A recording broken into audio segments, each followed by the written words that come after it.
Hello and welcome back to the Clan Championship Cup number 11. We're gonna see today another different format than we've seen yesterday. Yesterday we have seen them play on the rich highlands in that item, and that, oh my god, went to 10 hours. Can you imagine? We actually got 10 hours. And yes, you're right, actually I totally forgot about the hack. No.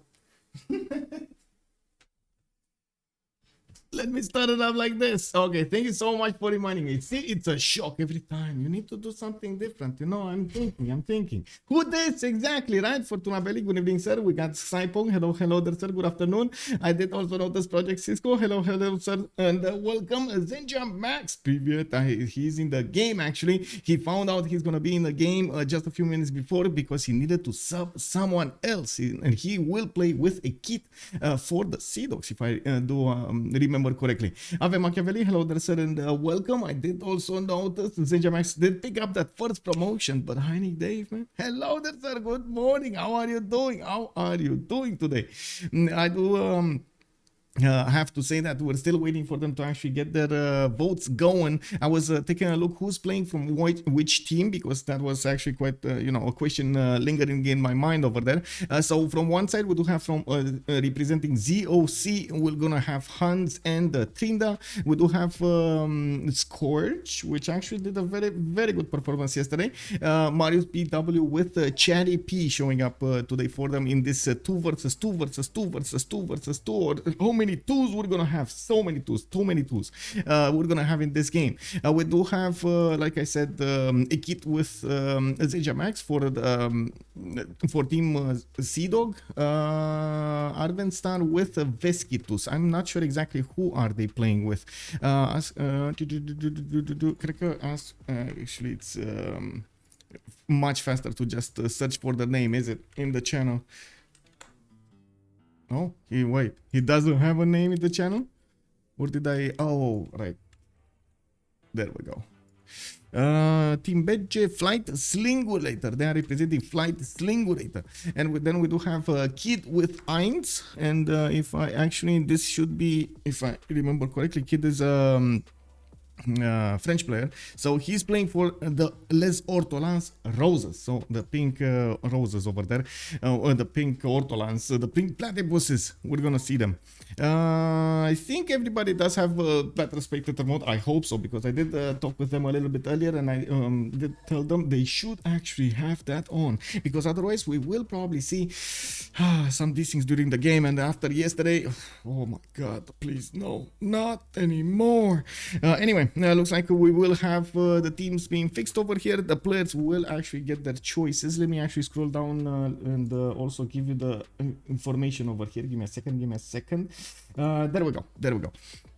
We do need to know exactly on which map they will play on, and I need to scroll down very far down over here. There are a lot of channels. I know, a lot of channels.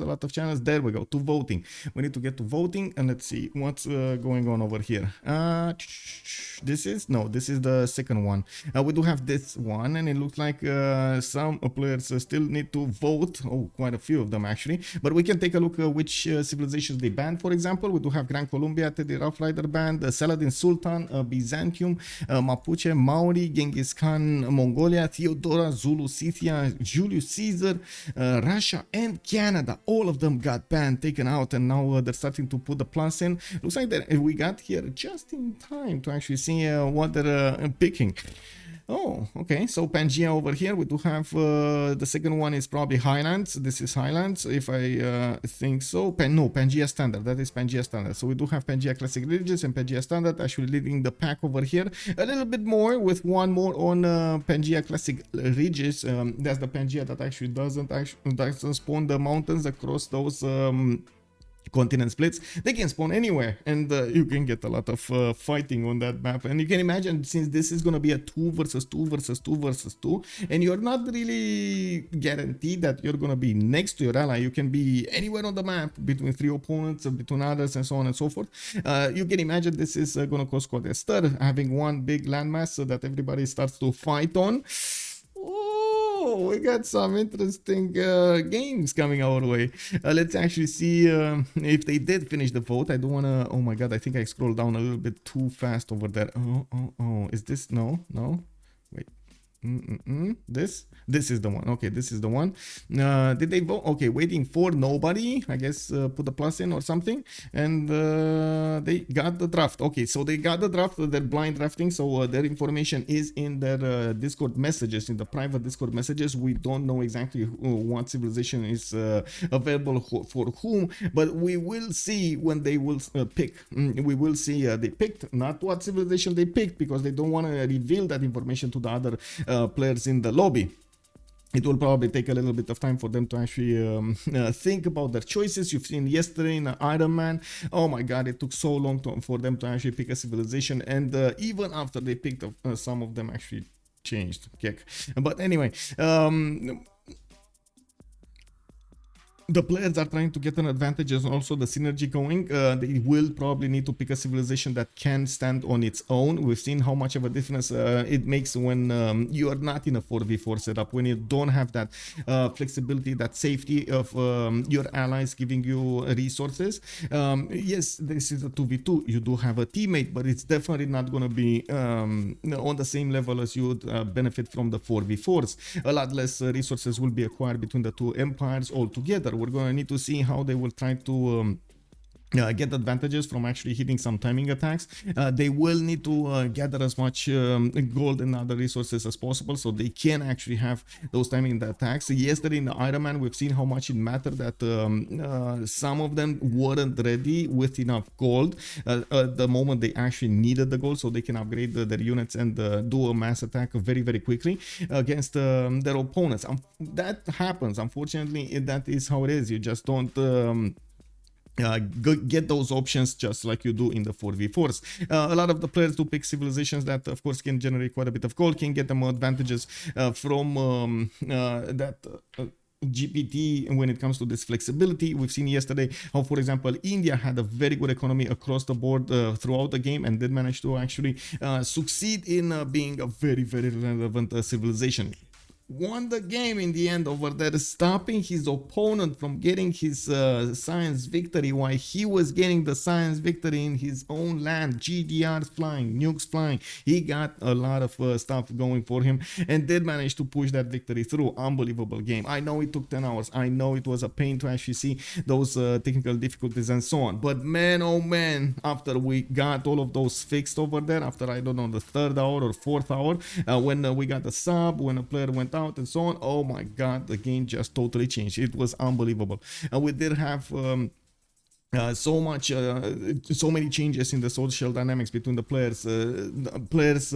Inching forward towards those spots, knowing how to get those points, how to actually stop their opponents from getting the points, pushing just a little bit there, a little bit there, a little bit there, to try as much as possible to gain those much needed advantages.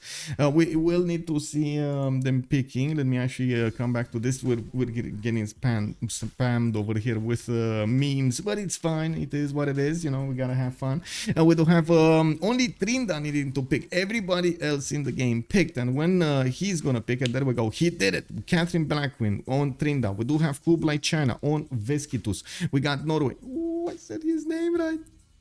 Norway on Ekit. We got Abraham Lincoln on Marius BW. Georgia on Cherry P. We got Sejong on Hans. It looks like Nubia is gonna be played by Einsvai.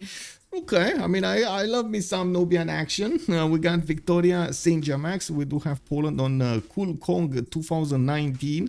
Who this? Was he in the game? Anyway, Vietnam is going to be played by Kid Cool Kong. Who is Cool Kong and why is he? I don't remember saying, oh, Arvenstar. It's probably Arvenstar, right? I didn't, this guy, what? Okay. I'm getting confused right now. I hope it's fine. I guess Arvenstar is the one we were talking about. Veskitus is it doesn't give me that information if it is here or not. But anyway, I guess we don't need to trouble ourselves with that. We're gonna see the civilizations being picked over here, and the players are going to get ready for the game. We do have a Cherry P going for Abraham Lincoln. Ainz is going to be the one with Amani Torres and Jamax on Victoria. We did see this through, and I do see Hans actually speaking. Catherine de Medici looks like between the team you can actually switch the civilizations you're going to play. We do have 3 on Korea, Sejong. We got Veskitus on Kublai Khan, like it Hongye. We got Kit on Batriu, Marius PW on Tamar. So this is not going to be like yesterday when we saw the Iron Man without the possibility of concede in a very early stage of the game, or actually in any part of the game. You could get the results very hard, and 1 vote minus would have stopped any kind of concede vote, because that's how it is, right? It needs to be an Iron Man. You gotta go for that victory condition, and well, we're gonna need to see how it is gonna be played today in this 2 versus 2 versus 2 versus 2. The dynamic is a little bit different. We're gonna need to see them trying as much as possible to get advantages from their next door neighbors. Pangea is gonna be the map. I do want to put it up on the screen over here, and we're gonna also turn off a lot of stuff here. Pangea, and this is Pangea standard ridges. This is standard ridges. Interesting. Wait, wasn't the other one actually with more? I'm pretty sure it was the other one with quite a bit more. But anyway, it is what it is. We'll see. Okay, loading into the map.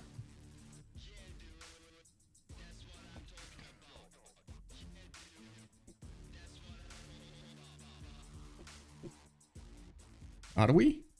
Oh, Trinda ended started. Yeah, and ready it up. Okay, let me actually put my phone.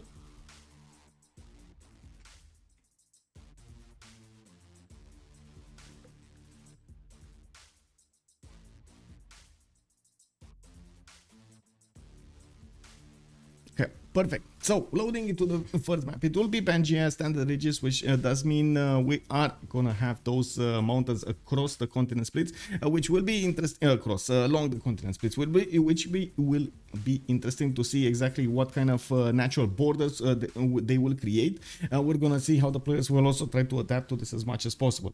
Hello there, Access. Hello there, sir. It's classic ridges grafted. I know, right? They changed. Moonrat, hello, hello, sir, and good evening. Good evening. A good day, actually, because yeah, this is one of those early streams. I know you guys are not used to it, but this is how it is during the CCC. The Clan Championship Cup is a tournament that runs 72 hours. We got games and games started up every hour, and the players are trying to gather as many points as they can for the win at the end, for the great tally up at the end of the game. At the end of the tournament, not the game. Now we are loading into the first map. I'm gonna try to get the information for you, by the way. Let me actually take off this thing over here. We might actually, I'm actually curious if they're gonna keep this map or not. This is, so let me take a look. Pangea, yeah, right? So this is Pangea Classic Ridges. Sorry, it's Classic Ridges actually. They did put it on Classic Ridges. Oh, this is my bad. I'm sorry. Classic Ridges. My bad. I don't know for what it is, and I thought it is that, but it is what it is. Anyway, fixed it. Now we do have Poland coming up with Matterhorn to the southwest. Looks like Arvenstar is gonna have, well, access to some resources to his east side and northeast. I don't have I don't see a lot of production on these silk tiles, so I'm pretty sure he's not going to be that incentivized to work that extra culture. But in the south, settling a second city over here directly on Matterhorn, this is going to be amazing. He's going to get a 2-2 base there. He's also going to get this extra culture work from the beginning. He has a sheep tile. He could even settle the maze if he wants to get an extra point of culture and some gold, but he's going to give up on that production. So I would actually set up that production tile and work the other ones. But anyway, we do have him with quite a bit of land to the north and to the west side. I do see the fresh water coming up from these lakes, which is going to be good. To the east, he's actually going to have to somehow split this river up with his next door neighbor, which is going to be Zenja Max. This is England, Age of Empire, and we do have him on the northern seas. Doesn't look like he's going to share these seas with anybody, so not going to have a naval opponent to go against, but he's definitely going to try to do something on the land. We've seen how Age of Empire actually gets a lot of production when it comes to the late game, and a lot of the times we've seen actually Age of Empire does manage to overwhelm its opponents. Now we're going to need to see if this is going to be one of those games. Zenja Max is going to have a 1-4 deer tile. He will need some food to get that going. Oh, another 2-3 deer tile to the northwest, and I do see he has the food from the bananas to the southwest. Definitely can get some of these coastal resources work. The reef fish is going to be 3 tiles out, quite expensive to acquire, and we do have him with a possible settle to the southwest, which is going to be between some cocoa tiles over here. Very nice, very nice. I'm actually curious if he is going to want to go second city on the water or second city over here to the southwest.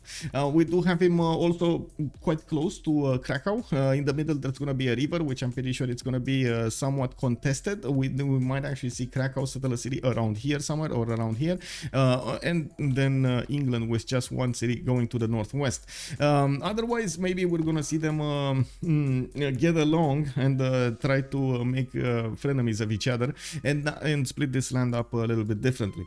To the southwest, we do have Vietnam, and it looks like Vietnam over here not gonna benefit from a lot of these forest or rainforest, and by the looks of it, we do have him with a decent amount of fresh water. Some mountains over here also in the north, but this is not one of those ideal Vietnamese lands, I gotta say. Those towns will definitely give him a lot of culture. We do need to see how he's gonna try to use features as much as possible for his districts. England will be the new king of petrol.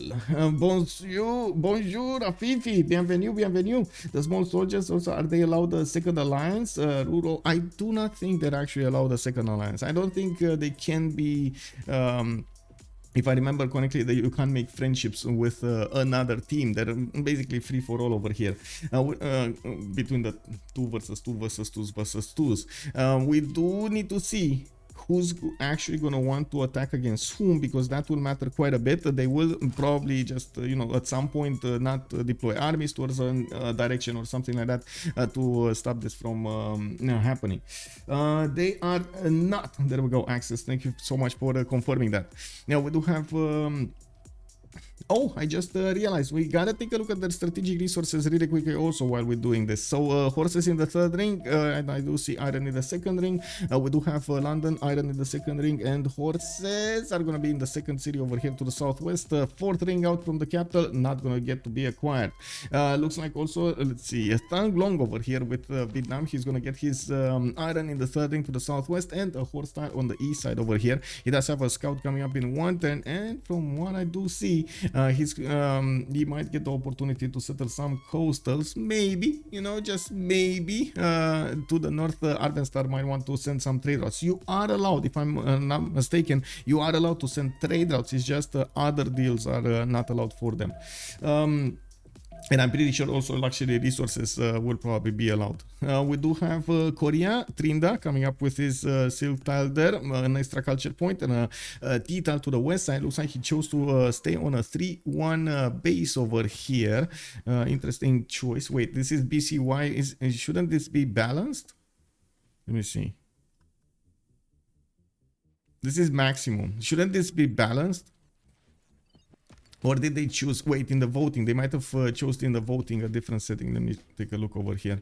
BCI enabled, capitals only, yes, but it doesn't say if it's, oh, wait, this is another one. Never mind. It's the same thing. It's the same thing. Okay. Okay, well, it is what it is. Let's see. We do have a scout coming up in 2 turns from Trinda. He's gonna start scouting the south over here, and of course he might actually get to the east side to see what's going on. Trinda is the ally of Catherine de Medici, who is on the other side of the planet. He's gonna have to make do with what he has, and maybe some gold per turn, maybe some gold can be actually given to him, and of course the other way works as well. Catherine de Medici is gonna need to make up his empire over here to the east side as best he can without the immediate support of Korea.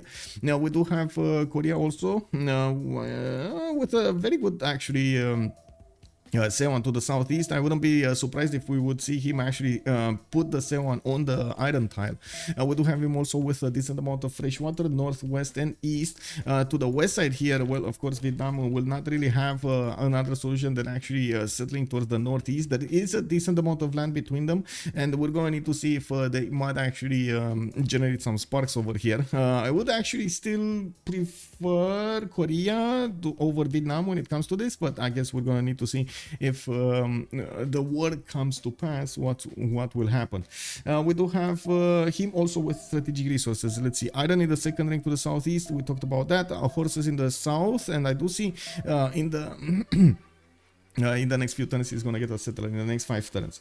We do have in the middle actually Beijing Vesticus. He's actually gonna be the ally of Poland. Poland is over here. They might get to 2 versus 1 England. You can see there they have an opponent right in the middle of their territory. We're going to need to see what Vesticus is gonna decide over here, of course, alongside Poland. Poland has a very strong attack when it comes to those wing hussars of his. Is extremely good when it comes to putting that attack against his opponent. And of course China over here might try to harass England from the beginning, not letting him expand, not letting him do what he wants to do in the game, and try to keep him as contained as possible, while from the other side Poland would just try to sim and get to that wing hussar and try to take out his opponent. Now to the east side of Vesticus over here there is also Marius BW. This is not gonna be a direct opponent against him, as in he's not the ally, if I'm not mistaken. Yeah, he's not the ally of Zenja, who is playing England. It is gonna be a kit over here, Norway, somewhere on the map, which I don't see at the moment. He's gonna get that going. Is this? No, this is Paris. Oh, this is Nidaros. Okay, this is Nidaros. This is gonna be the ally of England, and since they are not able to actually help each other with anything else other than maybe some resources, maybe some gold, and of course the boost for technologies and so on, that might cause a problem for England to stay alive over here. It's definitely up to Poland, it's up to China to try to get this war going. I'm pretty sure Zenja Max is gonna be just happy getting his coast going, and then try to do something after he's gonna be completely safe. You know, he knows he has the technological advantage, production ready and so on, to get a long war going. Oh, maybe, I don't know, maybe I'm gonna be wrong about this and he's gonna be a big warmonger. I don't know, you know, anything can happen in this game. I do have to say over here, I do want to finish the prediction from yesterday, and it was Gandhi, right? Gandhi that won the game. Gandhi, complete prediction. Let me actually see. 58,000 channel points have been won by somebody. Brody Barhead, hello there, sir. I think it needs to be a technical or a 8 out it needs to be technical or 8 out of 10. Cherry being equipped blocked off from a wall by CS wall. Yes, are the rules just the same as the hidden camp? Nobody is closed off his ally. I mean, the map depends on how you define closed off. I guess you can define it in a few ways, some more specific than others. Good day, Justice. How are you doing, sir? Hello.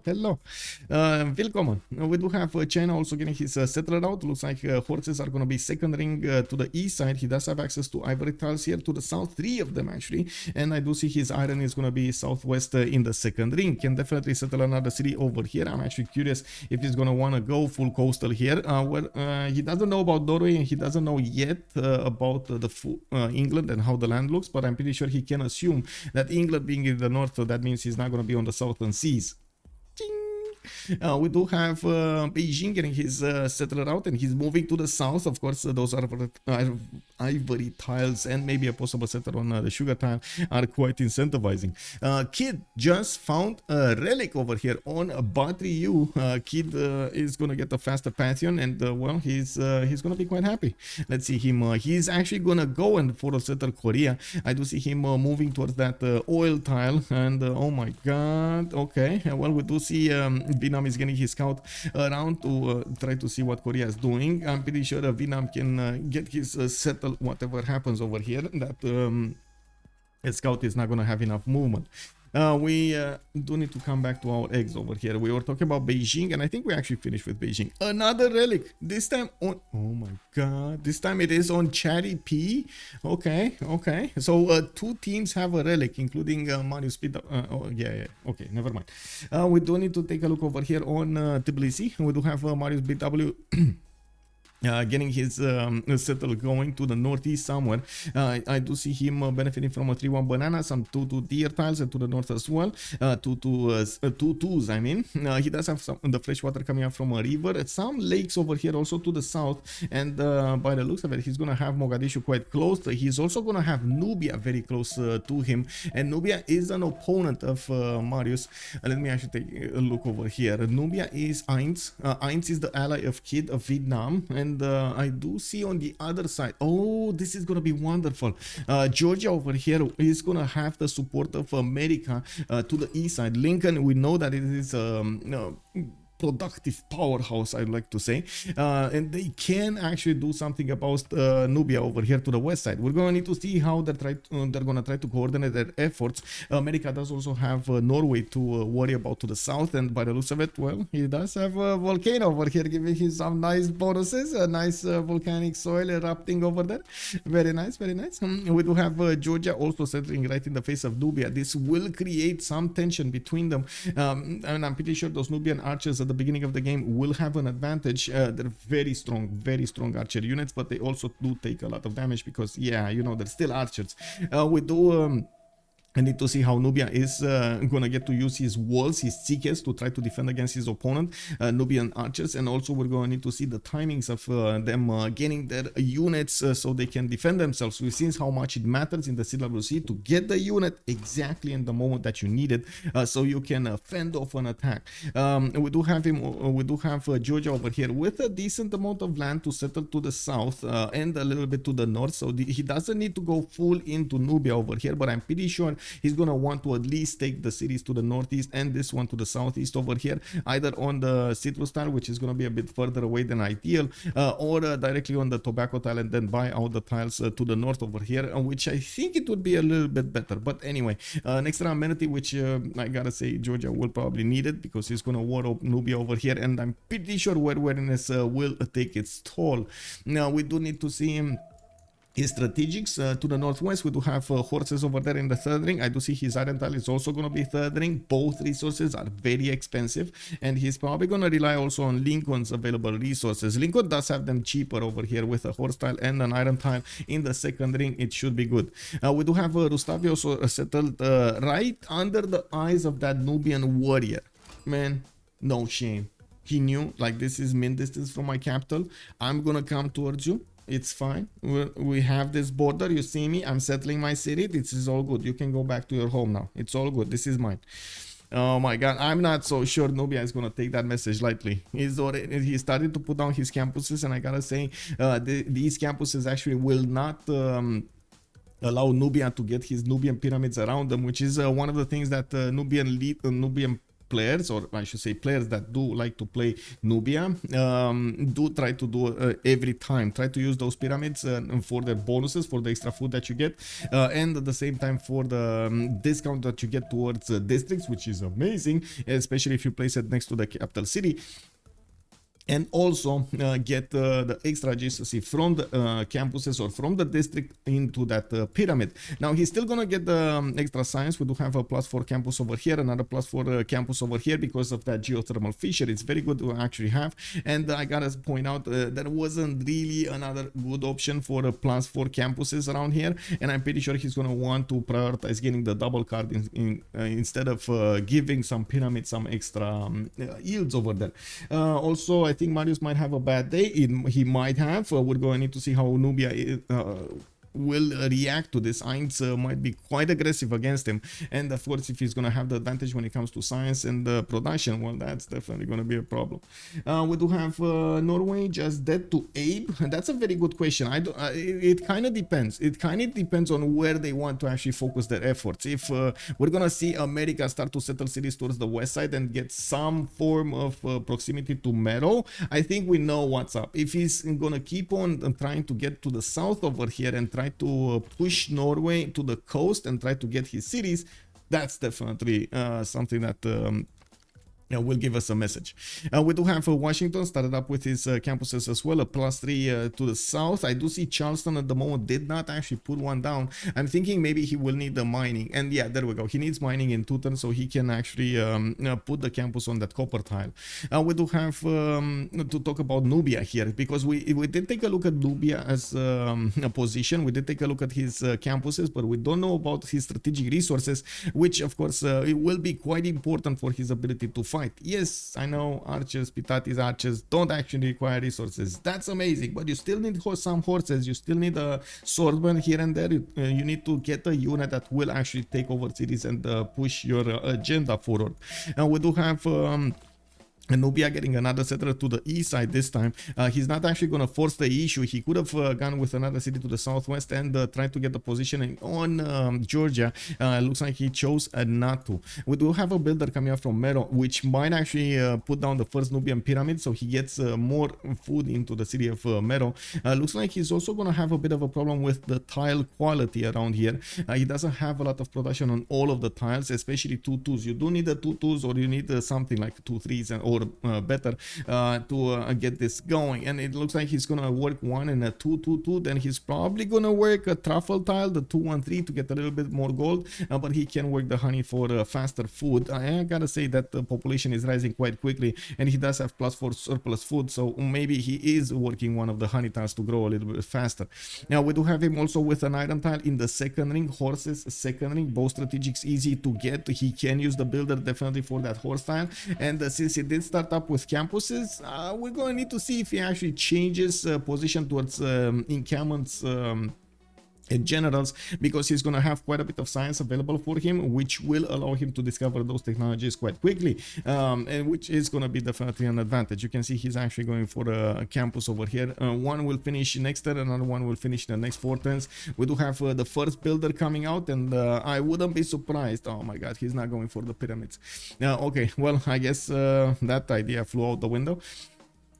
We do have the tickets coming out from the Georgian cities, and it looks like he did choose a little bit more of a safe approach to this. He didn't want to. Oh my god. Okay, so the difference between settling here and settling what I said earlier is where do you let your opponent settle? And this the reason I chose this. There are actually multiple reasons I chose this tobacco tile as an example, because on this tobacco tile you do get, yes, it is a bit of expensive, and you do need to buy these tiles over here, the 2-2s, 1-3s, and other to the south, but you do get to deny your opponent from actually settling on the cities. You do know that the city cannot be settled closer than 4 tiles, and putting the city over here will actually deny 1, 2, 3 over here.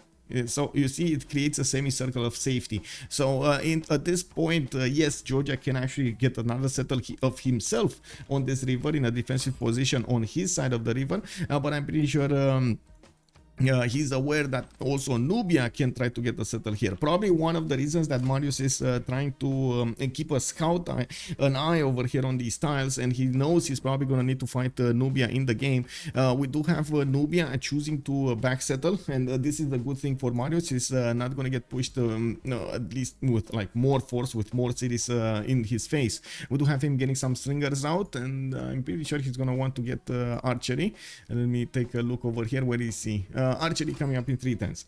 Now we do have to take a look also here in the south. We do have Catherine de Medici, the ally of Korea, which of course you do see Korea getting his Sewan's zone, already 10 science with 4 culture. Very nice start over here.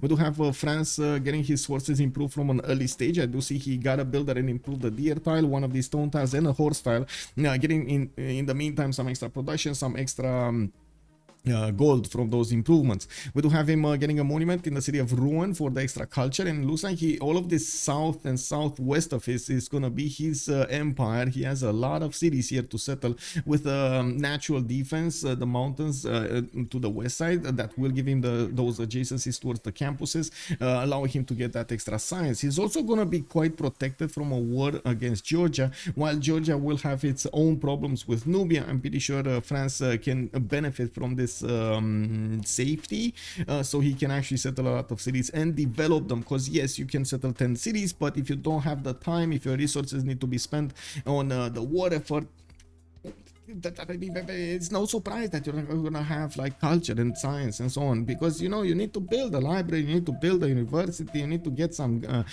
water mills going, you know, some improvements in your land instead of just chopping and letting it bare over there, you know, like it is what it is. Nemanke Wazaro, hello there sir, what are the win conditions? Same as always. I think it's much easier than always. They can decide to concede, not as the Iron Man, as in everybody did need to decide. I'm actually gonna need to take a quick pick on that. Francis Continent, he has his Guard Imperial's ability on Georgia, not on the east side. He won't have that bonus on the east side. City of Paris is settled on this red one. It does look like a Guard Imperial option for him. Yes, he does have an option. We do have him. I'm pretty sure. I'm pretty sure he has so much land right now that he doesn't need to think about an early attack. Maybe like you know, some kind of a looting party over there that he can definitely go. And looks like he feels safe enough to get Temple of Artemis. He's gonna come out in 6 turns. He did pick up a Pantheon, God of War and Plunder, and he's gonna get some points coming up from his commercials, coming up from his encampments if he's going to get some. We do have him with a new builder being built in Ruin and trained in Ruin, and I do see we're 1022, so we do have 9 more turns until the next era. He's definitely gonna get the points. It's gonna be a little bit easier than we've seen yesterday for the players to get the points in for the era score, because they do have the extra vision of their ally to give them some more era score from what they discover, but it's still gonna be a bit of a challenge for them to get everything. Now let's see, in Norway, I do see he did manage to get over the threshold, 19 out of 19. He does have God of the Sea as a Pantheon, and this is gonna be amazing. He also has a +6 holy site over here to the southeast of Nidaros, and another +3 over here next to Bergen. Christensen did put up a +4 and right smack on the horse tile, so he will get that resource immediately after he discovers animal husbandry. I do also see he's starting to work these builders to improve the resources in the water, so he gets that extra production and the extra yields those resources give him. For example, these crabs over there do have some extra gold. We do have a shrine coming up in 2 turns. I do see a trader coming up from Nidaros in 2 as well, and to the north it does look like America didn't choose to go to the south a little bit more. He did choose to go one to the northwest, and I'm pretty sure this is gonna be when he's gonna need to make that decision. We do have actually France and America right next to the city of El Kuru of Nubia, and by the looks of it, well, there are quite a few scouts around Nubia. Wow, okay, this is happening, guys. This is happening. This is started up. Anyway, now we do have to take a look at the strategic resources really quickly. Iron tile to the west of Kristiansand. We do have a horse tile over there in the south, and another one in the north of Bergen. 3 rings out. Okay, it's fine. On American, we do have him starting to improve his diamonds over here, so he gets the extra production point, and of course the gold worked in his empire. We do have him +3 turns getting a monument. I do see he benefits from horses already improved, and Eins has declared war on Cherry P. What is Eins? Eins is over here, right? Cherry P is Cherry P is... Wait a second, Cherry P is Lincoln to the east side, right? He's over here, and I guess we're gonna need to see what's gonna happen over here, because well, there are definitely quite a few units from each side. We do have Marius already getting to his archers, while by the looks of it, Ein still needs to get archery next turn. We do have him with a few slingers already upgraded. He did choose initiation, right? So he got a free warrior out of it. And he's gonna get some faith out of each unit that he builds.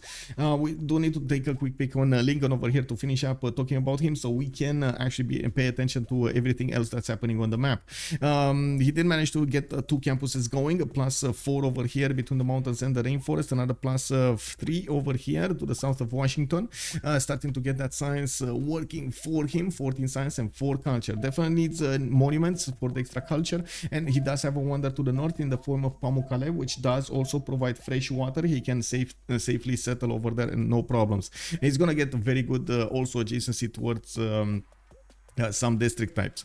We got Magnus establishing importance with trader out coming up from that city center. He's gonna try to get that production and food going for his cities. Looks like Georgia over here is getting smacked right next to the city of Mero, where there is a Pitate Archie coming out of that city center. We do have Marius also not really using his last moves to go in. He's a little bit fast on this, and this actually gives your opponent a little bit of time to react. Of course, we did see the Nubian Pitate Archer, for example, get promoted over here because he saw more units are arriving on his borders.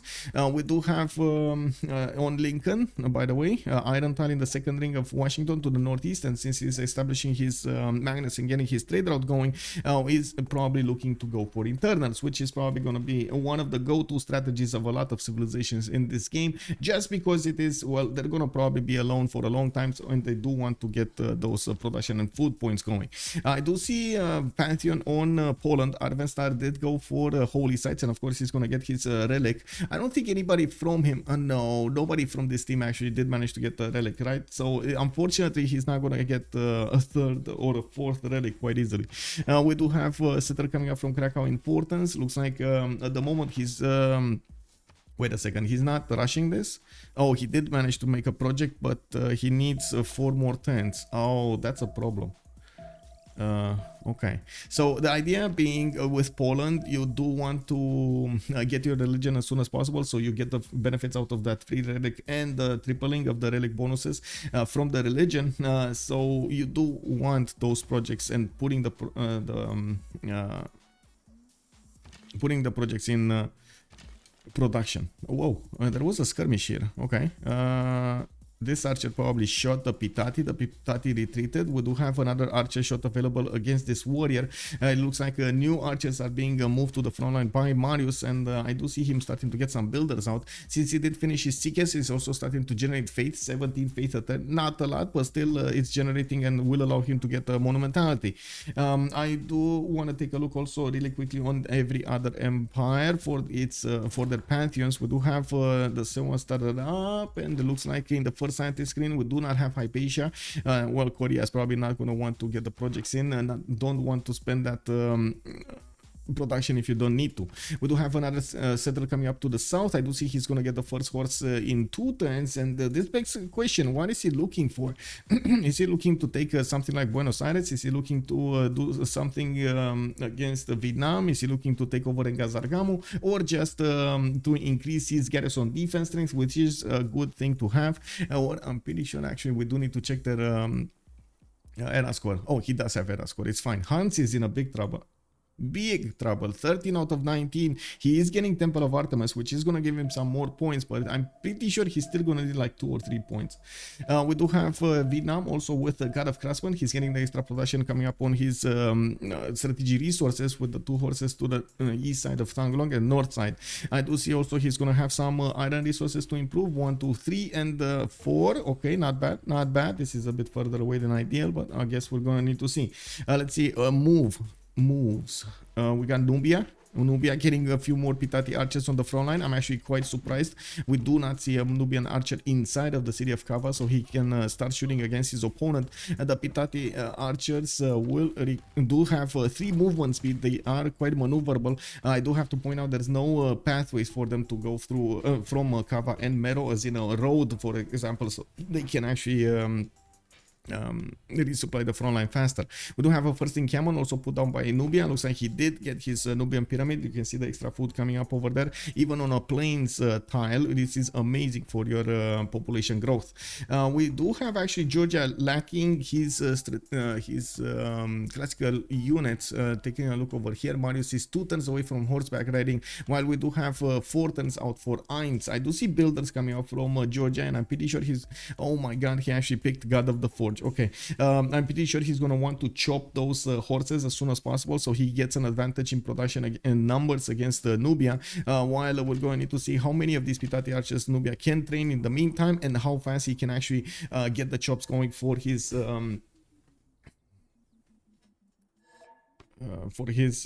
horses. Okay, era score. Who is in trouble? Nobody? It's just Oh, Hans managed to make it. Yeah, Hans managed to make it. He's 20 points. Okay, he's 20 points out of 19. He's all good. He's all good. We do have Marius here with 17 out of 19, but he might actually get the first horse on the map, so that's gonna be enough points. Looks like Georgia is also getting attacked right now by the Nubian Pitatis. Looks his warrior is very close to dying and doesn't have enough experience points to actually get this going, get the promotion going and repair himself. We do have 3 attacks on the Nubian archer. 1 archer died, and it does look like Georgia did manage to make the trade over here without losing a unit. No trades. No trades. No. Okay, very nice. Nubia just chopped one of these Pitatis and putting another one in production. He has more coming from his cities, and of course you do see the Pitatis, for example, do 2-shot the archers, while the archers need to spend 3 shots to take out the Pitati on the other side. We do have an encampment coming up from Mero in 2 turns. Yes, it will be very important if they do manage to get a general here. Let me actually take a look on really quickly everything. We do have Beijing City Patron Goddess getting his government plaza to increase the GCC in the middle of his cities here. We're going to need to see what is he going to want to place next to it, because it's definitely not commercials. The commercials are not touching the government plaza. We do have Magnus in tunnels. Beijing, he did actually choose to go 2 cities in the south, and not really something that we hear a lot of the times or see a lot of the times. We do have him with a possibility to go to the northeast, for example, to benefit from a city which is indeed non-fresh, but it does have 3-2 bananas and geothermal fissure with some reef tiles over there for a +4 campus. We do need, but that will be true. It will put him much closer to Georgia. Maybe, I don't know, maybe they can set up some coastal trade routes over here. I'm pretty sure that's allowed.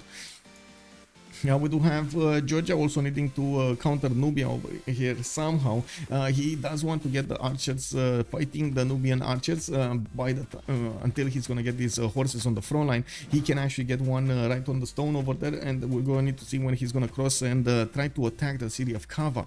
You can imagine the city of Kava still has his full garrison health. It's not gonna be easy to chew through it. Even for the horse to attack into it, it will take a few hits to actually deal the damage against Kava. Why do I almost never see anyone using the GCC bonuses between harbor and commercial hubs? Yeah, you do. I'm sorry, maybe I didn't point them out properly, but you do. Does he have same continent as Georgia? Yes, he does have same continent as Georgia. Is it 4 tiles radius including the TOA, or 4 tiles not counting? Not counting. Early wars, not counting the TOA tiles. Moonslav. Early wars seems like a way to just throw the win. Well, let's see if Marius is going to be able to actually overtake Nubia. I doubt it. We're going to have a wall of Pitatis that is just going to keep on expanding here. And I do fully trust the Pitatis' abilities to actually overmatch his opponent, at least until Kevsurs. Kevsurs might be a different, how to say, shake-up in their war when they're going to get there. Let me take a look what's going on over here. No, we did take a look at this. Catherine de Medici's God of War and Plunder getting his commercial hubs down to finish Temple of Artemis. It's 1, 2, 3, 4, 5, 6, 7. 7 amenities with 3 of them in the capital city. 4 of them possible actually in the capital city. He does get the option to increase his amenities, and we do have him of course already with he's just a content level. I guess he's only benefiting from 2 amenities right now. Definitely needs to improve those resources for it to work. Norway did get his first religion of the game with choral music and pilgrimage. He's going to get the extra culture coming up from his shrines and temples. He's also going to get the faith from each city converted. I do see him benefiting from quite a bit of faith per turn actually. I really like this number. We do have a kit over here with 31 faith a turn. Very good, very good actually. Holy sites is also going to have a bit of a problem here in Nidaros with his harbor. I'm pretty sure he's not going to want the GCC from that holy site next to it, and we're going to need to see where is he going to want to actually put the harbor down. He can use the fish tiles to the west side, it's fine. That's not that big of an issue. We do have the first Viking longships also coming out from Kristiansand. They won't find a target on this coast. They will find a target on another coast in the form of Jerusalem, but that's really far away for him to actually even think about expending so much military power and production towards that other city on the other face of the map.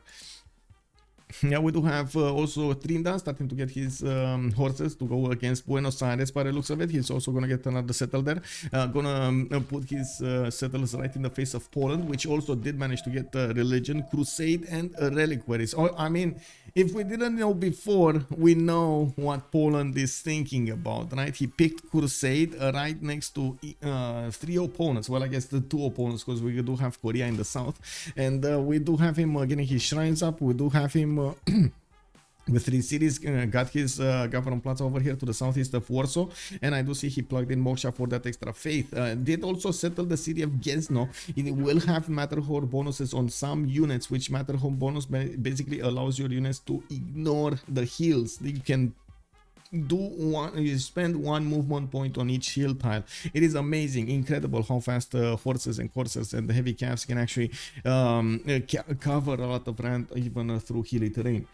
Georgia doesn't want Nubia to free Sim. I get that campus into that opening is good for Viet, but still no Than. Yes, no Than. This is I gotta say, this is not one of those normal Vietnamese openings. It looks like he's gonna put the first one to the southeast, and I gotta say he's gonna suffer quite a bit because of the lack of culture. That usually the lack of the extra culture that you get from the Thans that allow you to actually go quite fast through the tech tree. And if you are experienced with it, you can actually grow Vietnam into a very, very powerful nation. The problem is right now he's not actually putting the Thans next to each other, and I think it is a gold problem here. It would be quite expensive to actually get the Thans in this triangle over here between Guangtri and Thanglong. He's going to need to buy 2 tiles out from the south. Actually, you can buy a second and a second from Thanglong and then switch. Yeah, I think he could do that. And then from Guangtri, buy a second here, buy a second here. That's so 25 with 25 and 25, that's 100 gold right there. They need to spend 100 gold or a little bit more to actually get that set up, and that's not the full setup. 125 gold. This setup over here would have cost 125 gold. Not really ideal if you think of it. Than have culture bomb. Oh right, totally forgot about that. So he just needs 1. Come on, why? That's not expensive. Oh my god, totally forgot about the Than benefiting from a culture bomb. Kick. This is the second time I do this. I remember now that I forgot the last time as well. What is this? Tourism equal after fight. Triggers a culture bomb to capture adjacent tiles. So why is he culture bombing mazes then? Anyway, you could have just put the Than over here on the trader and boom, explosion. A lot of tiles got acquired in an empire. Exactly the tiles that he needed. Anyway, it is what it is.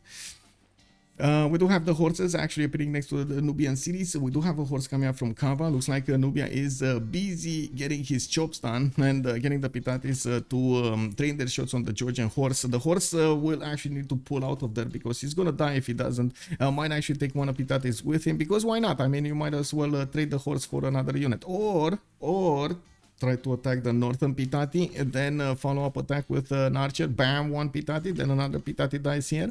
If it's fast enough, depending on the first moves over here. What if people playing stream snipe and see where all their future resources are? It's very hard actually. I move quite a bit and it's very hard to actually see that. But also paying attention to something else other than the game is very taxing for the players because they don't have a lot of time. We are having a problem actually getting all of the information for you out there. You can imagine the players just with their own empire have a lot of stuff to do during each turn, taking a look at city, selecting production, thinking about their other options, doing the war moves, scouting, thinking of potential placements for districts and so on and so forth. There's a lot that you need to cover. Looks like actually Marius BW did take out those 2 Pitatis without sacrificing his horse. One of his archers did die in that maneuver, and of course we do need to see more of these horses appear on the front line. We do have another holy site coming up from Rustavi over here, and he still didn't actually get his religion. He just got another one of these holy sites in his capital as well, with Pingala establishing in 2 turns. He's probably going to want to get some extra science going. Interesting, interesting. But I gotta say, we're already in a golden age here, and we're going to need to talk about all of their options, because I'm pretty sure everybody did manage to get the golden, right? Across the board, yes, we do have everybody in the golden age. Trinda, Pembrose Boys golden age, we do have 2, 4, 5 cities from him. A Gavron Plaza to the northeast of Seoul. I do see he did build up his science acquirement over here. He's on 19 science with 31 culture, killing Buenos Aires, so he can actually get another city. 2, 4, 6 cities in total. Very nice. Also did manage to get Zhangheng, which begs the question, is Hypatia available? No, it's actually Aryabhata, the next one. And well, I guess Korea is making 3.4 points a 10. He gonna get there. He's also gonna get more points here. More Sewans, more libraries being finished. It's fine. He's getting there. Now, we do have him with also 28 gold per 10, which is quite important. He didn't place a single commercial down, so he's fine on gold, whatever happens here. I can understand, but if he else himself, someone will eat him. Yes, yeah, after a few units, if okay, but if you can't win fast, you just end up viral, and doing so turn 20 is just throwing it. Well, we're gonna need to see how this is gonna happen here. I'm pretty sure Marius didn't like that Kava is so close to him, and I'm pretty sure Ainz didn't like that Rustavi got settled. So it was something like, you know, a big mass of annoyance coming from both of these players. Oh well, it is what it is. Looks like Georgia did manage to retreat his horse and repair it, but at the price of another archer, and it looks like he's also gonna not have enough damage to take down these Pitatis fast enough. The Pitatis also are starting to get promotions. They're starting to get to the dangerous level. 32 damage against the horse, for example, is 33 because it is damaged. And we do have Hans also with 11 science and 34 culture of 3 cities still. He's getting his 4th right now, and I do see he definitely needs a 5th one. We do have him getting his commercials next to the between the cities and the Government Plaza, so he gets the extra bonuses in gold adjacency from the Government Plaza and the city centers. We do also have him in that Russian voice golden age. He is making a decent amount of culture per 10 with only 37 production. I do have to point out the major difference here is actual city count for him to benefit from a lot of production. Definitely has a few more cities, one to the east side here, one to the northwest on maybe that cotton tile, at least 3 of them to the west side here, and probably another one in the south somewhere. Could even try to get the Petra cities to the southeast of Ruin on this tile over here. Now, we do have him with a continent split, so whichever city he's gonna actually settle towards the east, he's also gonna get access to other amenities, which is gonna be quite helpful for his empire, and maybe he's gonna get to trade some with others in the game. We do have Arvenstar here with Monumentality Golden Age on Poland, 9 science with 23 culture. He's getting his Polish horses out, and I do see an audience coming up from the city of Warsaw, not his capital. He didn't build the Government Plaza in the capital. We do have him also with Pingala establishing in Warsaw. He's gonna get the science from Pingala, the culture from Moksha in those cities. Looks like he's also actually with 3 horses right now, while Liverpool only has galley strength cities and doesn't have a single unit. We do have Zenja Max over here in the technology, barely getting archery. This is a very dangerous time for Zenja Max. He needs to be very quick on actually getting horseback riding or a classical unit, because these horses can actually cover the land to Liverpool in the next 3 to 4 turns. If they do manage to get next to Liverpool, and that city of course will probably get some ships inside it, they will still manage to knock on the doorstep to take down the garrison health of the city of Liverpool. We do have also Arvenstar with a big advantage. He's gonna have a big advantage and some disadvantage at the same time. We do have him with a strong monumentality going into this era with 43 faith at 10. He will need to fix his gold situation.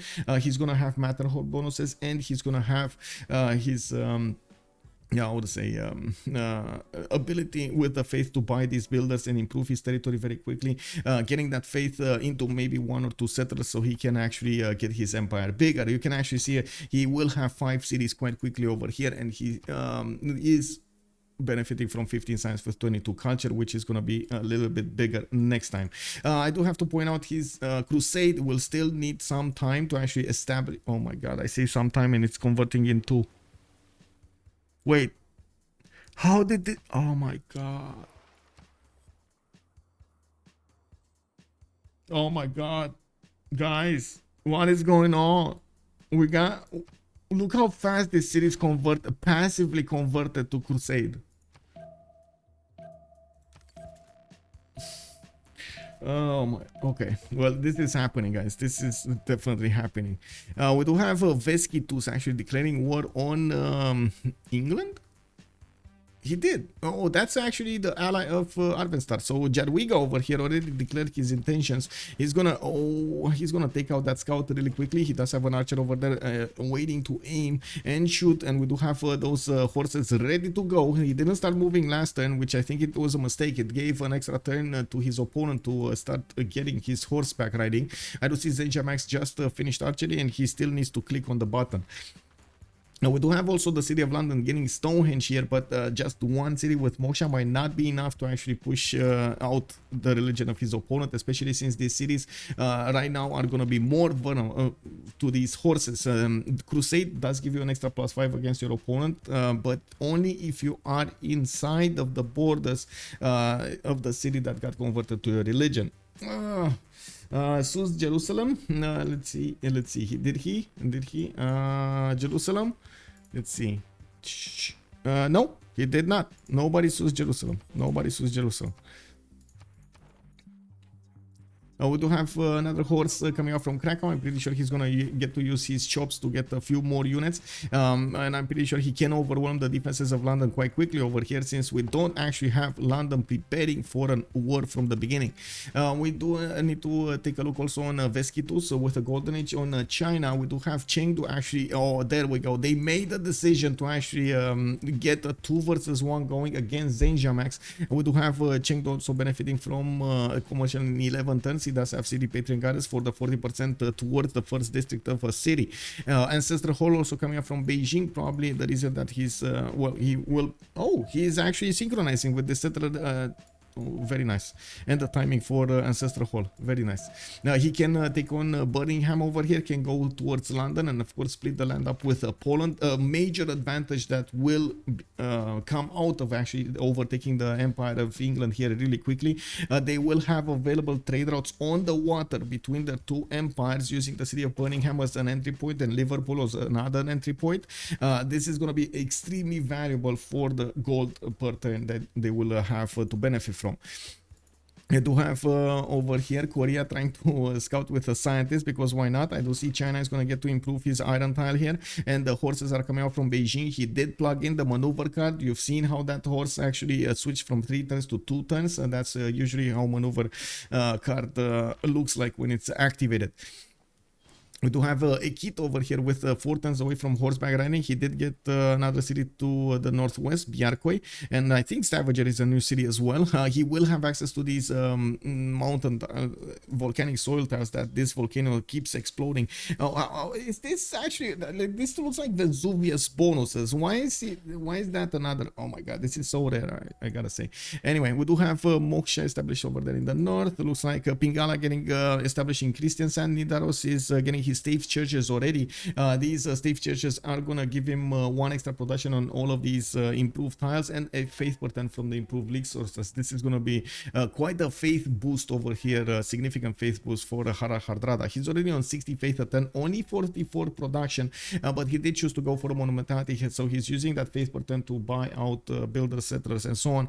So he doesn't need to use the production, and that production goes directly towards getting more faith out of his holy sites. He's gonna start to put down also some harbors. A +6 did also get put down here from Kristiansand. He does have a government plaza in between, with audience chamber as the specializing building in the government plaza. Looks like you can trade with the other team, but no gold or stats can be traded with the other team. We do have Zenjamax in big trouble here. He is going to get invaded by Poland from the west side with multiple horse units that are going to get into the tiles of Liverpool, and they will have that extra +5 of Crusade activated. You can take a look actually over here on the English archer doing the damage against the Polish unit. You can see in the drop down damage explanation situation, there is a +5 crusade belief activated here for that scout. This is gonna be very important. Basically, Poland just got a general over here to work against Liverpool. We do have him putting down also some commercials, and it looks like he's gonna get some more shrines for the extra faith. Oh, one theater square here. Interesting position. No adjacency theater square. I guess it is what it is. Anyway, now we do have England getting money in the city of Liverpool. Looks like a Moksha in the capital city of London. I'm very surprised of his choice to use Moksha in this situation instead of Magnus, because you do get a lot of production bonus coming out from Magnus and the growth for your other cities, and usually it does get you out of a pinch. Now he's putting down his government plaza, and I gotta say, it feels like he's not taking this really seriously. This attack of Poland, he's not taking it really seriously. I would have imagined that he's gonna put some builders in production from London or some more archers, so he can actually try to overmatch the units of his opponent in sheer numbers. That's probably the only way to go when you're talking about a superior force. Well, it kind of depends on how superior that force is, because otherwise, I mean, you keep throwing shit at the wall, but none of it is gonna stick, you know. Off topic question, but which Civ's music is your favorite? Mine's England's. Oh my god, that is a very hard question, Brody Balhead. I gotta admit, I've heard the music, but I don't play enough with music. That is the first thing I do in any game, and this is not related to Civ or something. This is the first thing I do in any game. I go into the menu and I turn off the music. I'm so sorry about this. I guess I got that from quite a few years now, and it didn't stop us. So I don't know how to answer that. Also, cool Kong, hello there, sir. We do have Redmire Zulu saying Zulu. Zulu. Wait, what? England's religion won't spread forever. Oh, you're talking about which is the favorite music, Kupe or Zulu? Interesting. Anyway, we do have the Polish horses coming towards Liverpool, and by the looks of it, England is still not putting those units in production over here. Did he get his horses improved? Wait, no, he doesn't have even horses improved. Does he even make any horses or got any horses from his ally? He does have 25 horses, so somewhere he got horses from somewhere. Okay. Well, he did get a religion over here among us, a defender of the faith with Zen meditation. At least he's gonna get a +3 in the capital city, but he couldn't convert Liverpool or Plymouth. Those cities are still on the dominant religion of the booty snakes. We do have also to take a look here next on Kid on Vietnam to the southwest of Korea. He's starting to get his stun placement, guys. We underestimated him. We talked a little bit too fast. Let's come back to reality now. We do have the quadruple sun setup between the cities of Nang Long Hoi, An Quang Tri, and Hoa Lu. We do have over here the towns getting built really quickly, and it does look like right now in the point screen we do have Kid with 32 science and 32 culture, 33 gold at 10. Oh my god, what is this line of threes over here for Kid? He also has 74 production, and it does look like he's gonna get his Warlord's Throne built. You can imagine what is in the mind of Kid. He's definitely gonna want to be on the offense over here, and he knows he's gonna have a very hard nation to go against, and of course a very experienced player over here to his northeast, Trinda. Now that is gonna be a problem. We're gonna need to see what Kid is gonna do against 57 science, Trinda, and 48 culture. He doesn't have production though, only 58 production. Trinda, you kind of need more production. We do have him with a great scientist, Hypatia, and of course Trinda's gonna get that free library and an extra point of science on each of his libraries. The point is to get early culture now. It's a lot less useful. That is so true, Brody Butthead. Hey, sometimes it's better late than never. Don't you agree? It's better late than never. Anyway, we do have Poland over here with his horses getting right next to the doorstep of Liverpool. You can see the city center is going to take quite a bit of damage, and since he does have a galley inside of it, this actually helps it get an extra +10 garrison strength. The problem is, since he doesn't have a classical unit, the base garrison strength of Liverpool is lower than the usual classical unit base strength. It's I believe it's 20 versus 26, if I remember correctly, like the base is changing. And then you add some extra strength whenever you're going to finish districts and so on, which I do see he has a harbor, so I guess it's 22 plus the 10. Anyway, we do have Poland getting his temples going, and I do see his Sukienices are also going to come out of Krakow, and amphitheaters are going to get everywhere. Coming back to Vietnam, looks like he did manage to recruit a great general, and well, that meant he did manage to put some projects in. I do see him getting some more builders in the south, and his government plaza is placed in such a way that he's not actually getting adjacency towards any other district, which is very surprising. Usually the players do want to use their government plaza for some bonuses, like, you know, you still have it, it's a district that gives you bonuses, you might as well take advantage of the district giving bonuses, right? Now also Justice is asking us how fast, how much us can click on Wojciech's though. Very fast, lightning speed. You can even see the fire when the finger is moving over there. Oh my god, it will melt the button on the keyboard. Korea low production, but feudal in 2 production about to boom. Yes, exactly, right? He's gonna get all of those pre-built builders coming out of his cities with the +5 charges everywhere, and he's gonna start chopping. He's gonna start improving his territory over here and get that tempo going. I do have to say, Liverpool over here is getting hit by these horses, and we do have another one of these archers coming out of that city center. Now looks like horse is very damaged in the south, and it doesn't actually have enough experience. Very close, 1 point of experience, and he would have gotten. I do think, oh, there we go. I was thinking he's gonna do that because he needed an extra point of experience there on the horse, and since the horse doesn't die against the archer, you might as well go against it, you know. The archer moved on a tile that he couldn't actually shoot from because he's expended all of his movement on the hills. What are the players talking about in game chat? He had 2 archers inside of the city of Liverpool, so he needed to move one out. The stacking rule. Well, not that it mattered in this particular case, but yeah, it is what it is. Now we do have also Eins with 19 science and 15 culture fighting head-to-head against Georgia, pushing back Georgia. Look at the development of the war over here. Nubia is coming in with a row of Pitati archers and some horses flanking from the north over against the city of Rustavi. We do have Wolostron being built in the city of Kava. More horses and military equipment is being built in and trained in the city of Mero and El Kuru. We got catapults over there in the capital city. El Kuru is going to work on more Pitati to throw at the front line over here. While he's going to get his Wolostron, more production will be added towards building units, and at the same time we will have him paying less per each unit, which is also going to make good on his economy. He's only 3 gold a 10. You can imagine he really needs Wolostron. 31 production also for Nubia. He's fighting a nation, Tamar, which is benefiting from 51 production, considerably more production than Eins. Both of them on 3 cities. We do have also Georgia benefiting from the 33 faith attempt that he's right now getting with his Sikhes, with his holy sites, and he can use that faith attempt to keep on getting the chops with the builders and so on. Not only that, but also by settler and expand his empire while he's using his production to build up units, and of course the chops to get new units out to defend or counter against Nubia. I'm actually a bit surprised we still have tiles that can be chopped over here. We do have also Marius with 20 science and 16 culture, and as you can see over here, he did manage to recruit a general. I guess yeah, there we go. He got in Kutaisi one of these encampments, and he's gonna put a campus over there.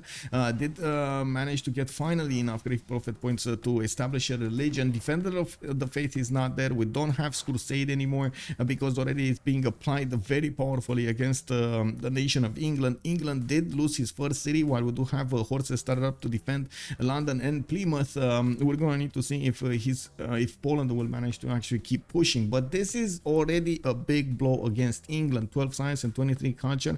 His upcoming the turns will only be about getting military out and trying to fend off his opponent rather than keep building.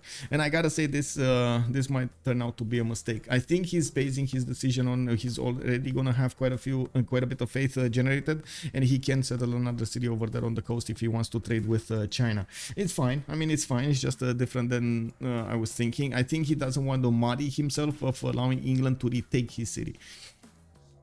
We do have Marius also with Tamar getting his fourth city to the south, Zugdini, and I do see a new TK is going to be built over here. New horses are coming out from Tbilisi and Rustavi, and I gotta say he needs to get to Kevsurs as soon as possible because those units will definitely give him an advantage against Nubia's powerful army. We do have also Moksha established in the city of Rustavi. He establishes the religion in the Kek Crab. Warrior monks.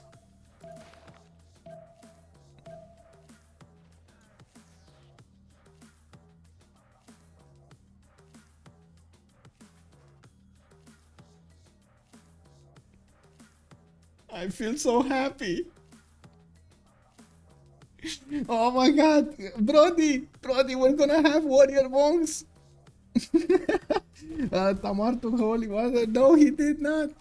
He went. Oh, he did. Sorry. He did. He went for warrior monks. Holy waters.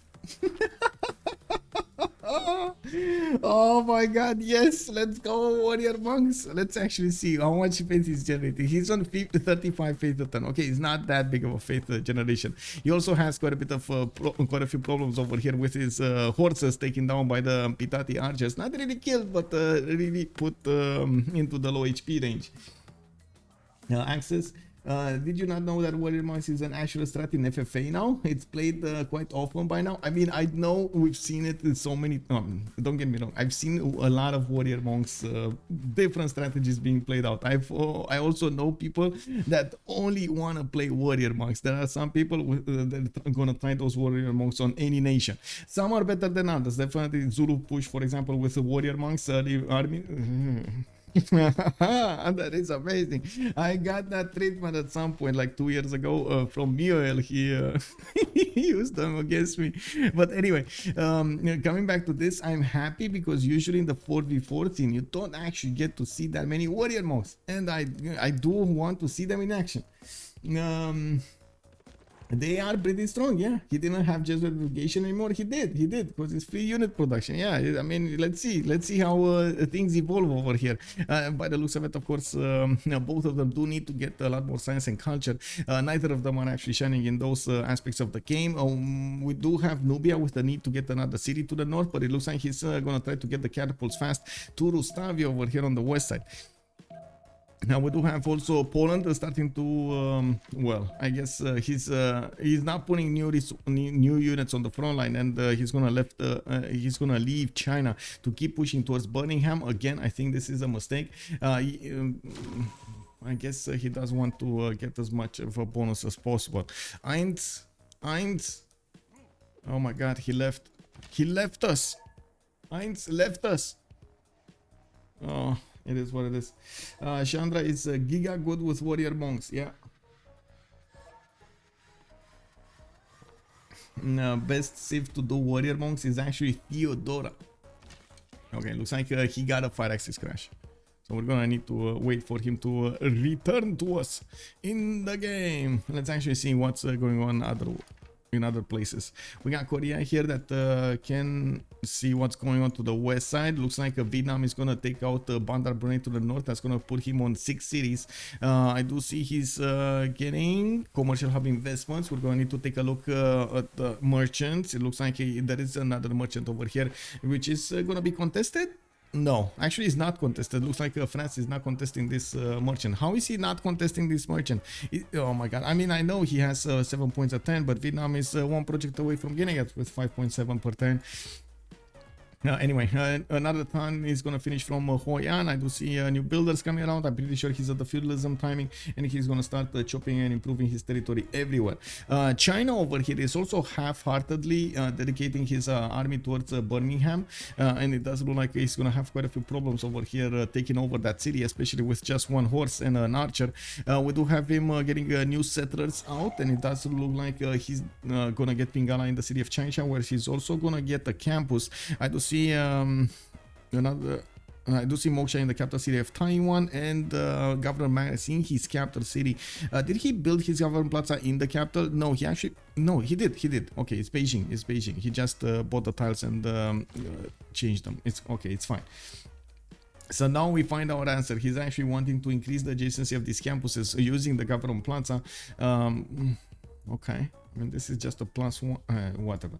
Anyway, on France, do we have anything? Builders, so this is again feudalism timing. Entertainment complex.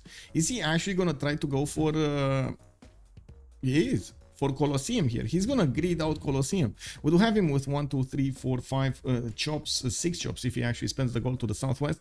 And yeah, that can definitely be possible. I do see 1, 2, 7 builder charges in total over here for between these builders. So I'm pretty sure he has the chops and he has the production necessary to get it very, very quickly.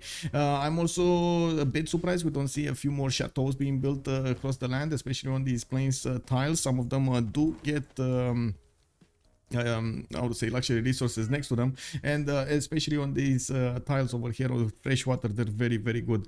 The chateaus do give you quite a bit of culture, and you might not think it's a lot, but having that extra culture does make quite a bit of a difference on your empire.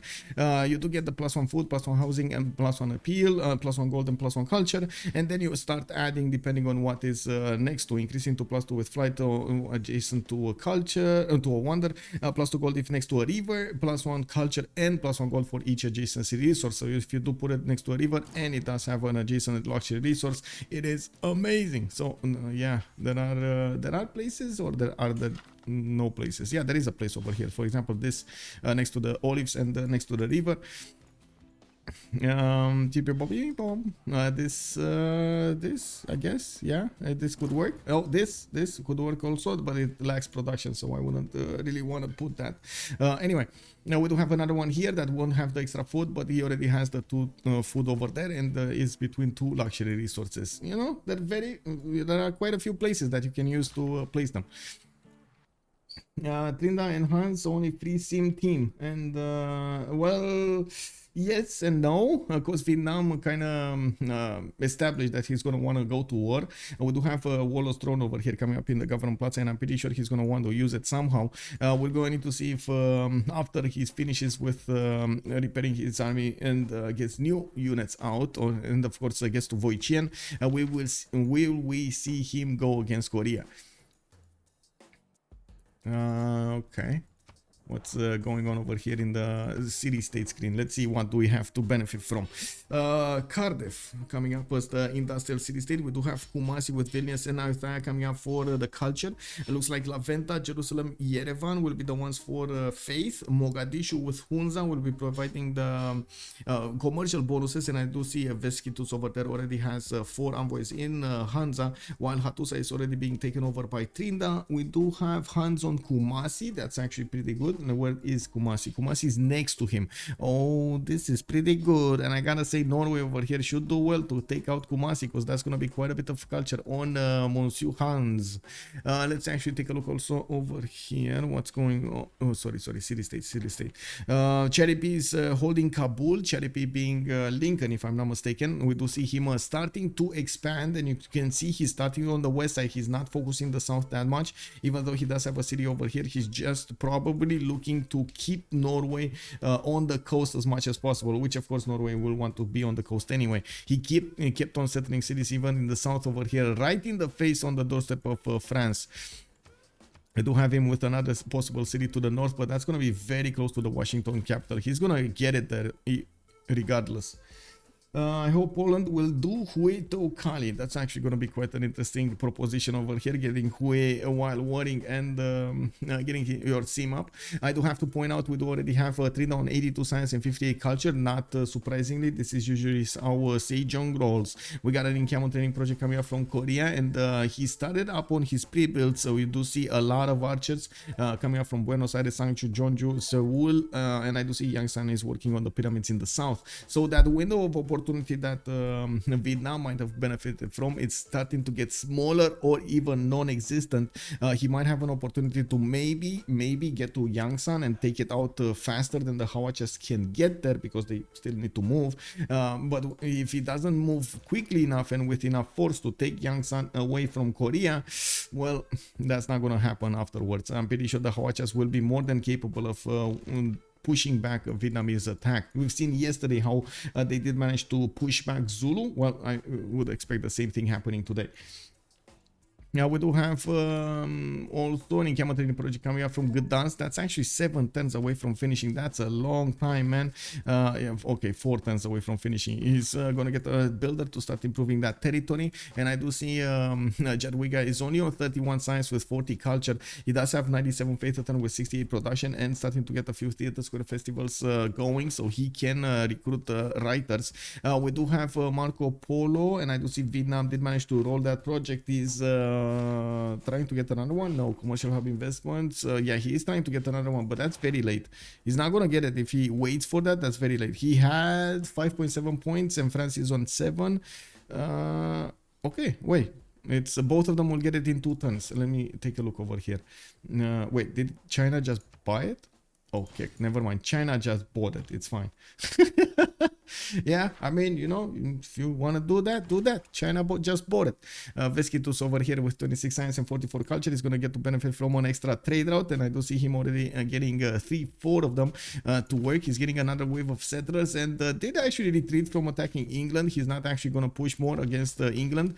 Looks like neither is Arvestar right now actually supplying the front line, but I do see him getting ready with some heavy chariots over here in the city. Looks like in his tech side, he's also 3 turns away from stirrups and 3 turns away from mercenaries. He's probably going to want to finish the job with knights against his opponent. I do have to point out at the moment Zenja Max is only on 12 science and 26 culture. He never actually got the opportunity to climb back in the science screen and in the culture screen from the whole well, Poland, his neighbor, dug for him. We do have new archers coming up from Sanju, Buenos Aires, Jeonju. I do see Korea is also getting some heavy chariots in the south, and he's also getting converted by Crusade over here in his cities in the north. Buenos Aires is quite a big city, but still in 4 turns another population will be converted. I do see Vietnam is also not moving against Yangsan. He's repositioning his units towards Guangdong, and he's starting up on his industrial zones. Now, well, yeah, Kid did manage to get to 43 science and 52 culture. He does have 97 production. He's not that far away from Trinda, but in the total tab, there's another situation here. Trinda already on 978 science points, and we do have Kid on 630. Now you can see the apocalypse that's happening over here on Zenjamax with only 261 science acquired throughout the game. He does have next to him Advenstar with 422 and Veskitus on 378. That's quite a problem for Zenjamax. I do also want to point out that Trinda between all of them is going to be a problem for all of them, because he's benefiting from so much early science and culture that he's managing to even get more than some of them combined throughout the game. That's from the beginning of the game. That's amazing. We do have France coming up with builders, and maybe we're gonna see some chateaus. No, it looks like he doesn't care about the chateaus. Okay, he doesn't like castles. I mean, what can you do? You know, big rooms over there, big castles. You get, sometimes you actually get lost in there. You know, there's so much to see, so much to know. We do have granaries coming up in Lyon, and I do see he's getting a new wave of commercials. He didn't manage to snatch any of these merchants, if I'm not mistaken, but I do want to double check. It was Vietnam that got the first one, Zhangqian, and it was China that did manage to get Marco Polo for the free trader. Okay, and of course Korea did manage to get Hypatia. So yeah, at the moment Hans did not manage to actually get that advantage going from commercial hubs, but he is focusing his efforts into getting this Colosseum done. You can actually see the entertainment complex is receiving the arena building. It's getting built right now, and we do have him with quite a few chops that he can use to increase the production towards that wonder.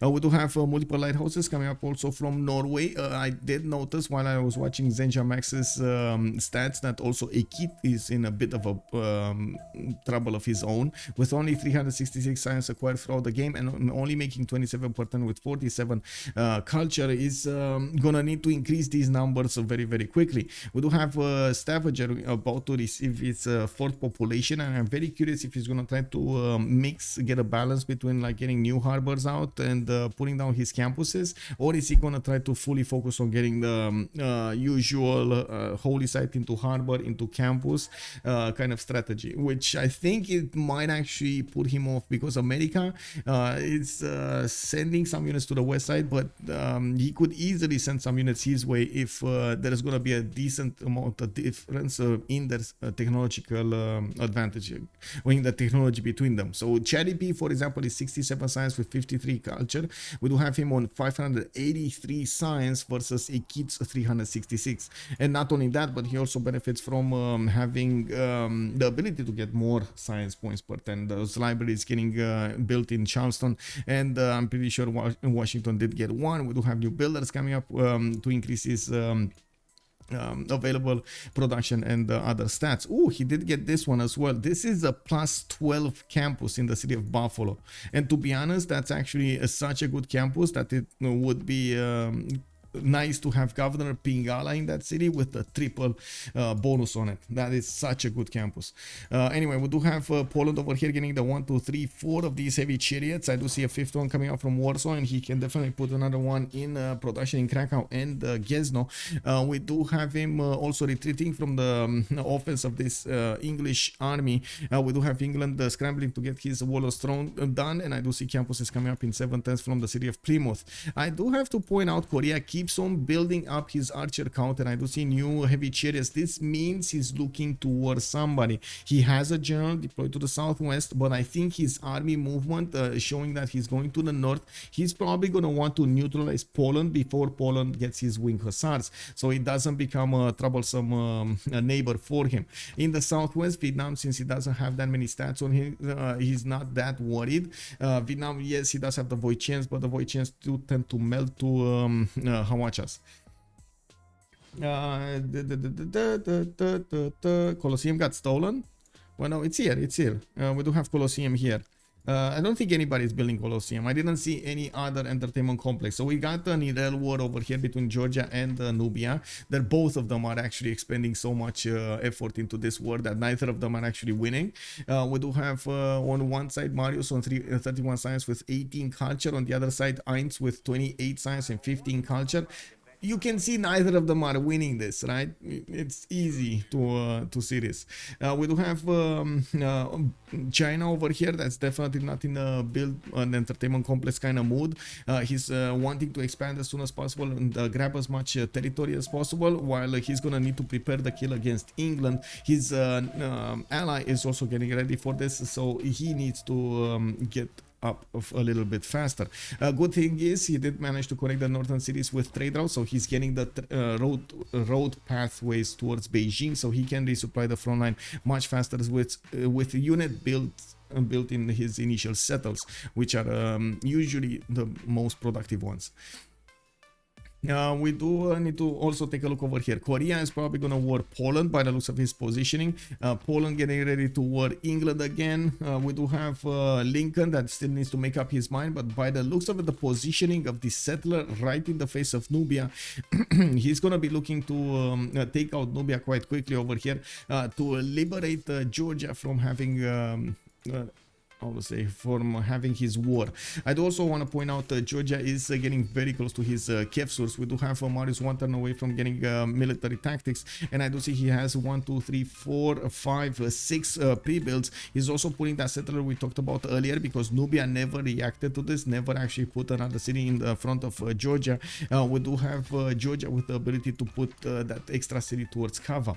I do see in the gold, in the score screen, we do have Georgia, let's see, 83 gold, but Chadi does have 270. He's doing quite well when it comes to the gold income, so he can definitely fund Marius's upgrades while he's going to try to get his cities a little bit closer to Nubia, so he can force his army towards those cities. I do have to point out America will benefit from a lot of free units coming.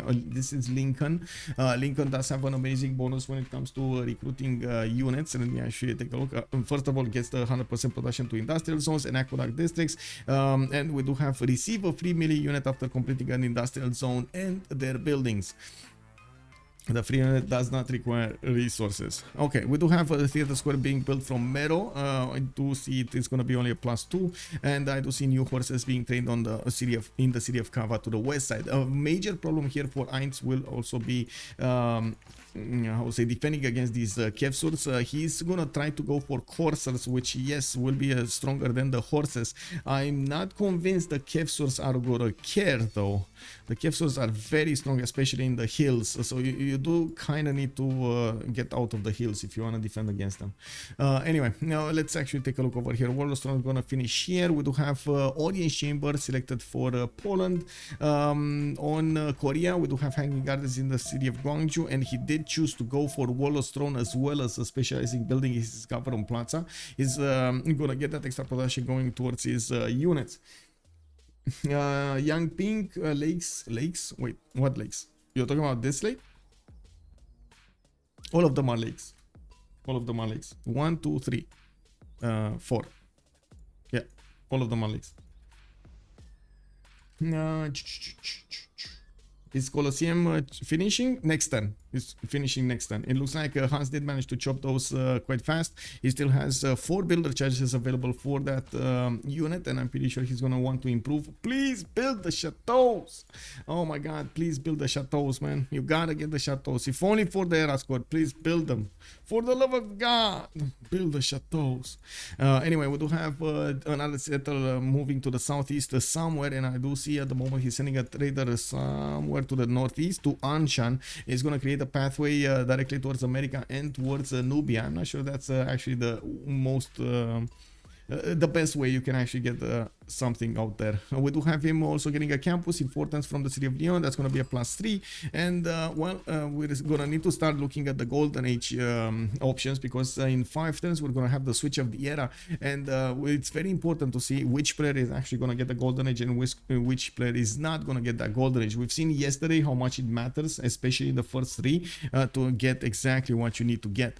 Trinta is 4 turns, 4 points out from getting it, but he's 1 point away, 1 turn away from getting sit-ups and 1 turn away from getting mercenaries.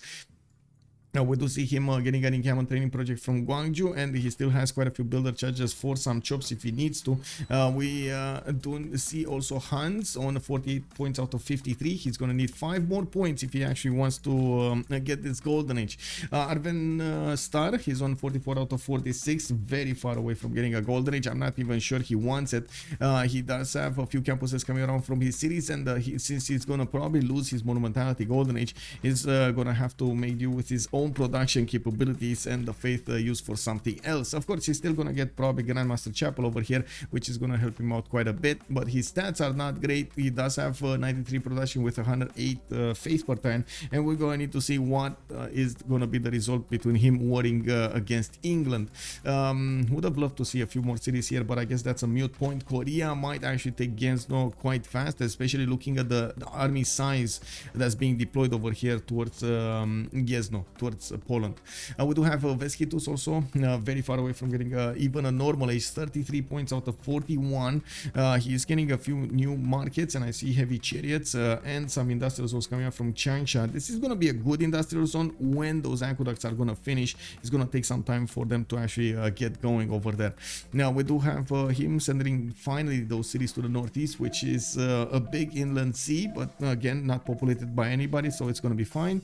A kid here with 51 points out of 54. He got that city Tromsø right next to the city of Washington, and it's rebelling very quickly. He's trying to plug in Reina, and it does look like he sent a trader over there so he can send it to his capital city, so he can get a bit more food and production into that city center. Or at least I hope so. He needs to grow that population very, very quickly. You can see the rebellion is happening fast here with minus 8.8 points a turn. We got America also with Isodor of Miletus. That's going to finish Oracle by the looks of it. Interesting choice of using Isodor on Oracle. I gotta say, it's not that usual for me to see it. It's a BBS change. Wait, how are lakes having cliffs? Poland lakes? Yeah, it's a BBS change. Someone forgot the river can flood kick. Anyway, now we do have Zenja Max 55 out of 53. He's going to get his second golden age. Somehow he's going to get his second golden age. We got Kid on 44 out of 45. Again, far away from getting his golden age, and he's getting a new settler. I do see he's getting an archer here. How far away is he from not close astrology? He's going astrology and the civil service. Let's see if he's going to manage to get to monarchy. But though, I mean, he should have enough culture.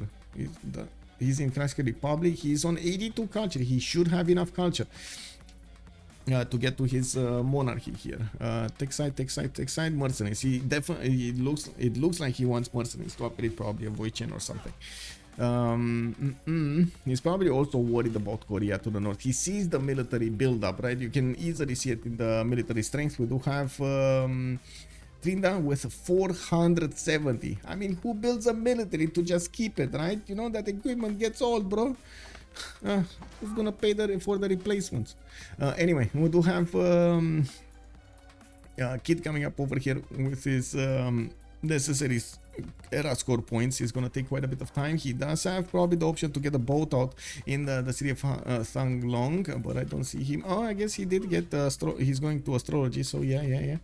Sailing, come on, please. Anyway, Heinz 41 out of 50, still 3 cities. He's trying to get his third campus going from El Kuru, and has a major problem. Georgia did upgrade his Kevsurs, and these Kevsurs can one-shot the Pitati archers. They also have the 3 movement available for them, so they will get to the city of Kava really quickly, and they're not gonna care about the counter-attacking horses. Of course, Nubia Heinz over here will require some gold so he can upgrade his units. He does have 278 gold in the bank right now, and he does need to spend 105 gold for each of these units to get upgraded, and he will do it. He wants to stop his attacker, but it looks like the Kevsur still will have the upper hand against these courses.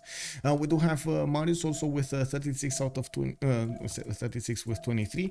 Now we do have him getting his golden age, 52 out of 51 points for him. He did put another city right in the face of his opponent, and did manage to get the battery ram with his army. So if Kava is gonna get walls, he's just gonna plow through anyway. We got Cherry P also 6 points away from getting his golden age. We do have Oracle finished in his cities. He's gonna get the aqueducts going, getting that extra production towards his industrial zones. And I gotta say, his government plaza did get put to the north over there to increase one of his industrial zones adjacency. He built Great Bath here in the city of Los Angeles, and I do see him, well, at the moment, not really getting those points. Civil service coming up next turn.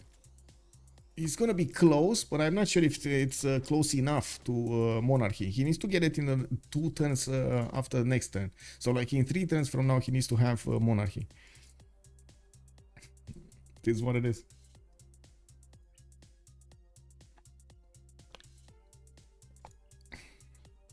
Okay. Let's actually take a quick peek over here what's happening with Korea. Poland did upgrade his knights to the north, and it looks like Korea at the moment still needs to get his upgrades. Stirrups coming up in 1 and guilds in 4. He's gonna get at least the option to get the knights going. He does need oh wait, never mind, we got a reload be going on. Yeah, to fix Heinz. Heinz was desyncing every turn. He was losing quite a bit of time there.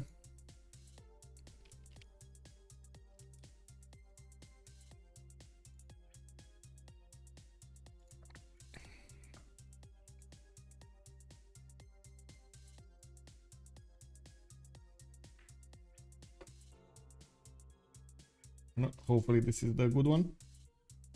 Yep. Okay. Well, I guess we got a quick pause over here. I'm gonna get a little bit of my feet to move.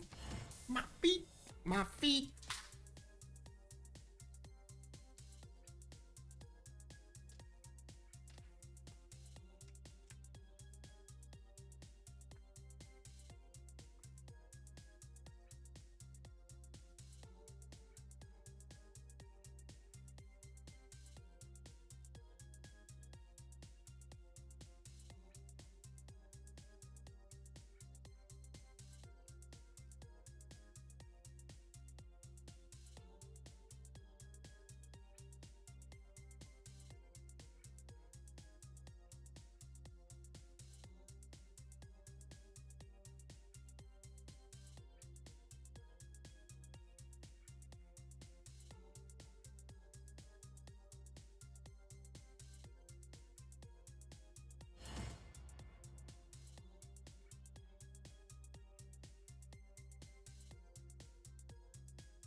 Okay, let me actually take a look if we have any zero MSers. No. Well, finally, I got to actually get the bottle of juice out of my fridge. I got it yesterday, totally forgot about it yesterday. Wow. I got myself with so many other things going, I totally forgot I have over that 10-hour game, man. Anyway. Poor Zenja Max indeed. Hello there, Sharon. Good evening, sir. You're his fan. Oh, I see. But yeah, he has a hard game today. In between 3 opponents. The sun is in the back, so nice. Wait, is it? I mean, it's not really sunny outside.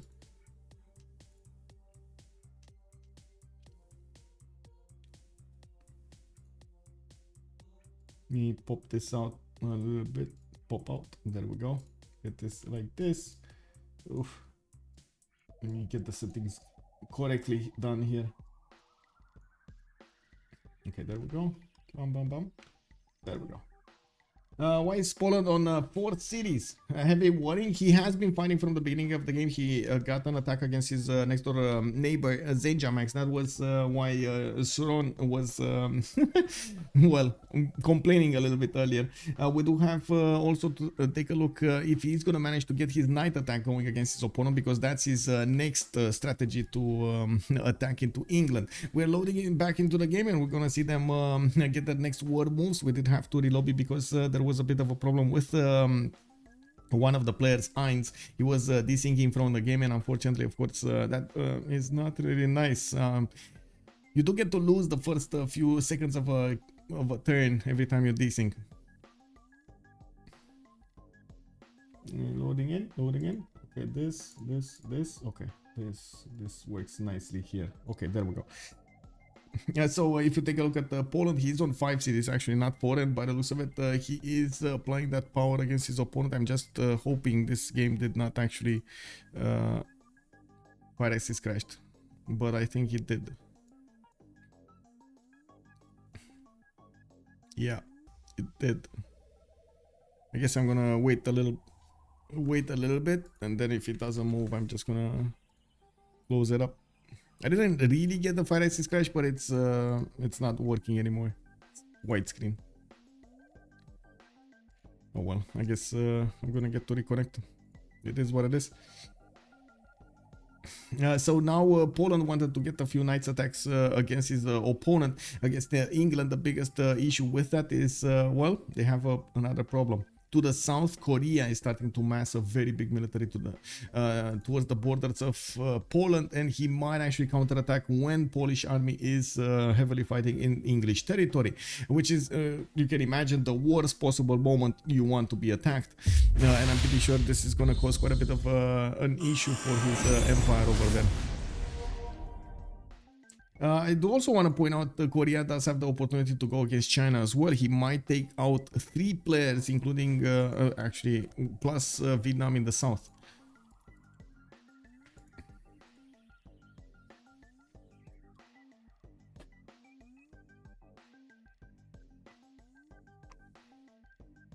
I think an extra 2 is missing, by the way. And this is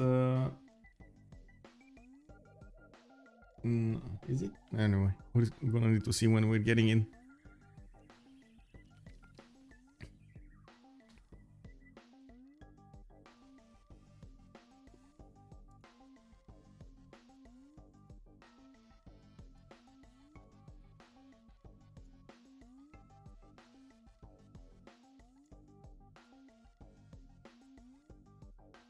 Okay, we're getting in.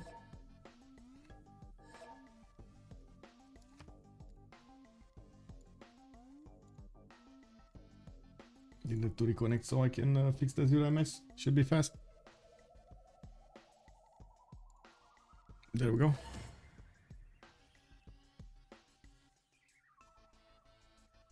Alright, so it's me and Hans. Okay.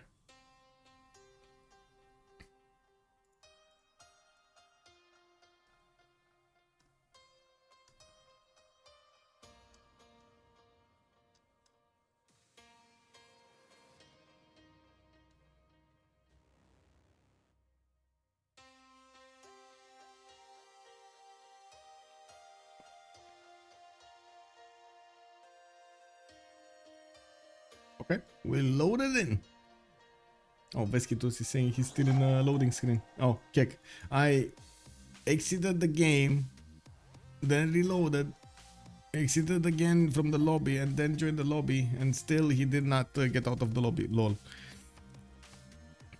Well, that must be a record of just sitting in the lobby.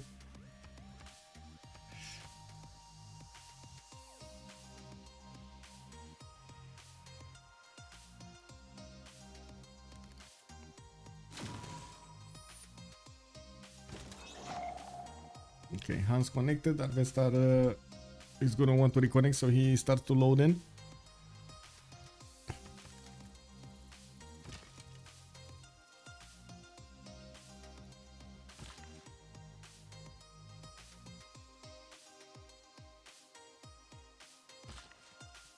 Anyway, looking back on this, we were talking about Poland attack going against his opponent. He does have general with him, Ethelfled, and he can apply quite a bit of power against England, especially since England is still converted to his religion, booty snakes. That's going to give him the extra +5 crusade ability. In the south, though, you see Korea is sending a trade route to Gzno. That's actually quite a bit of a problem because Korea already has 2, 4, 6 of these pre-built Hawachas with quite a few heavy chariots that can turn into knights and be quite quick to take out Gzno. He will also need an encampment training project. He's going to need one of those medieval Renaissance generals, and I'm pretty sure he has them available right now, but he does need the extra points to get to 75, so he recruits El Cid, and that's what he's doing. He's getting an encampment training project in 2 turns, has a builder that might actually get to chop next turn. And I do see he's getting more production industrial zones going. Actually, thinking of this, if he started up on his productions, there we go. He's started up on getting quite a bit of production coming out of his cities. He's already on 2, 4, 6 cities, and if he does manage to actually take over the Polish Empire to the north, that's going to be another 5 cities added with more space in between to settle at least another 3 or 4.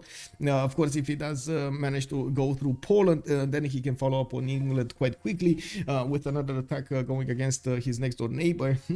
China might actually want to be a bit more aggressive here on the west side. He's going to be aware, and he's going to have the time to prepare against Korea. We're going to need to see if China is going to manage to put up a good defense against Korea, and of course what will Vietnam do, because this is dangerous for Korea as well. Exposing his whole southwestern flank to Vietnamese attack is not going to be something that he's going to be happy about, but he needs to do something, and he needs to deploy that army to the north. I'm pretty sure they don't benefit from an insane amount of gold. They do have 770 something between them, actually 783 between them, but it will take some time to generate new gold. In the yield stab, we got Hans on 62 gold, Trinda 61 gold a turn.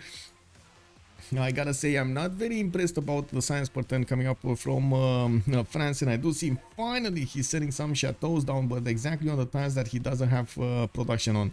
Oh well, I guess he didn't want to get it just for the era score and not for anything, any bonus, but it is what it is. Anyway, will he place another one here? Maybe, plus, maybe, no? Anyway, he's getting his audience chamber coming up from Paris. I do see Lyon is gonna finish. Lyon is gonna finish that one. He did get another one. Oh, victory! He got another chateau here, exactly on the wrong spot. He needed to put it here in on the 1/4, so he gets the extra food. He gets the culture and the gold from the amenity, and he gets the extra production. But he put it exactly where he didn't have the production. It is what it is. Anyway, let's take a look what's gonna happen here. We did have only a few more turns, 3 more turns until the next World Congress session, and the switch of the era. We're going to need to see what the players are gonna try to do before that to get that era score points. There are quite a few players still needing to race up for that golden age. We do have Trinda managing to get the points. Hans needs 1 more point. Arvenstar needs 7 more points. We got Veskitus needing so many points. 11 plus 5. Oh my god, 16 points. He needs 16 points. That's I would say not achievable, especially in the next 3 turns, but anyway, a kit 54 he did secure his golden age. We got Senja Max securing his golden age. We got also Kid what is it, 9 points out. And I do see, of course, Kid over here to the southwest is trying to get his production numbers up. He's also seeing the general of Korea next to his doorstep, and I do see he's getting his workshops going. We do have another settler for him. He's gonna get on 7 cities, but I don't see him actually getting another wave of settlers. He's probably thinking how he might actually try to get those next points. Of course, one of the easy options would be to upgrade, get a boat and upgrade to a Voichen. That's 4 points plus 2 points. That's 6 points that he could easily acquire. He would just need 2 more points, and bam, he got it. 3 more points, and he got it. Now, do have him discovering civil service, and of course he doesn't have yet monarchy, and I'm not so sure in the next 2 turns he can get monarchy. I'm very curious if he has enough culture to get it. He's on 93 culture a turn. He should have divine right very, very quickly. Wait, did he actually finish civil service, or did he just clicked on it? Oh, there we go. Okay, the first Voichen did get promoted. Okay, so he's starting to be fine. 51 out of 56, he should get it. We do have Ainz also going for the Dark Age, 41 out of 50. He's getting heavily pushed by the Kevsurs of Georgia. Marius PW will manage to do the damage against the Nubian Pitatis, not allowing them to grow bigger in numbers and get more strength on them. At the moment, the Pitatis are basically nullified. There is no more damage output against these Kevsurs, significant damage output against the Kevsurs, so the Kevsurs don't really care about them. They also get one shot by them. We do need to see if Georgia is going to manage to quickly take over the Nubian Empire and connect his economy with America to the east side. This is going to be quite important.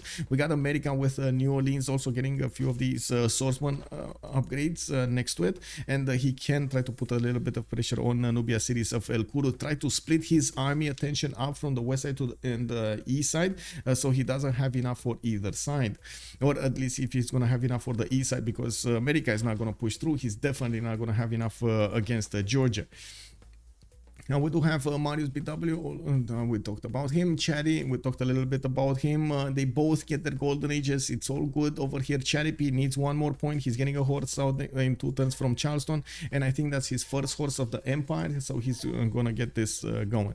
We do have also Isodor, still with 1 charge. He can use it to build up Wonder if he wants to. I do see he's starting to put down the first encampment here from the city of Charleston, and new industrial zones are coming up from his other cities. I gotta say, China is getting quite big, and we've seen multiple times how players do prefer to stay low in stats so they can get a lot of cities quickly enough. Does seem like China tried to do both at the same time and didn't manage to actually get perfectly, but he still has 48 science with 50 culture, 72 gold a turn. He's doing quite well when it comes to the income and getting new traders going. Quite good production coming out from Beijing, and he's starting to get new settlers out so he can settle those cities and expand his territory.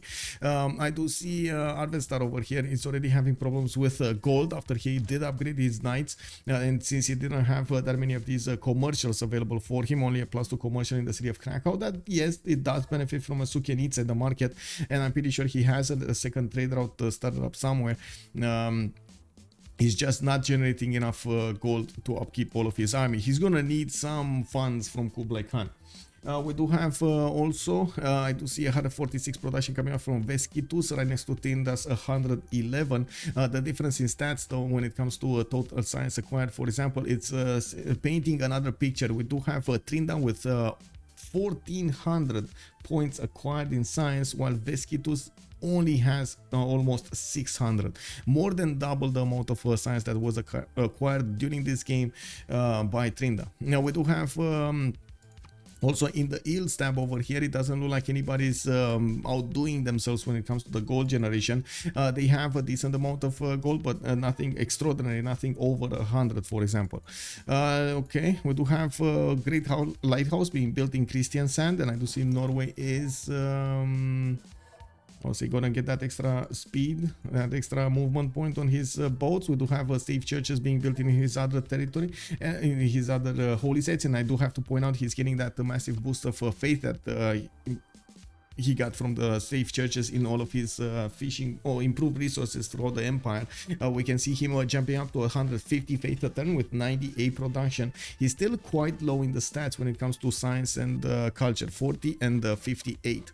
Looking at the turn count here, 2 turns to go, and we're gonna see what's gonna happen. Looking at the tech side, we got Trinda here with gunpowder finish, so he can spend that gold to get the Hawachas upgraded.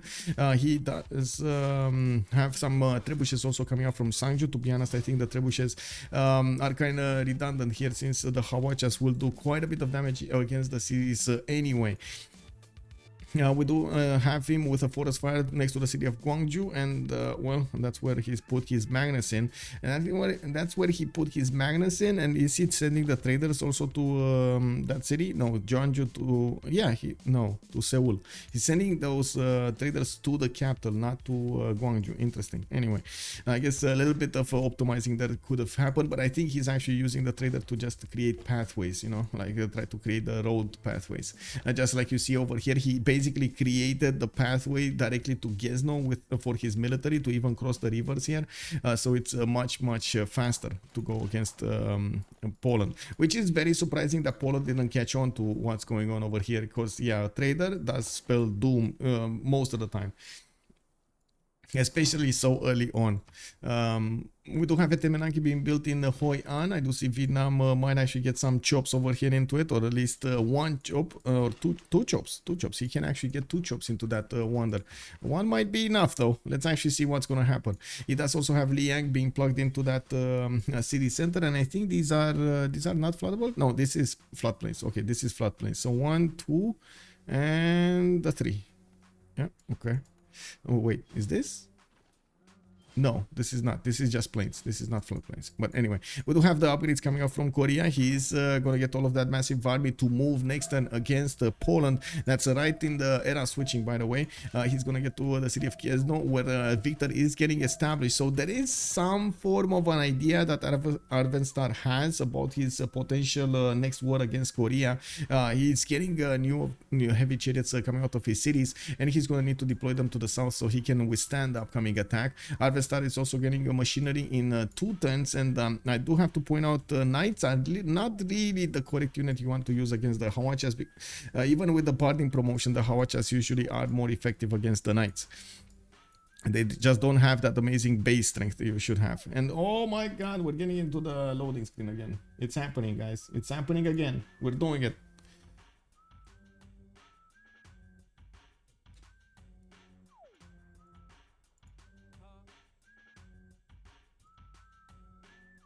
Okay, we do need to see what's happening on the east side between the Kevsurs and the cities of Nubia. I'm pretty sure we're gonna see quite a bit of tiers being farmed over there from Nubia. It does seem like the Kevsurs are gonna do massive amounts of damage against the units of Nubia, and Ainz just doesn't have the science or the production to match his opponent here. We do have Georgia about to take over the city of Kava with his 3 Kevsurs and some archers sprinkled between, and we do have some horses also pushing in towards the capital city of Mero of Nubia. And I do see from the east side, America is getting some units on the western borders of New Orleans, but hasn't started pushing yet. We do have America coming up here with Abu, Isodor of Miletus still available. I do see his getting his Machu Picchu going in Washington, and I do have to point out, finally, Norway's city did get stabilized here. Are we actually getting? No, please, no, not right now. We just desynced. Okay. I guess another deal will be going.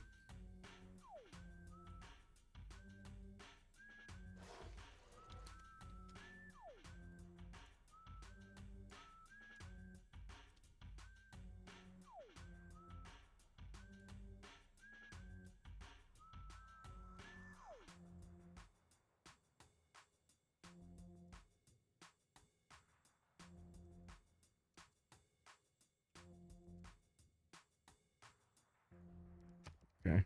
Let me see. They're asking me to host.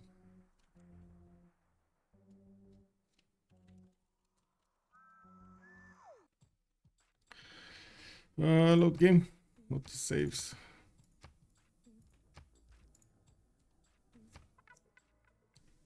To be honest, this is the 10 we desync, so I'm not expecting much, but I guess it is what it is. Give me a second so I can get the link.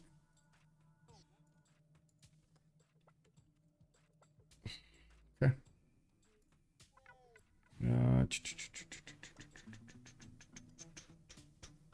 Let me find the Trinda over here in my messages. Way too many messages. 1 second. It takes me a while. I'm sorry. It's a list. It's a process.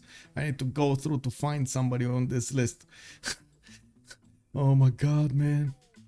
Okay, there we go. Found them.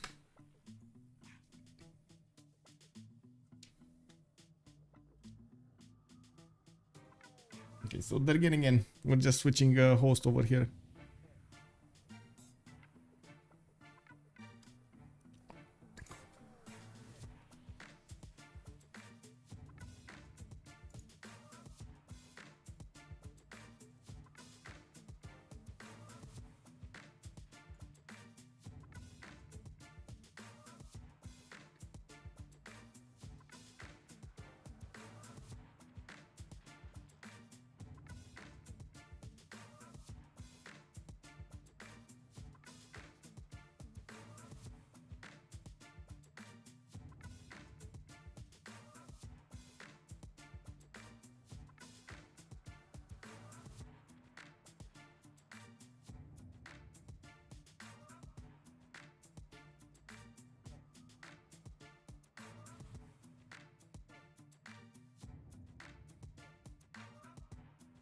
Okay, so the players are joining. I'm just reading through some things in behind. It's all good. We do have Zenjamax coming up there. Veskitus, we got Trinda, we got Igit, and we got Marius. We need Arvenstar, Kid, Hans, and Ainz to join the lobby.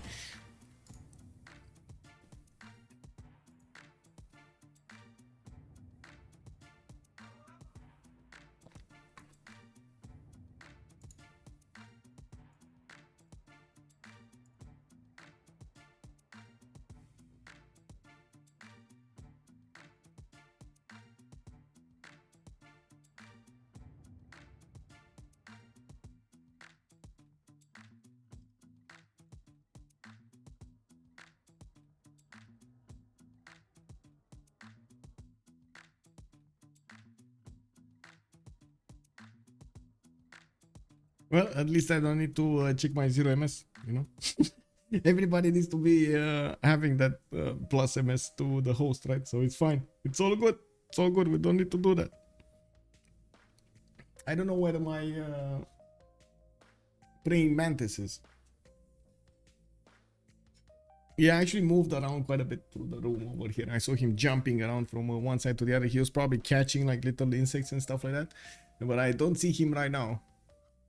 He likes to stay behind the curtains, to be honest. He doesn't want to be seen. Even though yesterday, have you seen that guy, man? Oh my god, the nerve of that guy actually just going on the camera and hugging the camera over there. Unbelievable. Anyway, we'll see. We'll see how this goes. I guess we do have a bit of time to actually take a look at the updates here. What did happen throughout the tournament? Let me actually put it up on the screen so you can see it, and let me actually split the screen like this.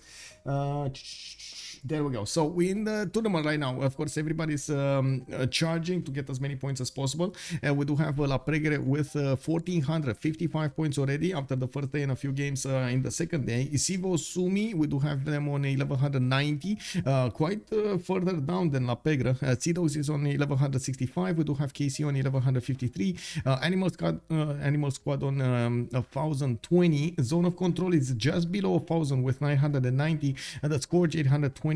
Cody Fan Club, we got them on 768.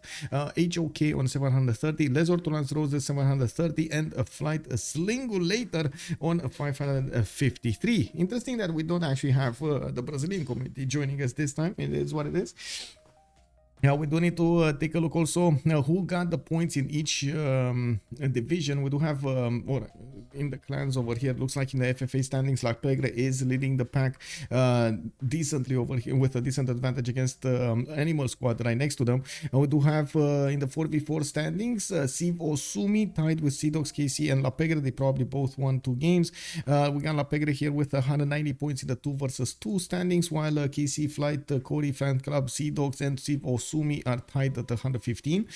In the dual standings, Civ6 Sumi is tied with Zone of Control La Pegre on 225 points, and I do see everybody did join back in the lobby. We do need them to fix their 0 MSs, and hopefully they have BBS.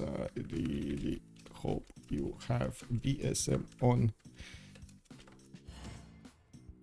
Subscribe to and on. There we go.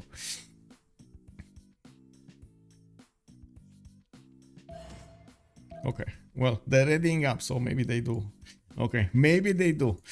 In the MVP per clan, by the way, I do have to say Flying Toilet is the most valued player of Civ6 Sumi. We do have him with 275 points acquired since the beginning of the tournament. Animal Squad will have Lobster as their MVP with 245 points acquired. Rage is the MVP of Zone of Control with 235. We do have Scarborus on Sea-Dogs with 190. Pablo on the Scourge with 175 after his win yesterday. That was legendary. We do have Sabuga coming up with KC, 168 points. 4 KC on 168 points. Hazagi on La Pegre got him Steam 163 points. We got Porch or HOK with 153. Colo from Les Ortolans Roses is gonna have 125.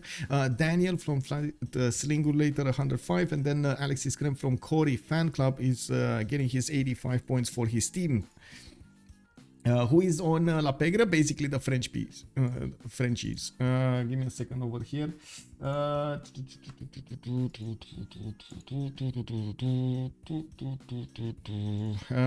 Give me a second. I'm gonna read it out loud. I'm gonna put it up on the screen, but yeah, not that.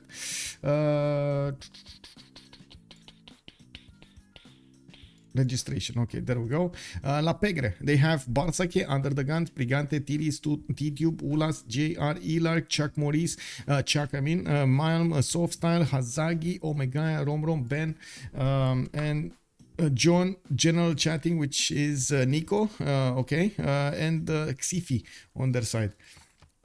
We're still waiting for everybody to load in. Did they? Oh my god, we're right on time on this one. Okay.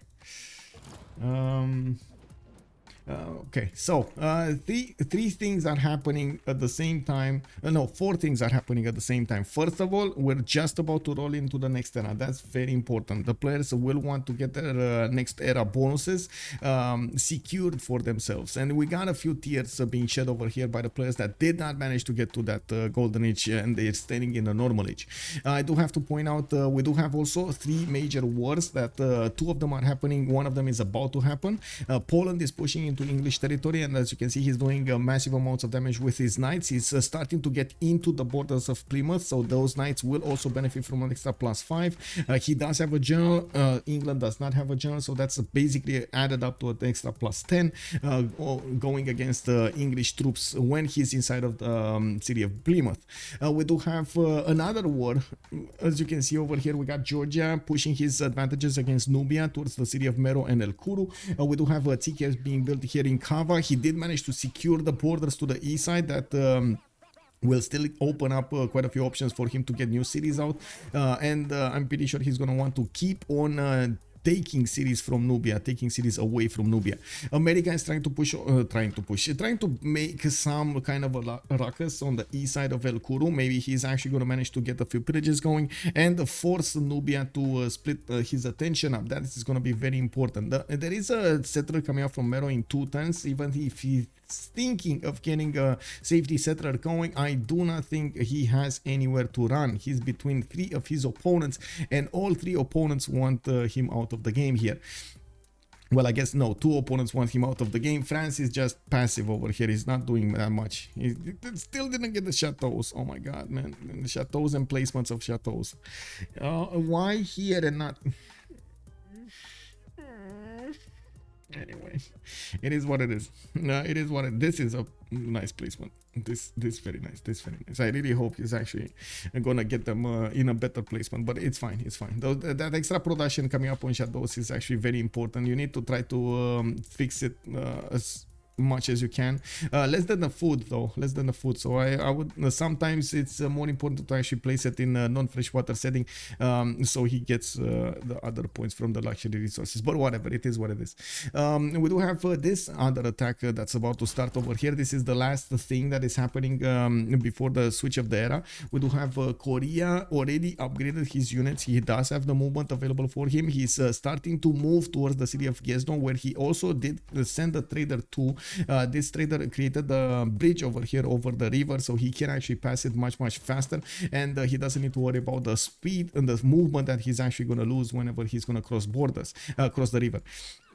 Now we do have him also with trebuchets coming out from Buenos Aires and Sangju. He's going to get to use them to apply the siege power against the city of Gzno's defenses, where there is Governor Victor established. I do see another wave of units coming out from Poland, which will be an advantage probably, but he does need to deploy them to the south if he actually wants to have a chance. Those units do need the 45 bonus, and they do need the Matterhorn also bonus over there.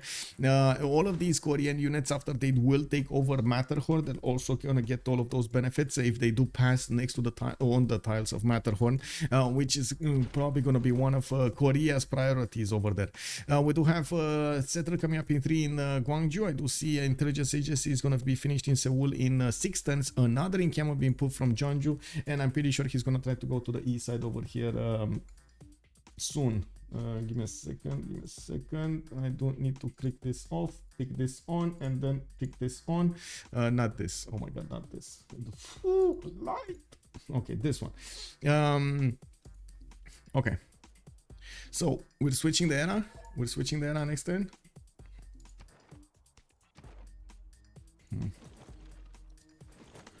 Okay, let's count down.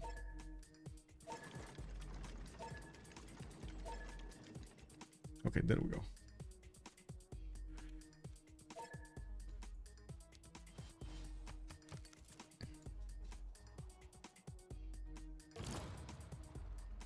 Okay, so the trebuchets are out. The era has switched. We will see who did manage to get the golden and who got the dark age with the normal age. Looks like Arvenstar and Veskitus did not manage to get into a golden age. Arvenstar is going to get the series of England quite soon, but he does have a problem. England is getting ancient walls. Well, I'm pretty sure these knights should be strong enough to keep on doing the damage against the city of Plymouth, even with the walls. They're just going to sustain a little bit more damage.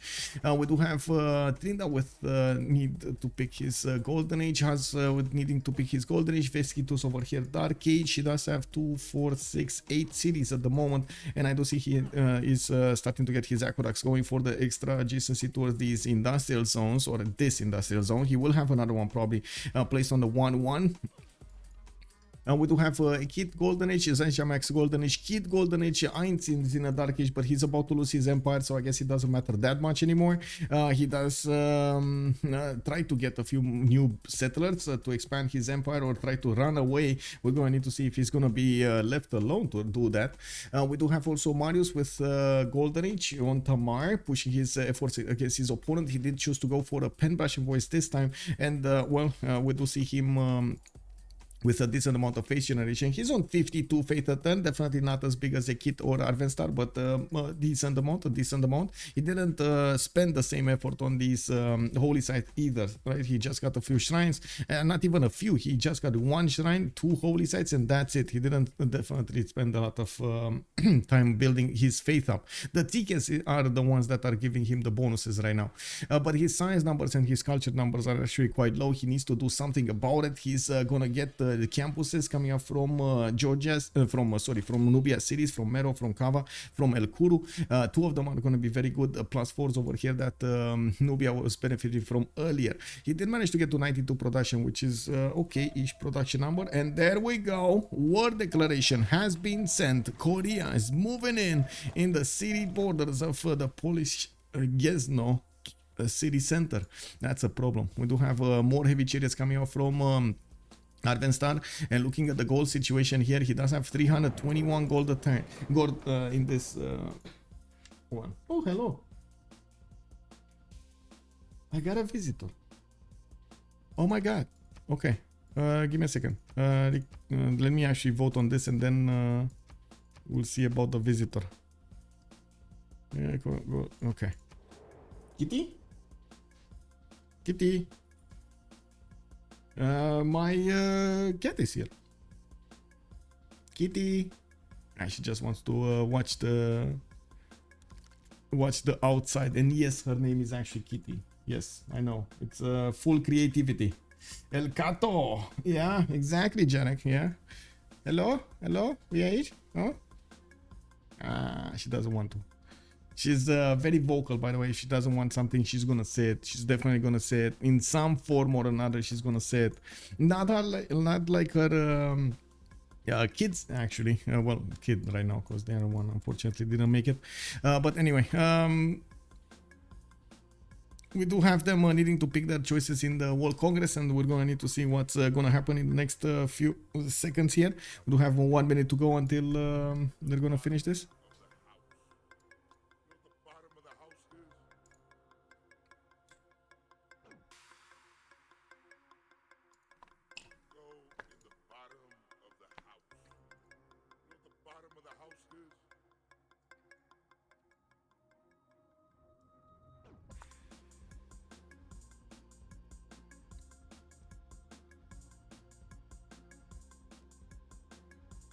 We'll see if she actually wants to come here.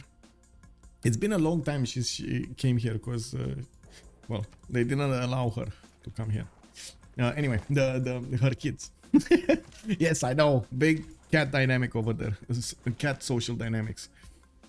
Anyway, the city of Gizno is getting attacked. Korea is starting to train those Hawacha shots against his next door neighbor. We do have also the World Congress finish with a +5 combat strength on the ranged units. Those Hawachas will benefit from a lot of firepower. Production on 100% production until the next World Congress. This is going to be a problem. And gains 2 Diplo victory points on a kid on Vietnam. We do see the Hawachas right now are 75 strength with a +5 gathered from the general and another +5 from the advisory military resolution. We do have Poland still wanting to attack into his opponent and will start to bounce against the city of Plymouth. He does need to actually put it under siege, and I'm pretty sure he's going to want to finish off all of the other units of England here. He does need the gold to upgrade his heavy chariots so he can withstand the attack of Korea, but I think this is a bit too late. Like, these knights cannot attack into the Korean knights. They barely do damage against the Hawachas. They're 58 against 63. The Hawachas is much stronger than the knight. It can two-shot the knight also, so it does look like Poland is going to go down under in quite a quick amount of time, especially since the Korean units are going to get the Matterhorn bonus. They're not going to get care that much about the hill. So they're going to be a lot faster to take over cities. We do have also Georgia starting to get really close up and personal to the city of Mero, and we do need to see their golden age options. Pembrasian voice coming up from Tamar. Chari P did go for a Pembrasian voice also on the east side. He's still not moving up his swordsman in the borders of El Kuro. I do have to say that I think this is a bit of a mistake. He should have been a little bit more aggressive over here against El Kuro. Even if he didn't have a big army, the fact that he was there, his presence would have changed Nubian's reaction. We do have also Trinda with Penvash and Voice Golden Age this time. He's getting that culture coming up from his districts, built districts, the Sumas in Camons and whatnot. We do have his industrial zones also coming up over here to the north, a +4 over there, using the government plaza adjacency and an aqueduct. Now, 3 times for intelligence agency to get a free spy that he's probably gonna plug into the police city, so he gets a little bit more damage against his opponent. Oh, she's starting to patrol. Now we do have Hans also with a free inquiry golden age this time. He's trying to get the science numbers up with 105 and 84. He's doing quite well in both aspects. I'm gonna want to take a look at the word scene here and then move to Tamar and then move to the players bonuses, because I think this is quite important how fast Korea can actually take over the police cities. You can see how much damage these Hawachas are doing. It definitely feels like these trebuchets are a bit, you know, a bit too much. We do have Korea with the ability to actually take Gizno right now. I think he still wants to pillage some tiles over here. He has 1, 2, 3 mines that he could get some gold from, not to mention replenish some health over here from the wheat tile and the pillage on the theater square. But anyway, I guess he needs to take into balance what does he want more. He wants the stats, he wants the immediate city or something else. Let's see if hey, what are you doing? Hey, oh my god, the cat is just gonna come over the camera. Oh my god, hey, yes, count, yes. What happened? What did somebody do to you? Any bad? Yeah, very bad. Yes. She hasn't been here in such a long time because her kitties didn't want to let her actually come here up. They were chasing her out, and now she actually can come up. Oh. You want to talk to the microphone? No. Oh, okay. Got very annoyed about the microphone. She's getting filmed. No, let me out. Why are you filming me like this? Yeah, it is what it is. He's a very how to say angry cat, I gotta say. She's actually, I think she has been one of the angriest cats I had, but yeah, it is what it is. She's doing what she's doing. Anyway, now we do have Arvestar coming up over here with under siege on the city of Plymouth, and it looks like, of course, he's losing his cities in the borders here. Get this. Okay, there we go. We do have heavy chariots coming up from Warsaw, and I do see Poland does have his resources improved, but unfortunately he doesn't have enough troops to get an army out to help him to the south over here. I do also notice we do have France trying to get his culture up from his theater squares, and we do need to talk about Hans's free inquiry golden age here. With 121 gold, he can afford to send that gold to his teammates, so he can actually get some upgrades going, and of course that's actually what allowed Korea over here to get his military to face the Polish nation to the north. We got also Jadwiga with free inquiry normal age. Unfortunately, he's not going to get the golden age bonuses. Veskitus also dark age monumentality. We again don't have him actually pushing his advantage against Birmingham. He's letting Poland actually put the pull the weight over here against the English nation. And we do have him getting some more theater squares and starting to produce crouching tigers. He's going to get some towards Changsha, and I'm pretty sure he's aware that he might get attacked by Korea from the west. We do have also Ikit with 100 science and 74 culture. He switched to a free inquiry golden age from monumentality, so he starts to catch up in the science screen, especially since there's quite a difference between him and Cherry P's total science acquired built up from the beginning of the game. 919 versus 1451 of Cherry P. We do have also Zinjamax here that is still trying to defend on 2 cities. He got 5 coursers to help defend against Poland, and he might actually outlast the Polish nation. His capital city never actually got converted to the Crusade ability, the Crusade Polish religion, and I do see him getting a settler out from London. Well, he's going in the far seas. He's gonna try to get a safety settler somewhere out of the box over here. I gotta say, he's not aware of what Korea is doing to Poland, and of course Poland is not retreating his units. He wants to have the advantage against England. To be honest, he cannot keep the city of Plymouth. Also, Monstrat is saying, I don't exactly approve of Polish decision to fight England instead of defending versus Korea. Yeah, exactly, but the fact is, he already committed his army on taking over Plymouth. He's quite far away from actually getting the defense going against Gzno, and it would have taken him a bit too much time to recover. So he said, okay, I'm gonna do my attack, I'm gonna push against Plymouth. To be honest, I was expecting him to actually just raise the city of Plymouth, because he definitely cannot keep it, and then come back to do the damage against Gzno, just leave over there some skeleton army to defend against his attacker.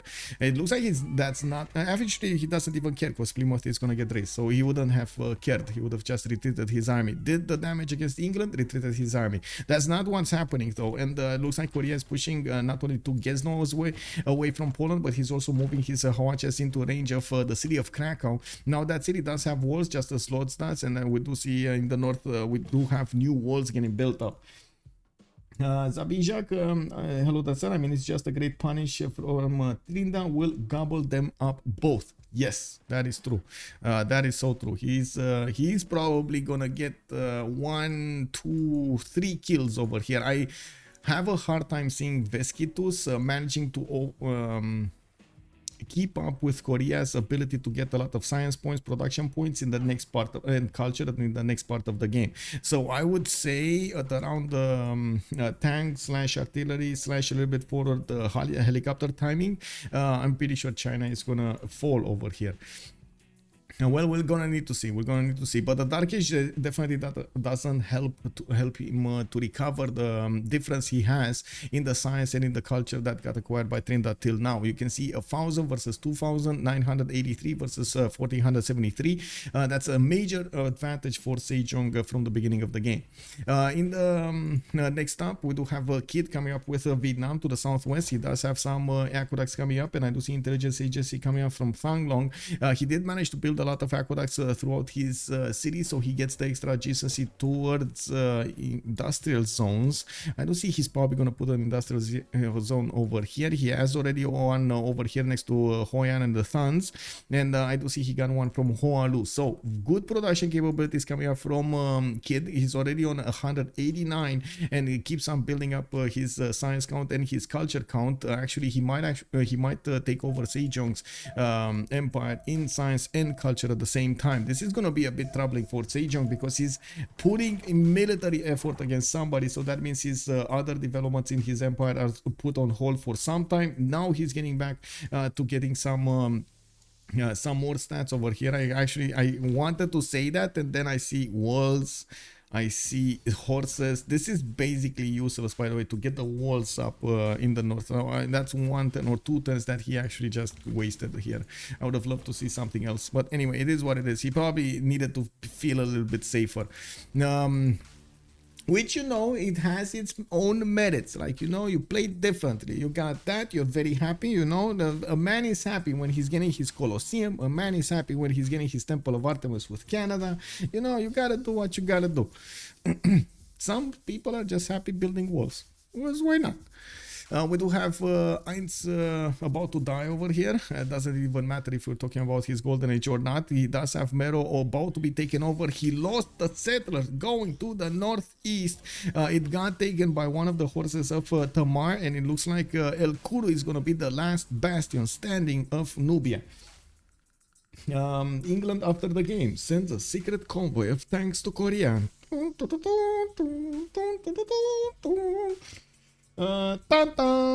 Vietnam has some good districts planning. Nubia would be happy, and yes, indeed. I gotta say, Nubia over here did build a few of these pyramids, but definitely didn't max them out when it came down to adjacency. This one I like. This one definitely I like. It wasn't the land that was perfectly placed also for him, but I guess he could have actually went to the north over here on that wine tile instead of going forward to the west side, getting right in the face of Georgia. Now we do have Marius also with that Pembrush and Voice Golden Age. This time he has his universities coming out from his cities. He finally got a few warrior monks, and it looks like he's sending them to the west side. These are probably his bodyguards over here against the possible Chinese attack. We do see the encampment started up from China. We do have 1, 2, 3. He's getting up for war slowly but surely, and he knows he's probably gonna need to finish England off. Ooh, baby, we got wing hussars showing up, and it looks like the Hawachas are going to have a problem attacking to these wing hussars, but they are chewing at the doorstep of Krakow's walls over there, nibbling every turn at those that wall defense. Yes, the wing hussars are not that big in numbers, and I'm pretty sure Poland will need a lot more. He does have quite a few over here that will do the damage against the remaining English troops, and might even take over the capital city of London. The previous problem is that city of Plymouth will rebel in the next 4 turns. He does have a missionary with him to spread that wonderful religion of crusade, because you know, that's how it is, right? You basically educate the people into other ways, so you get crusade against them. Wow, look at that wing Hassan, man. He just died, pushed out the 9, but died in the process. Couldn't get a kill. Who got Newton? Did anybody get Newton? I think Hypatia got taken by Vietnam. There's no Newton. No Newton yet. Nobody got Newton. We do have in the merchant screen, though, to take a look who got Ipfadlan, though. That's France. Okay, so he managed to get the third one. It's fine. I do see Lincoln got Isodor of Miletus earlier. Krakow's walls have been taken down. The only Polish Winkasar that was available to defend in his main cities has also been taken down. The Trebuchet will slowly eat the Krakow's defenses, and of course we do see the Hawacha actually is doing more damage. Oh my god, man, how is this possible? Remember, the Hawacha has a penalty attacking into the city of Krakow. It has a -17 penalty of being less effective versus fortifications, and it's doing 53 damage against the cities of Krakow 59. Look at this trebuchet damage.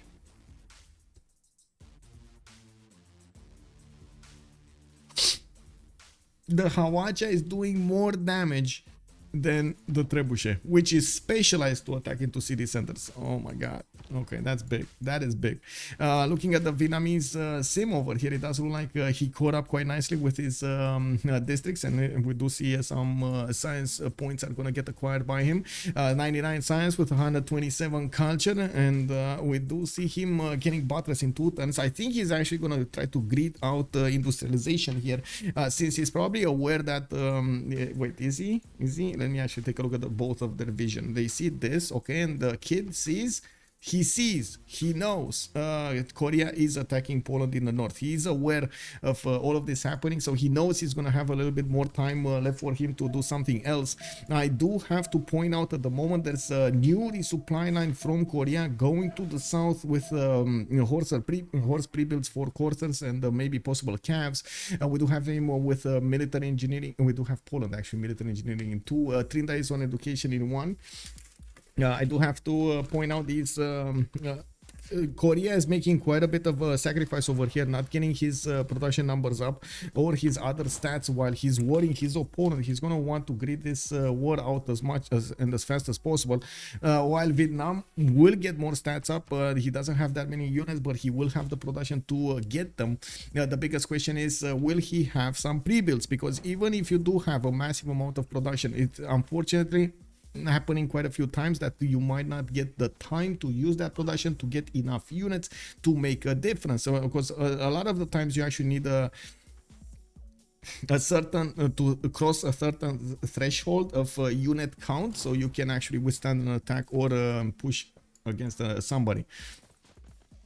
Looks like Trinda is worried about Vietnam. He is definitely. Vietnam did get a Voichen. Yes, one. He did. He did get a Voichen. I feel that Faith Grade Merchant trade route is weaker than the gold one, especially if you're not going monumentality or aren't faith based. It is. You're not wrong. We do have weaker. Also, Dolkin Rukan is saying fixed fortifications are monuments to man's stupidity. Peyton. Okay. I mean, that's a quote from Peyton. Yeah, yes and no. I mean, you know, some people, again, do need to feel safe. So sometimes if you get the words and you feel safe, it matters, man. It matters, you know. It is what it is. Now we do have another city settled over here by Georgia. Looks like he's going to get the chance to come back into this game with 87 science and 54 culture. He's definitely starting to get a few more stats on the board. New cities can be settled to the south of Kutaisi, and of course he's going to circle France to the south. He can go to the north with at least 2 or 3 cities over there, and I do see he opened up all of this territory to the north of Tel Aviv. Not to mention he's going to get El Kuru as well, which to be honest should be an American city. Like this should be an American city. And then he just has Kerma to the south, which I have no idea why it got settled there, but it is what it is. He probably wanted to get out of there and couldn't find a safety spot. We do have intelligence agency coming out from the city of Paris in 2 turns, and I do see that's a 13 population city. We do have a few more chateaus, definitely not maxing out the production on those, unfortunately. Anyway, heavy chariots coming out from the cities of Hans. I'm very surprised he didn't actually choose to spread his cities to the west side, even if he did get Ancestral Hall. No, wait, he did go for Audience Chamber in this position. Okay, so one of the things that did happen over here that changed exactly the picture that I had at the beginning of the game was they wanted to get the gold for Trinda to make the Hawacha push possible. And you can see they don't actually benefit from a lot more gold on their side. This is the gold they acquired in the last few turns from the pillages from the trade routes. So to actually achieve that, France didn't go as wide as usual with more cities because he wanted to finish the commercials. He wanted to get the markets out, get that gold generation going, and have the ability to feed Trinidad the gold necessary. We do have by the looks of it, Poland over here going against the capital city of Zenja Max. Zenja Max is trying to get out of there with a settler. Birmingham is still a standing fortress over here to the north of Chengdu, and I do see Plymouth is still rebelling importance. The capital city of Poland will be taken down. There is no way out of this. I'm pretty sure Poland didn't have enough pre-builds, nor did he have enough money to get a lot of wing hussars, so he can push back against Korea. If he didn't push against England and created a defense against Korea, it would have been a totally different game over here. I'm pretty sure with his units, he could have been able to withstand the initial attack of Korea and made it a lot harder for Trinidad to take over his empire. The lack of information, the lack of scouting towards his opponent actually gave Trinidad the advantage over here, because he was unaware. He was unaware of how many units, what kind of quality, what kind of units are coming, if they're ranged, if they're horses, if they're melee, etc, etc. We do have, or even anti-cavs, because yes, you're gonna fight heavy chariots, you're gonna have to get some anti-cavs. Kublai left Jadwiga to her own devices. Kublai left Jadwiga. Yes, he left Jadwiga. He didn't do anything. He didn't flex a single muscle over here against England. Also, wait, don't mind me. It's an industrial city state. Yeah. I do see a photo settled by France in face of Norway. I mean, they kind of photo settled each other though. As in France got the city of Bordeaux to the south, and then Drummond got settled over here by Ikit. I think this is basically like a frenemy kind of situation. Lincoln doesn't really want to push in the south. Oh my god, this is going to be beautiful land in the city of New York. We got the builders coming up in 2 turns. We do have barracks getting built in his territory, and I'm pretty sure he's going to get a few more wonders. We do have actually Chichen Itza being built over here in Los Angeles, and I gotta say he doesn't have a lot of rainforest throughout his territory, but this is gonna be an amazing city of New York. More fertility on all of these rainforest tiles. You can see already some of them did get those extra points, and with Chichen Itza bonus, that is gonna be insane. El Kuro did manage to get the walls before America pushed through, and it does seem like he might actually require a bit of support from Georgia. Georgia does have a battering ram with him, and he's gonna bang on that wall doorstep and take it down. We do have Galilei for Georgia as well for that extra science. Another warrior monk did get deployed to the south, and we got a few Kevsurs. Looks like more and more Marius is concerned about Veskitus to his west side. Veskitus over here does have 119 science with 37 culture, 258 production. That's a very good production number. Actually, throughout the game, he's the most productive. Even if you put him next to Chaddy P on Lincoln, the difference of course would be the other stats. We do have Chaddy with a much balanced approach to the game, and of course Golden Age versus non-Golden Age. That 147 science and 106 culture on Chaddy P with 235 production does look good. He's also going for industrialization because he knows Norway is probably not going to push into him anytime soon. I'm very curious what will happen over here, because there will be a moment in time they can't really be friends anymore unless one of them decides that they're gonna take second place and not first place, which, well, I mean, you know, it happens. We do have Warsaw and Lodz getting attacked here by Korea. We do have multiple trebuchets also appearing on the scene here to help them do the damage. Some of the Hawachas are starting to get their promotions, the level 1s, which will increase the damage output they have to bear against these opponent cities.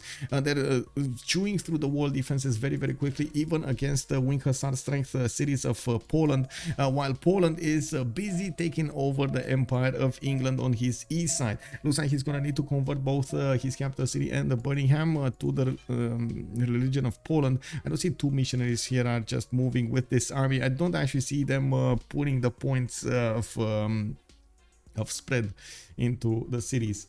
Vietnam here is gonna also be something to watch at. It took me a second to actually see the Vietnamese army, and then a second to see a Korean army. If I wanted to see if there was a possibility for me to start talking about a possible attack of Korea into Vietnamese territory, because Vietnam at the moment is kind of left alone to do whatever he wants, and he's using this time to actually grid out industrialization. The last time we checked him, was he gridding out industrialization? He's going for printing right now. Nationalism coming up in 3 turns. He didn't go as far as industrialization. Yeah, I don't see him getting industrialization. I do see he doesn't have his extra point of production on his mines. We do see him getting the universities up and the science points. He's getting a spy out with a new campus coming out from Thang Long. He did choose to put down a campus and not an industrial zone in that city center. He knows the science will be very important against Sejong, and he's going to give up on a few production points to actually get that going. He does have 212 production. It's actually a very good number. We're going to need to see if he's also going to manage to correctly predict when Korea, if Korea, and how Korea will try to go against him. Now, we do have so many military units being sent to the west side over here. More and more are appearing. He's seeing this happening. By the way, Vietnam does have a scout starting to see what's happening on the borders of Korea. He's going to be aware his opponent will want to do something against him. Horizon, Poland want to trade territory. Yes, basically. Also, shoot Norwegians. Shoot. What? For some reason, I blanked out. What is going on, man? What do you call people from Norway? Norwegians. Yeah, Norwegians. It is what it is. Looks like the Norwegians had a scout problem in their territory, and they asked France over here, can you like please GTFO? We got some you know, work to be done here. We're actually, you know, working right now. Can you like move along? Anyway, we do have Meadow coming up with tickets. I do see Tel Aviv also with tickets, and I do want to take a look what France is going to do here with his upcoming time. We do have him getting a spy out. This is way past the moment that Catherine de Medici wanted to get his corsair attack against somebody. We do have him with a very good science numbers and the culture numbers on 122 and 166. The Colosseum has been built earlier, and that actually gave him a lot of amenities to work in this in these cities. It kind of looks like right now the game is shaping up to have first team zone of control with Trinda and Hans. Second team Cherry P with Marius BW, Tamar and Lincoln. This might change depending on how aggressive France wants to be in the next part of the game, especially since he does have the ability of getting those Guard Imperials to smash through the defenses of Tamar over there to the northwest. I called them incorrectly using the older term. Oh, I see. There was an older term. Oh, the Norseman. Okay, through the Norseman. That's what you're okay. Anyway, we do have Poland also starting to bang on the doorstep of Birmingham. We do have the English settlers trying to get out of there. He might get to settle a city over here on the horses past the city of Hansa to just try to get more time, buy more time for this English settler to go somewhere. We do have the takeover of the city of Warsaw. 2 more main cities of Poland are remaining, Lodz and Gdansk to the northeast, and then well, Korea is just putting more settlers in the meantime in between those his empires and his taken cities from his opponent. On Lincoln's side, we do have some men at arms managing to take the damage to El Kuru and finish it off. Anshan might also be taken down. Anshan is being held, no, it's being contested by Kid and Marius BW, and we're going to need to see if they actually want to keep this on their borders or not. We do have Charleston starting to get Statue of Zeus over here, and well, Charlie P is gonna get the benefits of Abu, not bad. New York is also gonna get those extra culture points from the improved tiles of Chichen Itza. As you can see, Chichen Itza has been finished in the city of Los Angeles, and New York is started up on his commercials and benefiting from the extra fertility coming up from these tiles from the forest fire and the extra culture and production from Chichen Itza. I do have to say Marius BW to the west side here. He's starting to get those units to move towards China. He might even take over the city of China, to be honest. Like, these warrior marks are not units you want to just shrug away. These units do hurt. They're a problem. They're actually a significant problem. Oh my god. Okay, I mean, yeah, sure, let's do it, Marius. Let's go against Longxi. We do have him putting down a few more campuses and trying to get those science points going. He did manage to get over 100 science points, but he has a lot to catch up. He has been in a war with his next door opponent here for some time now. There's only one city remaining for Nubia, that's Kerma, and it looks like we might actually have two players taken out from the game, basically crippling teams. Harald Hardrada is going to be left alone by Zinjamax, and we do have Kid left alone by Ainz. Kid is also in a corner over here, so he's going to feel the full strength of the Korean Empire coming against him. We do have Korea starting to upgrade a few coursers, and of course gold situation will also matter quite a bit. Kid does have the science, does have the culture. He's missing the gold per turn. 16 gold per turn. We don't have him with the ability to actually upgrade a lot of units. His only way out of this is to hard build as much as possible and then pray to God that you're gonna get some gold.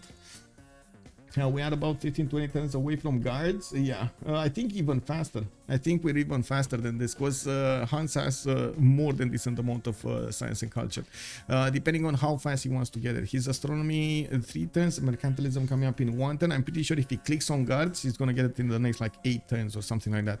I think he's going towards industrialization rather than anything else. And this was another question. I'm a bit surprised that we did see Kid switch off from industrialization. He didn't quite get it. He went towards it, but he didn't quite get it. He needed to get something else in the meantime. A mass production coming up in 1. Oh, he wants the shipyards, but that's not, I mean, I guess he does have 2 possible shipyards, but that's not really that valuable to tech here right now. Anyway, nationalism coming up in 1. That is valuable to have. You do get the core ability on your units, making them stronger, but you do have to produce twice the numbers to get the same. Anyway, we got Cherry P here, 1 turn away from the industrialization, and it looks like he did jump up to 180 science and 129 culture. We do have actually Isaac Newton being recruited by Korea, and I do see Ibn Khaldun got recruited by America. He's gonna get those extra amenities over there, very nice in his cities. Let's see what kind of happiness he has. He's at ecstatic level in his capital, with a happy level in Charleston, ecstatic in Los Angeles, not bad, happy in New Orleans, ecstatic in New York. Okay, I mean, pretty good. That's a lot of production bonus that you get out of that extra happiness. He's making swordsman, so pre-built, but only a couple. Is he making... Wait, you're talking... Yeah, he's pre-building. Yeah, he's pre-building. Okay. I do see there was a war declaration from Veskitus. Has declared war on Cherry P. Veskitus is China, and he's declaring war probably because of Marius entering his borders. Oh my god, Marius is gonna actually enter the borders with some warrior monks to take the city of Longxi for his own pleasures. We do have China with a bit of a problem. He doesn't have enough production to just get the courses to attack and to come to the help, to the aid of Longxi, and we do have some musketmen coming up from Georgia. I'm pretty sure with the Kevsurs right on the doorstep over here, he will get to upgrade at least 1 musket, definitely stronger than the coursers. We got the city of Birmingham about to fall, but it looks like Sheffield got placed in the north. He's trying to get the ancient walls, but it's 24 turns from finishing. There's a wing hussar over there that can actually be used to bounce against that city center and take it down fast enough. There's another city, Bristol. Oh my god, he's trying to be as how to say, as annoying as possible. I like that. You know, it is what in these games you gotta try to stay alive somehow. You know, you gotta get going somehow. I do have to point out, we didn't talk about that much about Norway. Norway did manage to get which one was it? Norway. Choral music, pilgrimage, stupas, and itinerant bridges for the 30% spread. We did have England, Defender of the Faith, yes, Georgia, Tbilisi, Holy Waters, Warrior Monks, Korea, Jesuit education and stewardship. I gotta point out Norway did manage to get to secure most of the admirals here. He's getting his production numbers up from the shipyards, and since we do have 7 more turns until the next World Congress, we're going to need to see how he's gonna try to make use of his remaining free inquiry golden age. He's gonna need to get quite a few campuses going with the libraries and the university inside them, so he can counterbalance the loss of science in the upcoming era. Korea is about to finish over here. Poland, it looks like he will take the city of Lodz soon.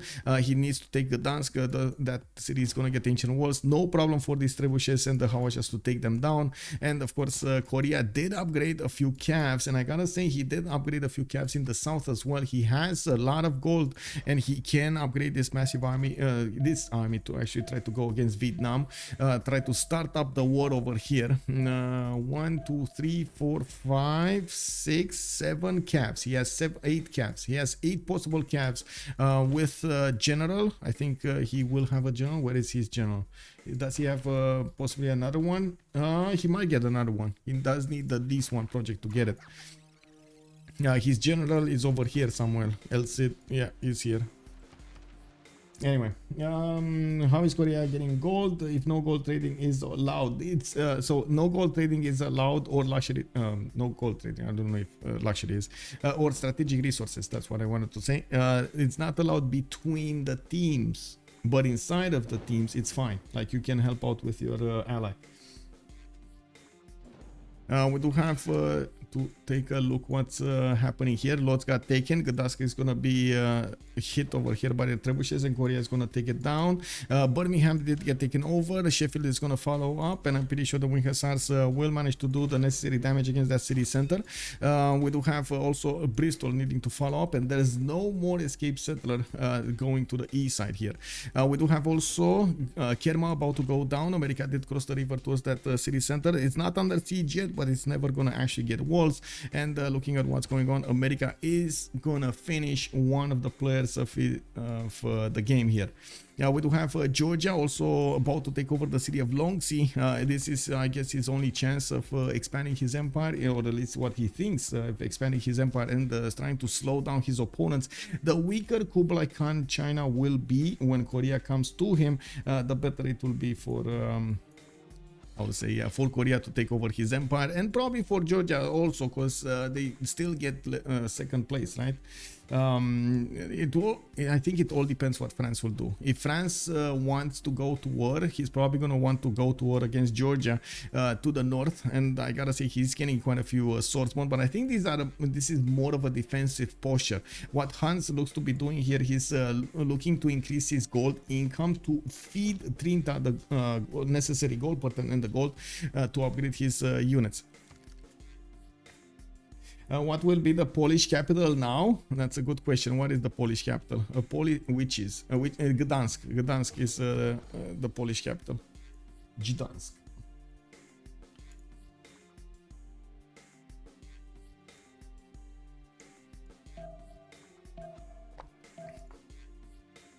Oh well, it is what it is. Give me a second over here. Okay, there we go.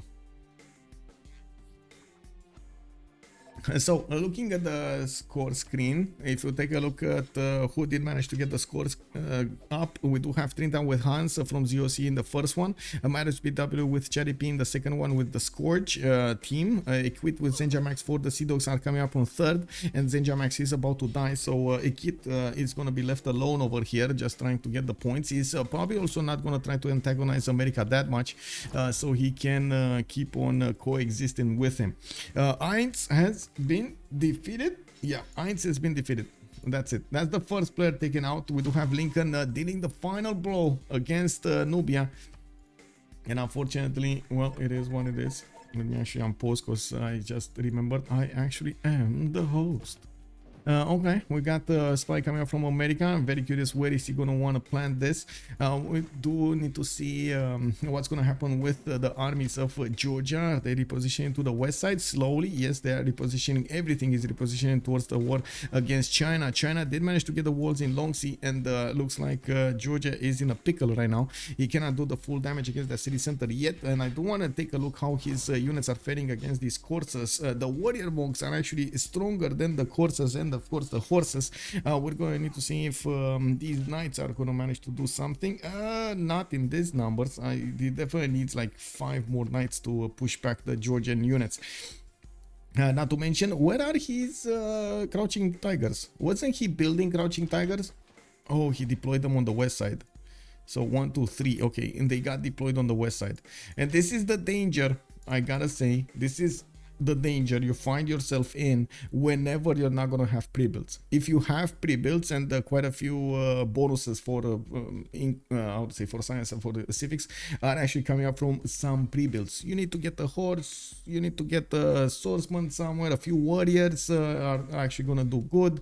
They're cheap. They don't cost you anything. You need to get quite a few archers, at least 3, so you can get the expo bonus, and so on and so forth. You need to have pre-builds, especially when you're talking about border cities, you know, cities that you know might get attacked at some point. Having some units over there that you just use the half coast guard to chop or something like that, it's always useful to have. And I do want to point out, for example, how Trindar has been playing this. He knew that he might get attacked from Vietnam. He had a Skeletor army while he was attacking his opponent in the north. He quietly was building more military to withstand the possible attack from the south. He knew he might get attacked over there. He wanted to play the safe side and get that military to fend off any kind of attack coming against his cities.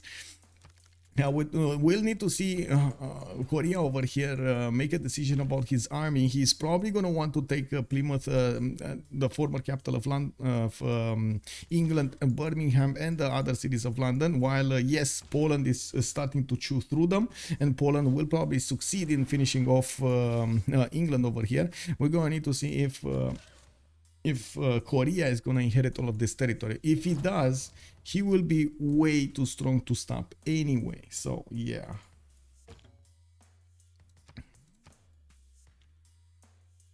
After Gdansk falls, well, that's a 71 strength city, and it looks like Korea is at the moment wanting to regroup his units here. It's also starting to put some chops in. Oh, I do see Poland is getting another settler. Aha! This settler can be taken away. Take it. Take it. Oh my god. Well, Arvenstad did use that as a bait. Looks like he took down a knight with his wing hussar. I mean, sure. Yeah, whatever works, man.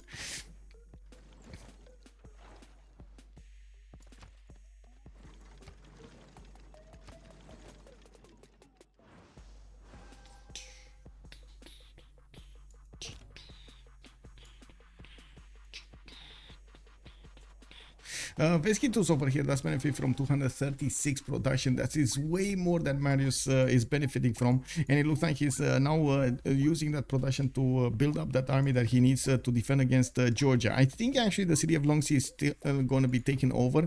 It does look like these warrior monks will chew through that defense anyway, and with the Kiev source he's going to need to get some damage next to. I would actually say he needs to be careful with the Kiev source to almost always keep them as much as possible on hills. Now we do have muskets getting upgraded from these Kiev swords, and I do see him at the moment. He did bring another warrior monk. He has no, 2 warrior monks. He has 5 of them at the count, with 2 more on the way. He's also getting a battery ram that he used to attack into his other opponent Nubia, and managed to finish the job over there also.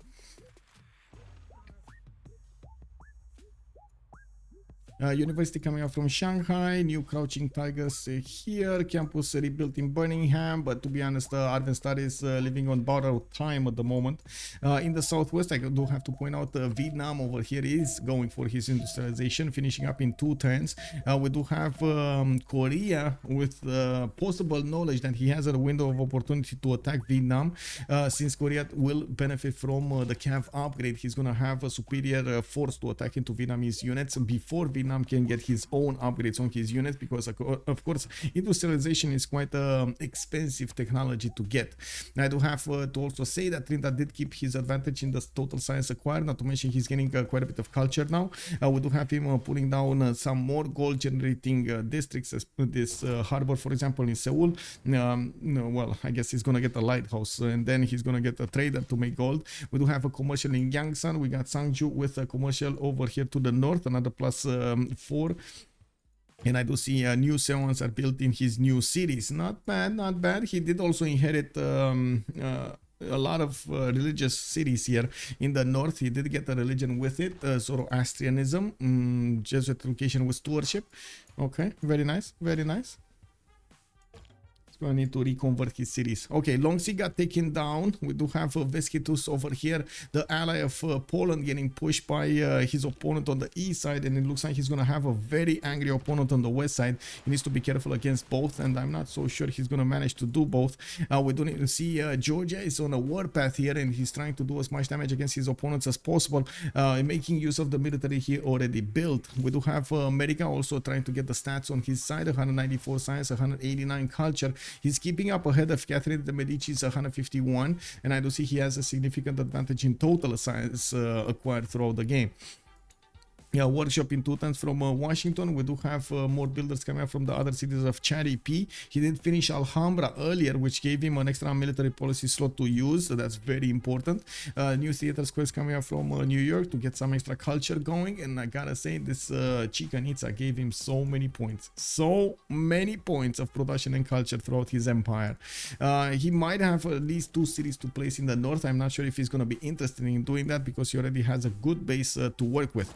Did get Terracotta Army, Statue of Zeus to get some more units. 3 archers and 3 of these spearmen will probably get deployed to the southwest. I do see he moved his army to delete the city to the south of El Kuru, and then he did not keep that city. He felt that city is a bit too close to France, and he didn't want to antagonize France for nothing. It looks like Charipi over here is gonna try to play it safe, especially since he is getting a border with Norway. He doesn't really want to go into a war that he might not win. Trinda is also gonna get his industrialization in 2 turns. Scorched Earth coming up in 1. He's putting down a forbidden city in Gwangju, and I do see he's getting an entertainment complex coming up from Jeonju. I do see commercial hub investment, commercial hub coming up in Yangsan also.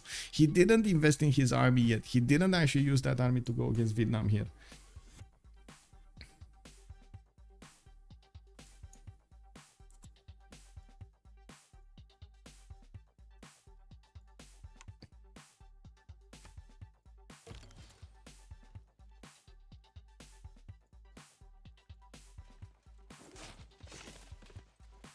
Okay, war moves coming up from Georgia, taking out more of these Chinese troops. I do see he's gonna bounce against one of those crouching tigers with his warrior monks and deal massive amounts of damage. We do have Chinese knights showing up to the party, and Georgian musket coming up from the resupply line. Now he definitely needs to put a trader here in Longsi to get a route towards Tbilisi. Otherwise, it's going to be very hard for him to resupply. It takes him forever to actually get these units to the west side. I do see also Kotoku Inn. If I'm not mistaken, this is the one that gives you warrior monks, isn't it? Yeah, grants 4 warrior monks, 20% faith in the city. This is gonna give him the 4 warrior monks, easy peasy. Now we do have him with new markets for that extra economy, and I gotta say he didn't have the best economy in the game, but he did manage to stabilize it on 47 gold per turn right now, 145 science, 73 culture. He's you know, recovering. I would say he's in a recovery mode. Gdansk is also going to be settled. Pyongyang got taken, and it looks like it got settled by Korea. We do have Gdansk that puts the pressure on Pyongyang. That's going to disappear this turn or next turn? Next turn. I don't think the horse has enough strength. No, it doesn't. Okay, then he's going to need to work on the cities of Poland to the southeast, where of course we do see walls have been built in each of them. It's going to be quite a hard adventure for him to do that. We do have also another escape settler. Zenjamax is trying to get out of there with his settler, and of course he's trying to get slow down as much as possible the wing hussars from taking over the city of well, his last remaining city. This is Escape from London city center. Okay, what do we have here? We do have Forbidden City finishing. I do see builders coming from Yangsan. Okay, workshops, armories, spies. Vietnam did get that extra production. Yes, he did get the extra production point from industrialization. Looking at the tech side, Trinda is going to get the next turn, and looking at the yield tab here, we do have Kid with 288 with industrialization. Trinda is 262 without. There is a massive difference in the city count between them. Kid is on 8 cities. We got Trinda on 13. He's gonna get 14, and then he's gonna get some more when he's gonna finish the cities of former England. This is one of those moments I'm thinking when CC, you know. Nice name. Yeah, exactly. The next city will be named Escape from London. Exactly. Escape from London, man. Look. Anyway, looking at Hans over here, he did manage to secure that gold pattern. He does have 231 production, and we definitely need to see a lot more industrial zones coming up from him. He's getting a few of these encampments built. I do see one, two of them, three of them actually got built. New commercials for his advantages, and finally he got the chateau in a good placement. Okay, oh my god, and instead of getting the chateau here, he put it here.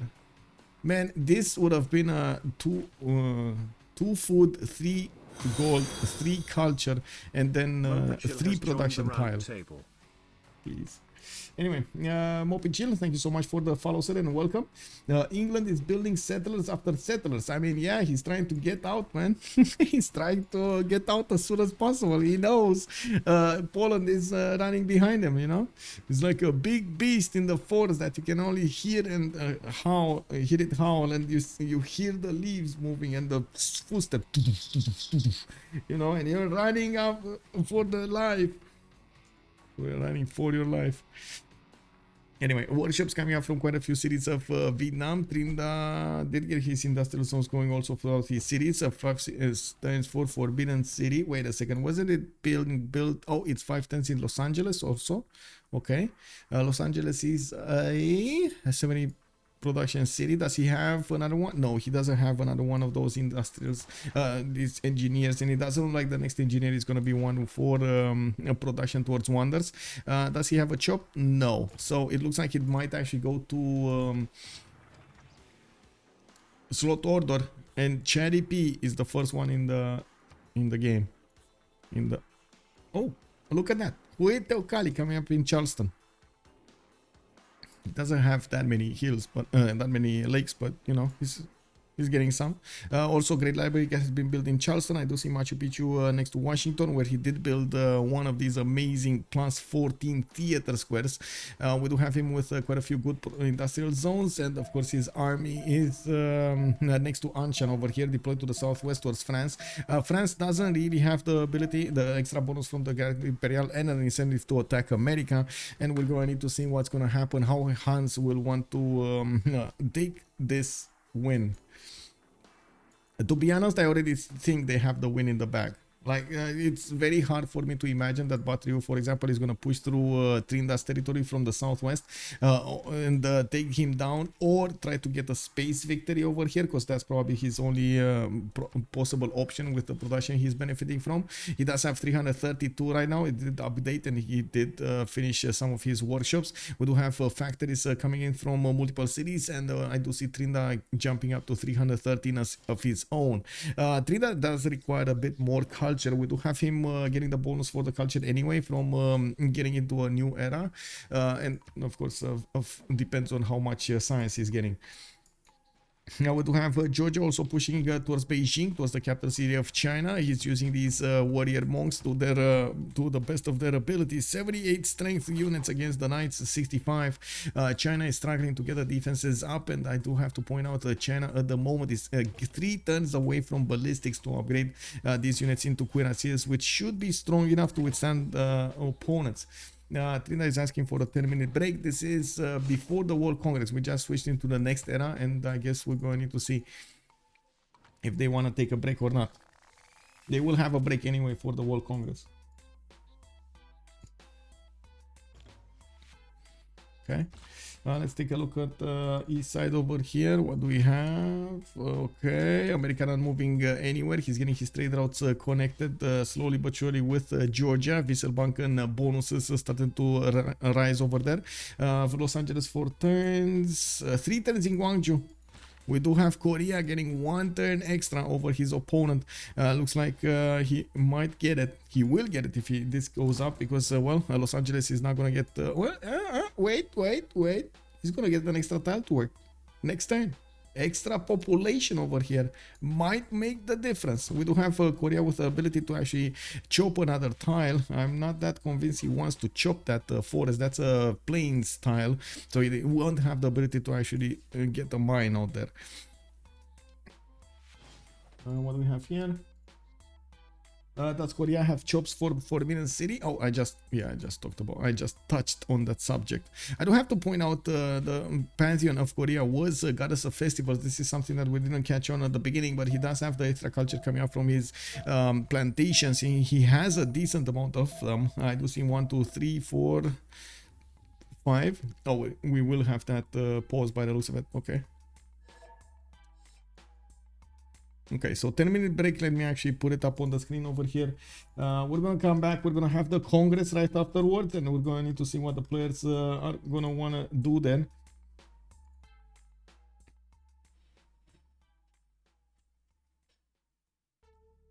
In the meantime, I get something to eat. Maybe I find my kitty somewhere as well. I don't know. We'll see.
I see Georgia and America succeeded to it. Nubia, Korea almost ate Poland.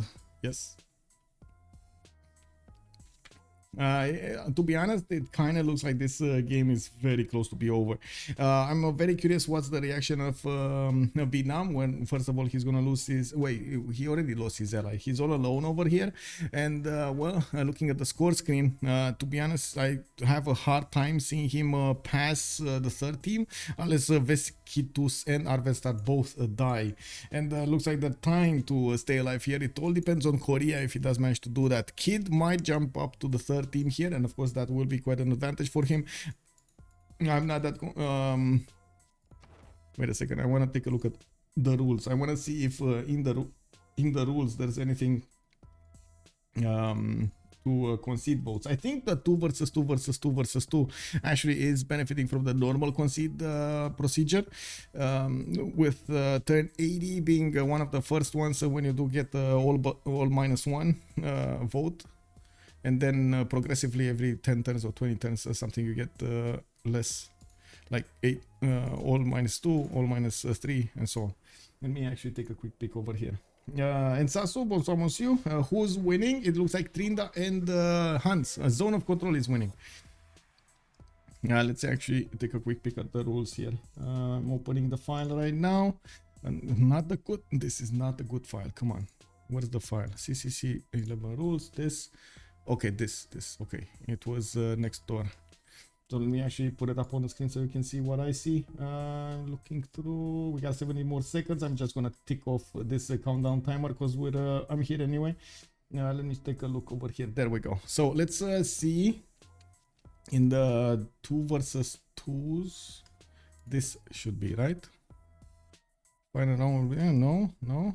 4 versus 4s, pick enemy team, protect the civ, regular 4v4s, points. No, this is just points. So in the 2 versus 2s, we do have first getting 150, second getting 100, third getting 75, and fourth getting 40.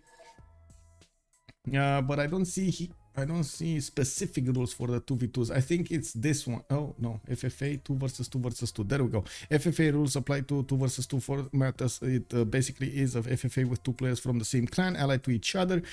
Every clan needs 2 players per 2 versus 2 versus 2 game slot. The regular FFA vote bot is used and it's a draft. Oh my god, we're going from a pause into a pause. I'm sorry.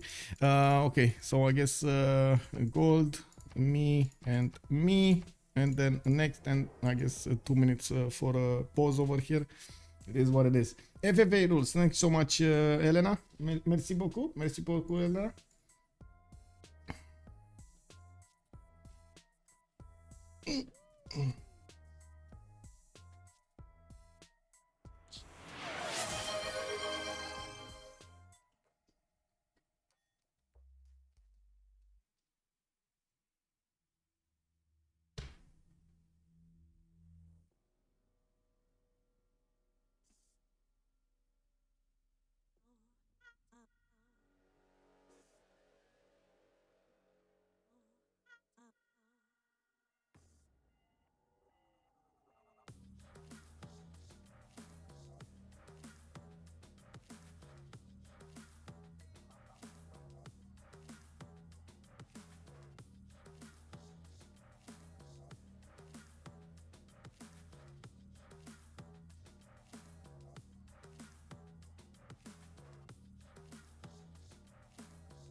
We're back.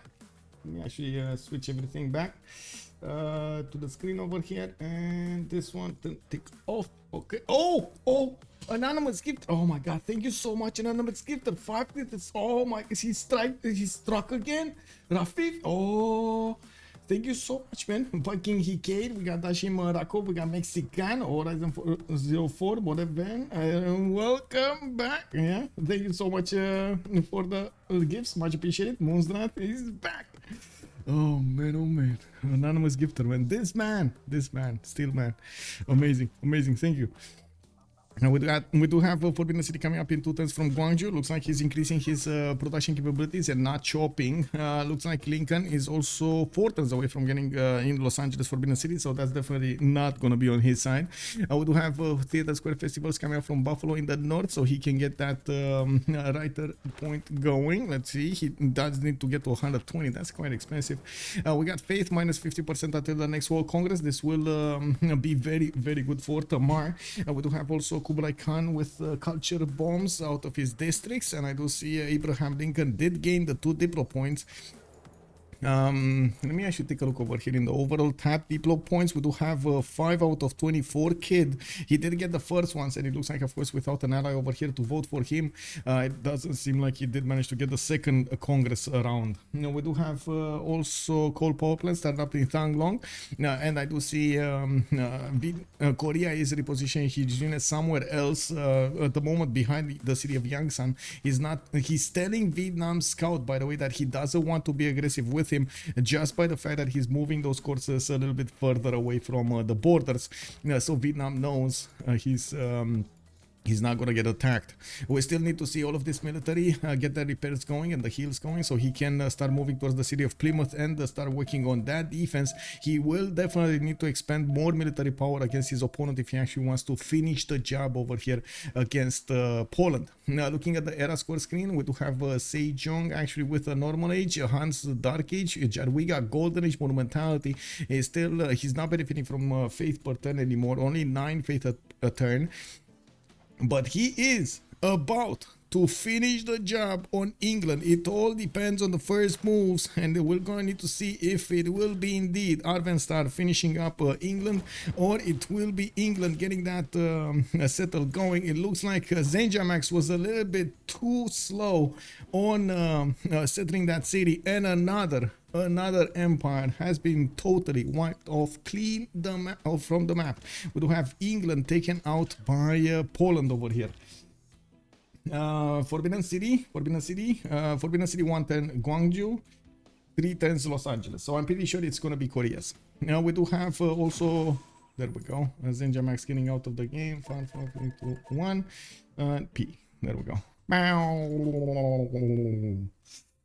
England is Poland and Poland is Korea. Yes, Rafifi.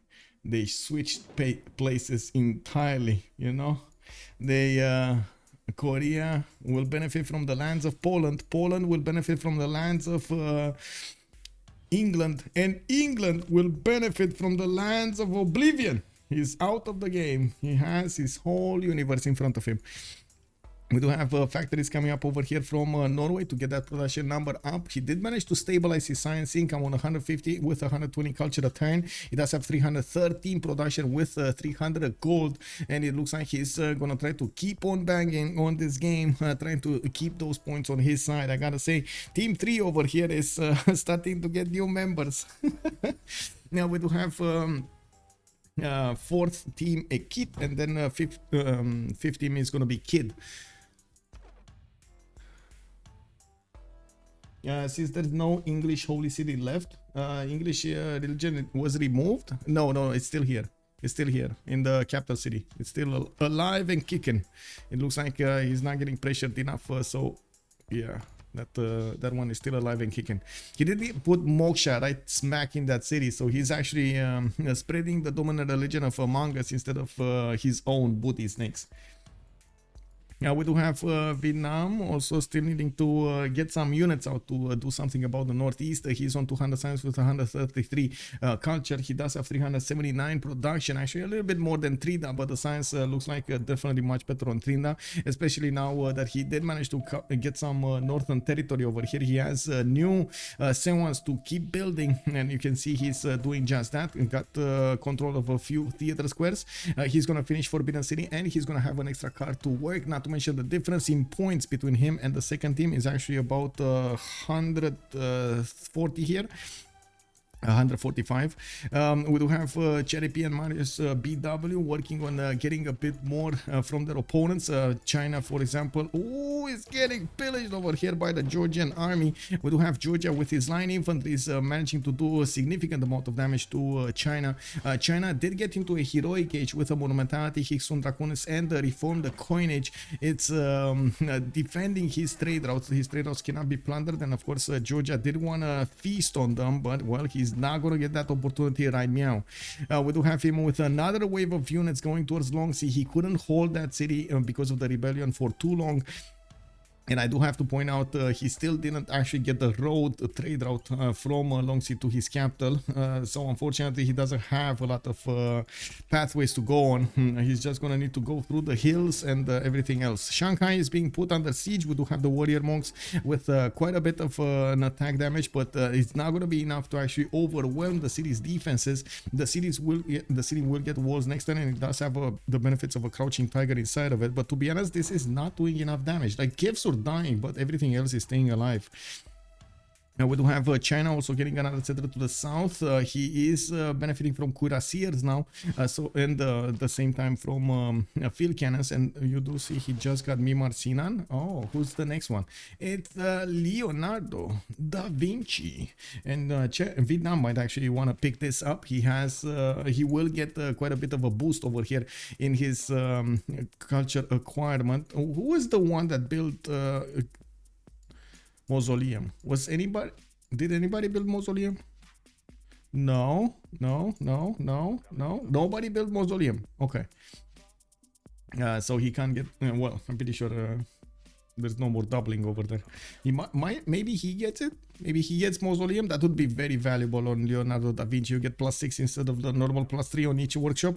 It's incredible. And there we go. He did actually recruit Leonardo da Vinci.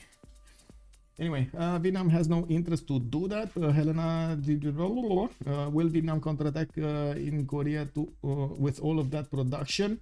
That's a good question. I don't think so. Sarumionas, Trinda, okay. Thou shalt united primer. Official Brahos. Official Brahos, thank you so much for the prime, sir. Merci beaucoup. Yeah, bro, let's go. Zenja Max also, yeah, I mean, it was a hard game, and it was, yeah, you did play well, but it just didn't, I mean, nothing could have happened over here very well for you. Between the 3 opponents, 2 of them being on the same team, it would have been very hard to actually do anything. To be honest, I was a bit surprised about some of your choices. I would have thought that you're gonna go, for example, on the Coco tile instead of this to the northwest on Plymouth, but I guess you did want the extra production from that tile, so you did switch. But not a lot of things that you could have done against Wing Hussars and at the same time possible Chinese units coming up from the east side. Well, rest assured, it looks like China is getting attacked over here by Georgia. China has a big problem withstanding the damage of the Georgian line infantries and warrior monks, so he's paying the price. Also, Poland basically is living off your territory right now. Yeah, these Coco were for a teammate. I see, very nice. I also have to ask Ekit over here how much he's gonna stand. Very big questions, HMX, because I'm pretty sure you kind of realized, and I'm pretty sure Ekit realizes that you're never gonna probably get like 1st or 2nd. So are you comfortable with the 3rd place, 4th place over here? Is Ekit gonna try to do something to win a little bit further? Because I do see Veskitus and Arvestar are still alive, and of course they are the 3rd team over here, benefiting from 668 points, but the difference between the teams is starting to get larger, and of course with the first team, Trinda and Hans benefiting from so many points, I find it unlikely that Cherry P and Marius BW will be overtaken by Poland and Veskitus, especially since Georgia is attacking China, and it does look like he's putting a lot of pressure on China, not allowing him to get that culture up and keeping him with his science low, while Marius BW behind all of this. He's trying to get his economy booming, he's trying to get more production capabilities and a significant amount of units towards the front line. There might be a possibility for Poland to try to do a sneak attack over here from the north, from the city he just conquered from you, to go over here in Ustavi. The biggest mistake I made that I picked pen Russian voice instead of free inquiry. Okay, more warrior attack. Yes, it's happening. It is happening. We do have the warrior monks getting in. Man, these guys are deadly and scary at the same time. Look at them, man. Look at them with their bare chest over there with only sticks, and they're fighting against muskets. They're fighting against cuirassiers on horses. Oh my god. Whoa. What are you doing, man? Get out of here. Oh my god, it's remember that praying mantis I was telling you about? It's right here. I don't know what he's doing right here, but come on. Come on. Come on, come on, come on, come on. Okay, get out of here. Come on. Go find food. Insects. Where are the insects? Hello. Do your job. What is this? Mr. Filika. I don't know how to name him. Wait. Sasu. Didn't I name him something like Sasu or something yesterday? Kick. I forgot. Anyway. It is what it is. When was the last time we saw that? Oh, I mean, I think like a year ago on this channel. Anyway. It was Nansu. Nansu! Yes, Elena. Thank you, thank you, thank you. Nansu. Nansu, do you want to say hello to everybody? How are you doing, my man? Nansu. Okay, he's into like my wires over here, and for some reason he wants to keep moving on the east side over there. Man, there's nothing here. You can just move forward. Anyway. Yeah. You don't know Nansu? Nansu is my new partner in crime over here. We do have Nansu that takes care of the insects, you know, around me. He's like a living, breathing defense against insects.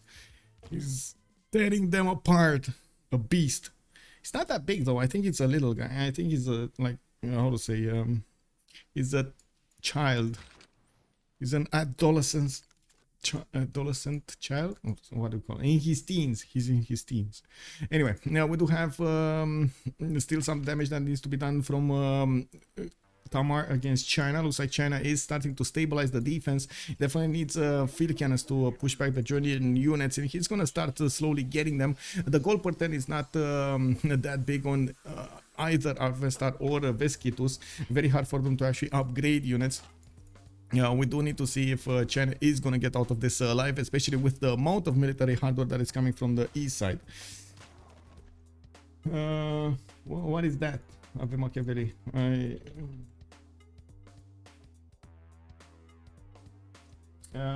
Bad-tempered? Yeah, I guess you can call him bad-tempered. Are you bad-tempered? Hello? Can you not sit next to my body, please? I don't want you to bite me out of, like, you know, mistake or something. Ooh, food! Can you, like, get something else? Anyway, now we do have Korea starting to reposition his army to go against the city of Plymouth, which did get walls in the meantime and gets the benefits of Governor Victor extra bonuses. We do have Korea benefiting also from bombards, which will take a long time to chew through this 150 fortification health. It definitely needs quite a few bombards over here to take down those walls. I do see Korea did upgrade a few more of these calves, and he's sending a few calves to China. This might actually break China's back over here, because he needs to keep an army standing on the west side, and it does seem like, of course, these calves are going to be not only faster, much faster than the crouching tigers can handle, but also will manage to take down the cities of China with their strength. We do have a general also needing to get into the front line there. New calves are on the way, and we're gonna need to see if he's gonna follow up with another attack here. We do have multiple factories coming out from Trinda and 370 production, minus 26 gold, though. That's exactly what Hans is trying to get here for him. He's trying to get the gold. We do have a spy, level 1 spy from France, and I do see. Where are you going, my man?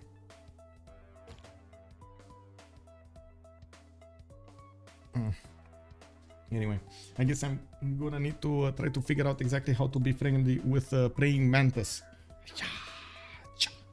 Anyway, now we do have Potala Palace in Hualu. Looks like Vietnam did get one more courser, but that's about it. He's just using the courser inside of his city centers to boost his amenity count.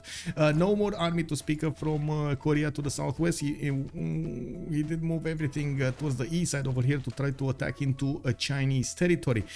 China is getting attacked massively from the northeast with line infantry with a lot of warrior monks that at the moment don't really have the chance of taking down the city of Beijing with the walls. There is a battery ram that is going to get there, and of course the walls are actually ancient walls. For some reason he wants to watch what's going on over here. I don't know if you see him, but he's right there. He's right there on that hanky stuff. Bro, stop watching me like that. Can you like get the do not jump, my man. Do not jump. This guy wants to jump on the oh my god. Well, he did jump somewhere. Oh my god. You see, this is one of those moments, you know, creepy moments when I might have it on my back somewhere. And I'm like, no, get out of here, get out, no, my man. Don't do this. Okay, be right back. I need to fix this problem before I get too weird.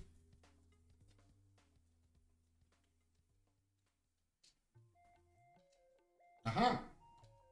I found you. Can you imagine he actually wants to sit on the chair? Check this out, guys. Check this out. He wants to sit on the chair. Do you see him climbing? Do you see this? Nansu, please, let me work. Please. My man, come on.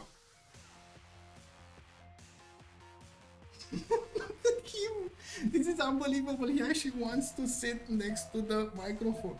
Can you imagine? Have you ever seen this? I have never seen this behavior from a praying mantis. What is this?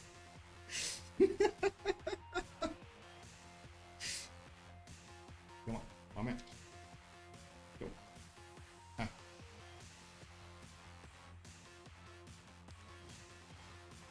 Look at it. Dun, dun, dun, dun.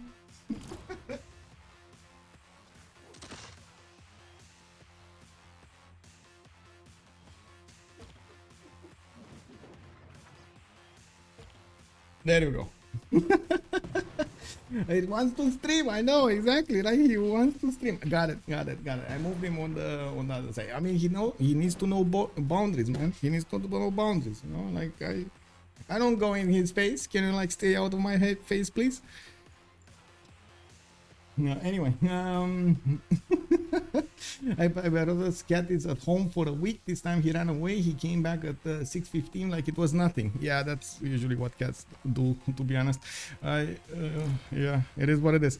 Anyway, we do have the cats of Korea starting to get into the borders of Changsha, which did manage to get the walls up really quickly. We're going to need to see if Korea is going to bring a siege unit with him so he can chew through the walls a little bit faster. The Hawachas don't do that much damage against 60 defense garrison cities, world cities. We're gonna see also on the east side over here, looks like Georgia is gonna get calves. He's also gonna lose a long sea again after he did manage to get walls, steel walls fortification in that city. That's gonna be almost impossible to retake. That's actually, I think, quite a bit of a mistake over here from Marius, because he's gonna have a city that's stopping his resupply line towards his opponent. We do have him also trying to get a few new cuirassiers. He did get the advantage of a spy in Rustavi, which he is probably gonna send into one of the Chinese cities, so he gets that extra plus 3 advantage. Actually, he did get already one in Chengdu, so he's probably gonna send that somewhere else. I wouldn't be surprised if he's gonna send it to France. Now we do have the police city of Plymouth getting under attack over here. The Korean units are starting to get close up and personal. The bombards are shooting at that city center. We do have crossbows from this one, Birmingham. Okay, Sheffield getting new settlers out. He's definitely going to want to keep on escaping to the east side to stay alive in this game. We do have Vietnam trying to get his Diplo going. Potala Palace finishing up in 310s. I do see he has an opportunity to get Statue of Liberty to the west. And looking at his production capabilities, he did jump up to 526, finishing up his coal power plants. He's a bit late when it comes to his science and culture, though Trinta is definitely keeping up the tab on that. And we do see him just gaining as many of these wonders as possible, not really building anything else throughout his empire. Rule Valley coming up from Danang in 710s. We got Casa de Constatacion coming up from Thanglong. I do see Taj Mahal is coming up from Guangtri, and Diplomatic Quarter from Hualu, where he was trying to build Potala Palace. Poland just stole my yeah, he did steal your cockroach technology, and he's using it to his advantage right now. He keeps on going, Zenja, he keeps on going, man. Anyway, this is like what was it, Duracell commercial. You know, it keeps on ticking.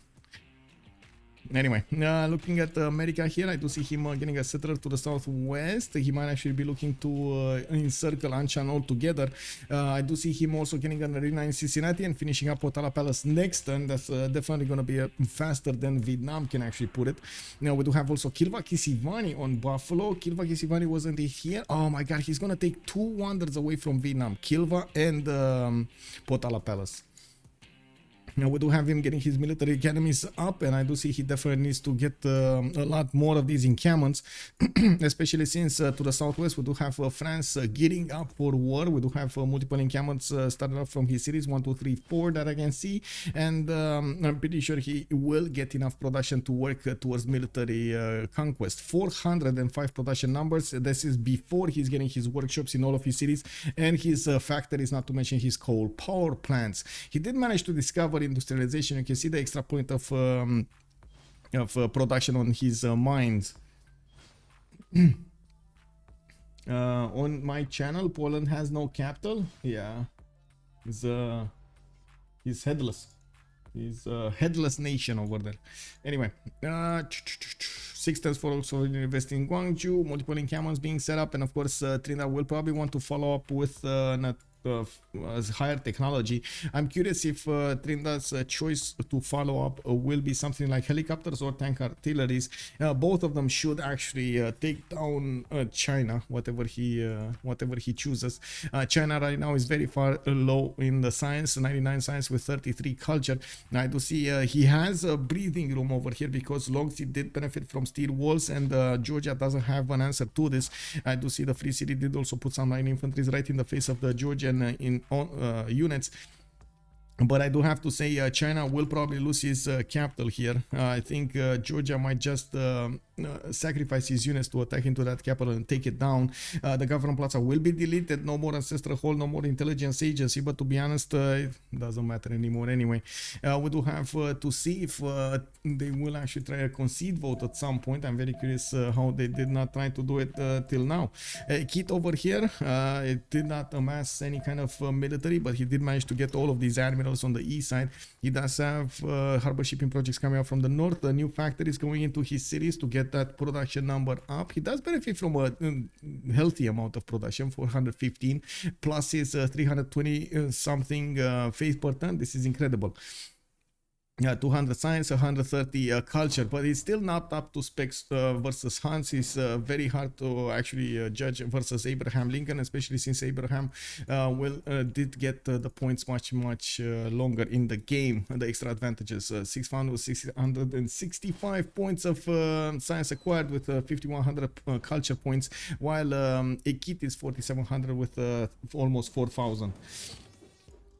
Okay, looks like Arvenstar is telling Trinidad to go away, and we do have Korea not caring about this. He keeps on shooting that city until it goes down. We do have also Poland managing to get a lot of medieval walls. Yeah, another one.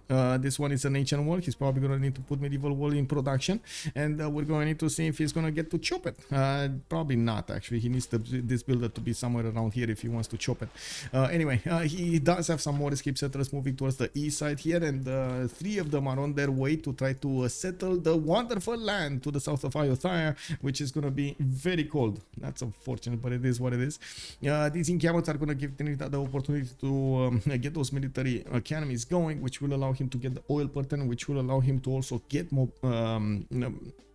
armies directly built in his cities, and of course we're going to need to see if he's gonna want to do something with that. Korea will also have the opportunity of sniping Beijing away from Georgia. I'm very curious if he's gonna want to do this. Like looking at the vision of Trinda over here, now he's first of all seeing what's happening in Beijing. He knows about the other cities of China, and looks like he's looking to pillage more than anything at the moment. And I'm very curious who's gonna flinch, who's gonna be the one who's gonna say, you don't like CC now? Because it's kind of getting to that moment in the game. Very hard for Lincoln plus Tamar to come back into the game, especially against France and Korea. Korea getting so big because of his city count, his total takeover of the empire of Poland, and the follow-up empire of England that he's gonna get in the next few turns. He's also stopping China from developing, keeping him low in the stats, and dealing the damage against his teammate Poland. Now on the other side, we got a kit that is basically one versus everybody else in the game. We do have a kit that is basically one versus everybody else in the game. It's very hard to actually get the victory condition in that particular place. They can only hope some of the others will fall before them. That's their only hope right now. And then we do have Marius BW with Cherry P that are trying their hardest to actually get onto the first spot over there, but it looks like in the point screen they're not that close as they think. 1242 points for Trinda and Hans, while Cherry P and Marius BW do have 1012 points on their side. Coming after them, Veskitus with Arvenstar will benefit from 699 points on their side. Now we do have let's see, no more hashtag. Okay, no more hashtag.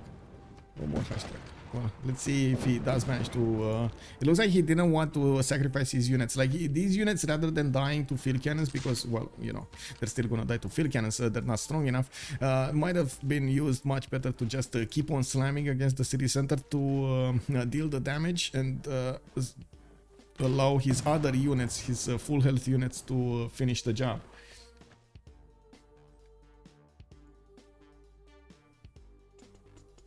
Give me a second here, because I need to do something really quickly. Need to check this is fine. Need to check this and then switch this. Oh, not this. Oh my god, that's the rule doc. Not this. This. Okay. Alright, so it looks like the city, the capital city of China, will probably die. It will succumb to the concentrated power of the Georgian warrior monks plus the line infantry. We do have Korea over here in the south trying to get as many pillages as possible, and at the moment I don't actually see siege units or new military coming up from Korea. He's just using those units in the north, his main army, to take out the Polish cities, the remaining Polish cities that Poland actually got from England, and in the meantime he's trying to sim in all of this territory. He also has Rural Valley coming out from Seoul in 8 turns, but I think that's actually going to finish on Vietnam in the south. 4 turns to finish in the city of Da Nang. Casa Constatacion finishing up next turn, and Taj Mahal finishing up in the next 2 turns with Orsagaz. We do have, that means we do have Forbidden City available for America. Looks like Anshan is also getting under attack. America did circle around it, and he has multiple line infantries that will need to do the damage against that city center. That is a medieval city, and oh my god, I was just watching that. Also, there's one anonymous gifter dropping 10 tier 1 subs. Thank you so much, anonymous gifter. Oh my god, that's a nice gift actually before I leave for a week over here. Thank you so much. Thank you so much. You give me peace. You give me peace. We do have let's see, Senior Testa, Zemob, we got the Monkey Wazaro, Blood Girl, Oral Thief Pool, we got Helena Rilavalon, we got Cupcake, Lethamas, Little Kisame, Viva Las Michael. Whoa, there's somebody actually named Viva Las Michael. Viva! Thank you so much, sir. Much appreciated, and welcome everybody. Welcome to the Knights to the round table. We do have Guard Imperial armies. Ooh, man, oh man, that's gonna be big. One Guard Imperial army is gonna come out of the cities of Paris. He's gonna flex his damage against somebody. We do have another army over here right in the face of America, and to be honest, when America is gonna see this, I mean, what do you think would be the proper reaction of America seeing this Guard Imperial army of 90 plus strength coming against his units? This doesn't benefit yet from a general bonus. But it's still 92 strength against the Maritimes of America, 90 against 84 of the Line Infantries of America. Lipeidan, good evening, good evening. Okay, so America is bringing a siege tower to climb the walls on Anshan, and I do see Hattusa is still alive over here. Kid is keeping Anshan. We do have Hattusa being kept by Trinda. Hattusa is here. He should actually take this one down as well. He needs to take out the opponent's bonuses, and that actually it does mean a lot of science for Trinda. But I think also Chaddy has some influence here. Yeah, he has 4 in there, so he has his university bonus. He has 13 over here as well, and it looks like he has been fighting for the supremacy on Anshan for quite some time, and then well, I guess he kind of gave up on it. I do have Poland's cities getting attacked over here by these Korean units. It doesn't seem like there's much happening over here, so I guess I'm gonna move away. The capital city of China has been taken down, and that again will have steel walls on it. 3 cities coming up over here in Longxi. The new capital of China has been moved to the southwest in the city of Changsha, which yes will actually apply a bit more loyalty pressure to the southwest, but it looks like Longxi over here might not get to convert that quickly. Is he converting? Yeah, it's -10. It's converting to China. Okay, it will fall to the Chinese Empire. Well, we do have cuirassiers, a lot of them coming out from the Georgian cities. He doesn't have the ability to actually army them up or build straight up armies. While China has been torn apart over here, he dropped down to 65 science and 31 culture. Doesn't seem like he's gonna survive a full attack from Korea if that actually happens. He's still getting pillaged in the southern cities, Taiwan and Changsha. Korea's calves are ripping apart as much as possible this territory so he can get the gold and he can get the resources. Now we do need to see also the new encampments of Korea and how he's going to try to use them. He does need to get the stables, the armories, and of course the military academies to make them worth it. We do have new banks coming up in the north. He does have a stable economy in the terms as if it's positive. He has 7 gold per 10, while Hans did drop down to 161 after he was 200 plus. We do have new banks coming up from Hans. I do see planes are getting up in the air from the city of Rouen, and looking at the tech side over here, he's going back on the bottom 3 on rifling in 2 turns with ideology coming up in 3. I do have to point out he's gonna be way faster than Chaddy when it comes to fascism timing. He has more than 2,000 no, it's actually 1,300. He has a 1,300 plus culture over Chaddy P at the moment, and it doesn't look like Chaddy P is dirtying himself with some other civics over here that he probably doesn't need. We do have coal power plants started up in the cities of America. We did have already coal power plants probably started up here. No, he did not. No, just factories. I don't see a single coal power plant. We do have Ruin over here with the ability to use that power, but no power plant to make use of. Mont Saint Michel 210 in the city of Lyon. Field cannons coming out. Guard Imperial can move out if he wants to towards the city of Detroit. He did notice that America settled the city right in his face, and with the French biplanes coming around, if he does manage to get to a advanced flight, this is going to be amazing. The fighters will do so much damage against the American land units. Now we did have a few units, didn't we have? Wait, where did those Polish wing hussars go? Oh, they're coming back. Okay, they're coming back to the southwest. They're probably trying to stop the Korean army from doing any more damage against them. Okay, sure. Okay. It's happening.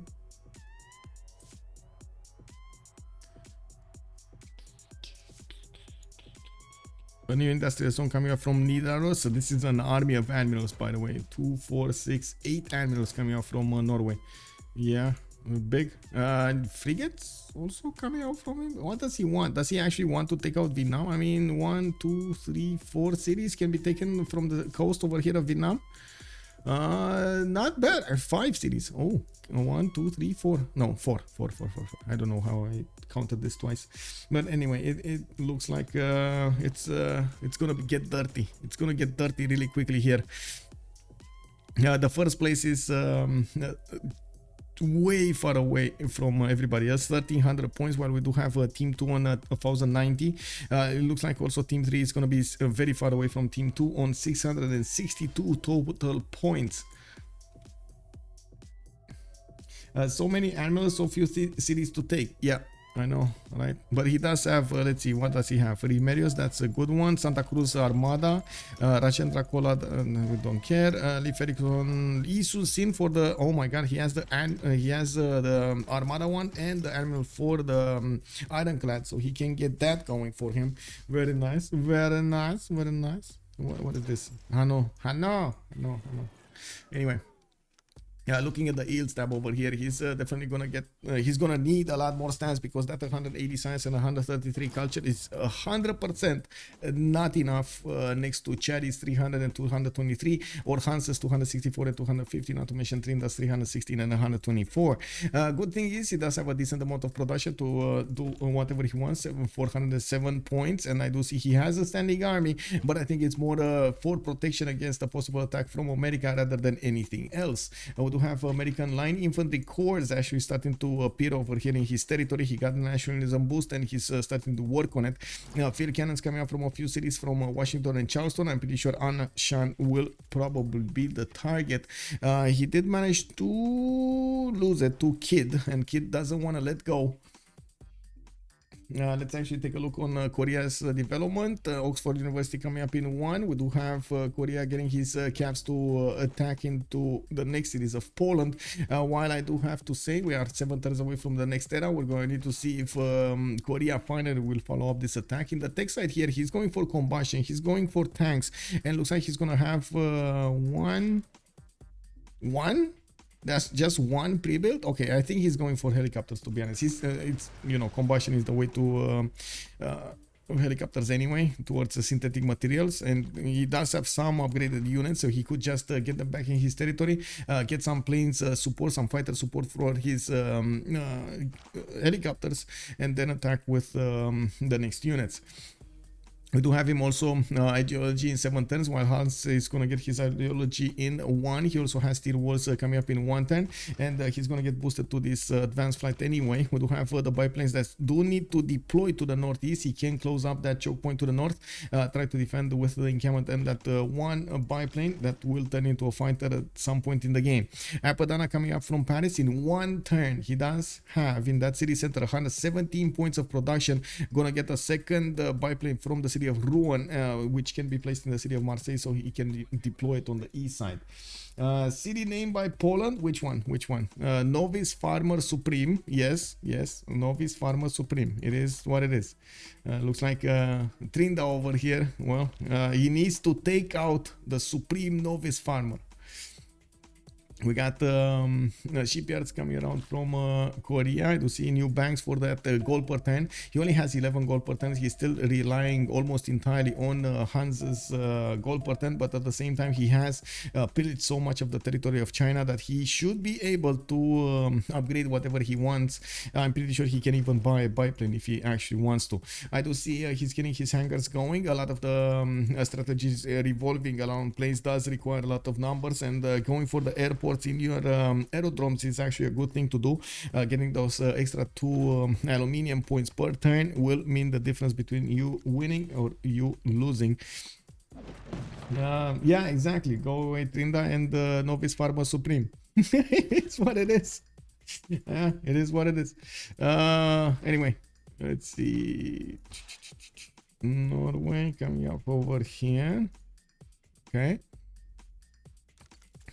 Battleships in New York? Okay. I mean, that's a good way to get some anti-air, but I find it unlikely that he's going to get to use it that much. Anyway, he did manage to get to infantries, which are going to be quite strong against even the walls of Anshan. If he doesn't actually shoot that wall one time, unfortunately, the Renaissance walls will get built, and that siege tower should be obsolete at that moment in time.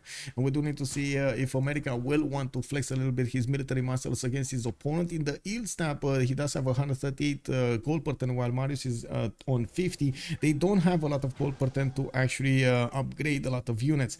I do see also Georgia couldn't actually keep the cities of China, but he did the damage. He did take out that Government Plaza, did take out 2 cities, including the capital, and of course China over here is gonna have a very hard struggle to come back into the game, if he's ever gonna get to come back into the game, because Korea can actually push him from the west side with not only fighters but also soon to be bombers. We're also gonna have helicopters technology coming up for Trinda, and this is gonna be a bit too much that his opponent can handle.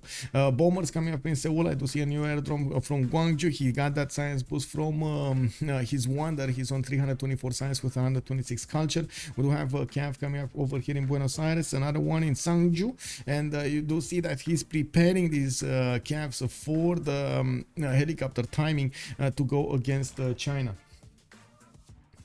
City names by China form a song. A Novice Farmer Supreme, Birmingham, Sheffield. What? Oh, by China. Wait, by China. What is it?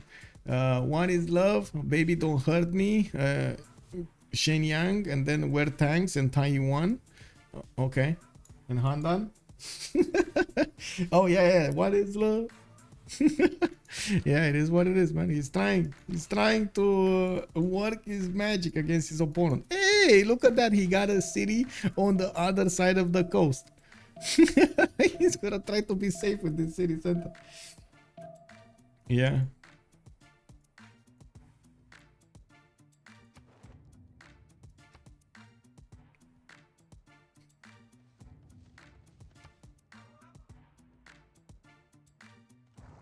Well, I do see Marius and Cherry P did manage to acquire a few new points over there. I don't think it's going to matter that much, because Trinda and Hans are acquiring more points. They're about to hit 1400 points, while Team 2 is 1111.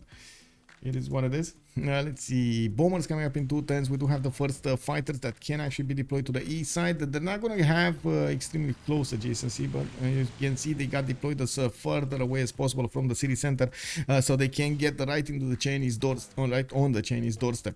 I'm pretty sure units from China will suffer quite a bit. Looks like the walls are also going to suffer quite a bit. The fighter can take them out, especially since they're only 59 garrison defense, and these are only HN walls.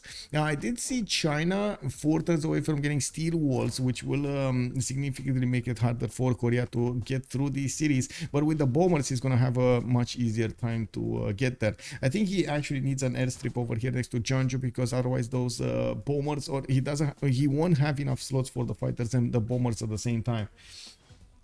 Team 3 gets moral victory points from me. Yeah. Leo Coldheart also finishing up that one. Don't hurt me no more. Yeah, I gotta say, man. Yeah, Leo knows the way. He knows the way.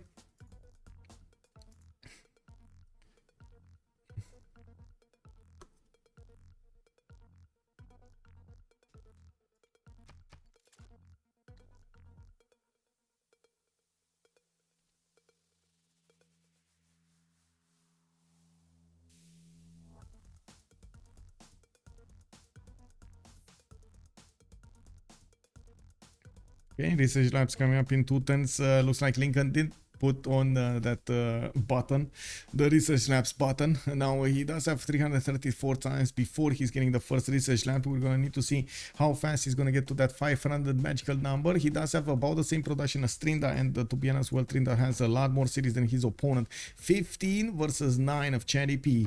We do have Cavs coming out from multiple Korean cities, and I'm pretty sure he's going to plow through China quite quickly.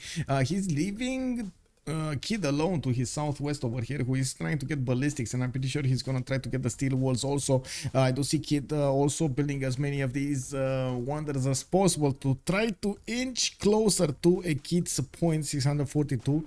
The two nations might actually fight each other, because we do have military buildup over here in the navy of Norway, and he's starting to use his animals for the points. He will do the damage against these Vietnamese cities quite quickly, but he's gonna have a problem if Vietnam over here is going to hit steel walls. He's going to require a lot of units to actually take those steel walls down.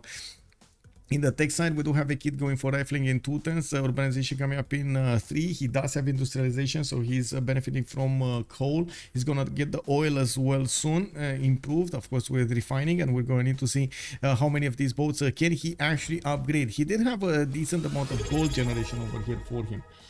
Ooh, PF84, thank you so much for the prime. United Primer, PF84. Thank you so much, sir. Welcome.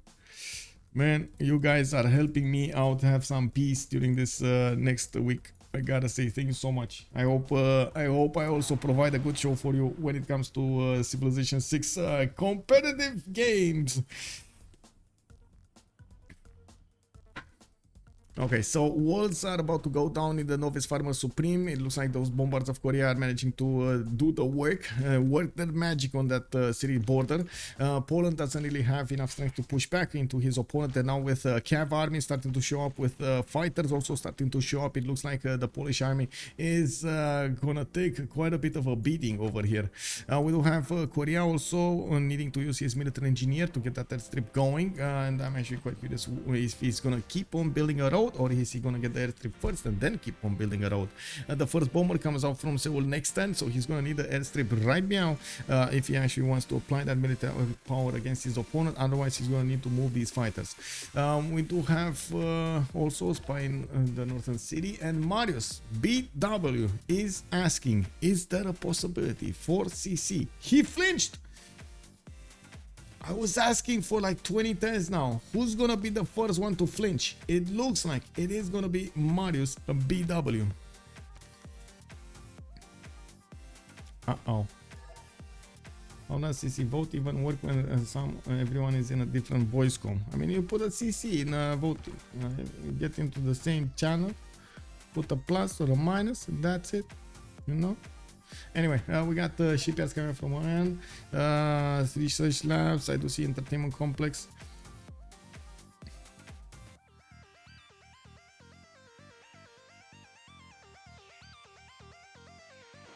We did it in chat last time, okay.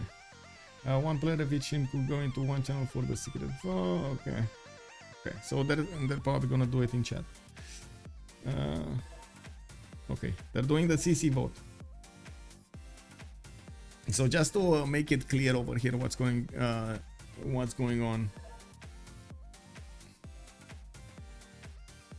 We do have Team 4 with Trinda and Hans benefiting from 1400 points. Team 0 with Cherry P and Marius BW from the Scorch will take second place with 1126 points.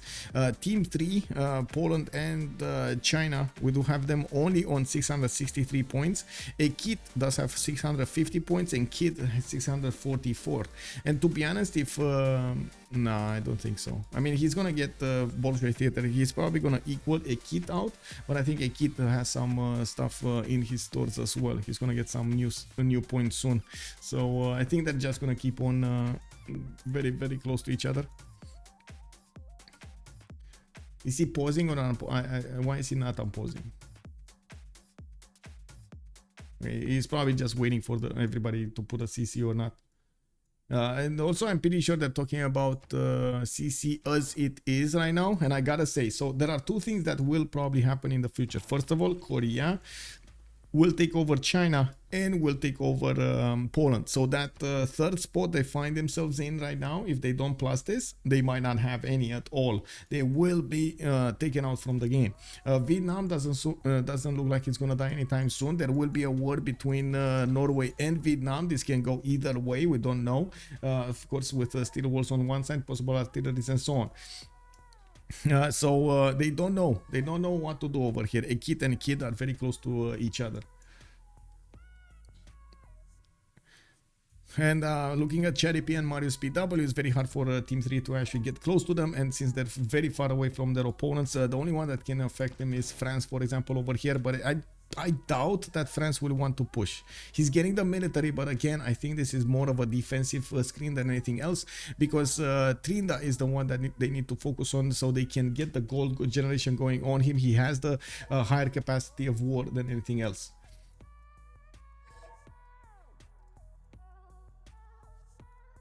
Okay, so team 1 plus Marius BW is saying we're gonna need to see. So we got 3 teams over here that need to plus. I don't think the winners need to plus. So okay, that's team 4 putting a plus. That's actually Arvenstar. That's Vesikitus and the Arvenstar. Okay. 3, 2, 1.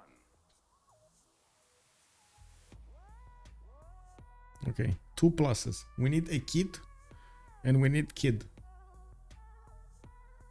And of course we need Hans and Trinda, but I don't think the first ones are actually able to minus because they're already first. They're CCing to them. It kind of feels like stupid to see a minus from them. As in allow them to have a minus.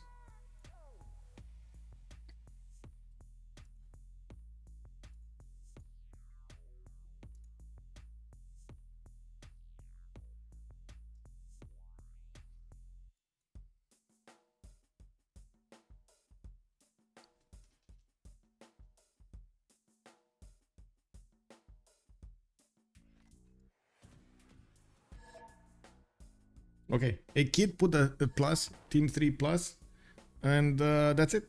GG! GG, well played, Trinda and Hans. Congratulations for the win. We will see them in, well, we'll see if Zone of Control is going to win this. I don't want to quickly take a look at the points, but I do need a moment over here to actually open up that file. Let me see over here. What is the file? I'm sorry, there are so many channels that I need to scroll through that it takes a little bit more time than I would like to. And ideally, of course, I don't need to have these open up all the time, but sometimes it's just too much. Let me actually see. There we go. So, there we have it. Oh, no, wait a second. This is not the file I was looking for. Give me a second. And this is the schedule. This is what is this one.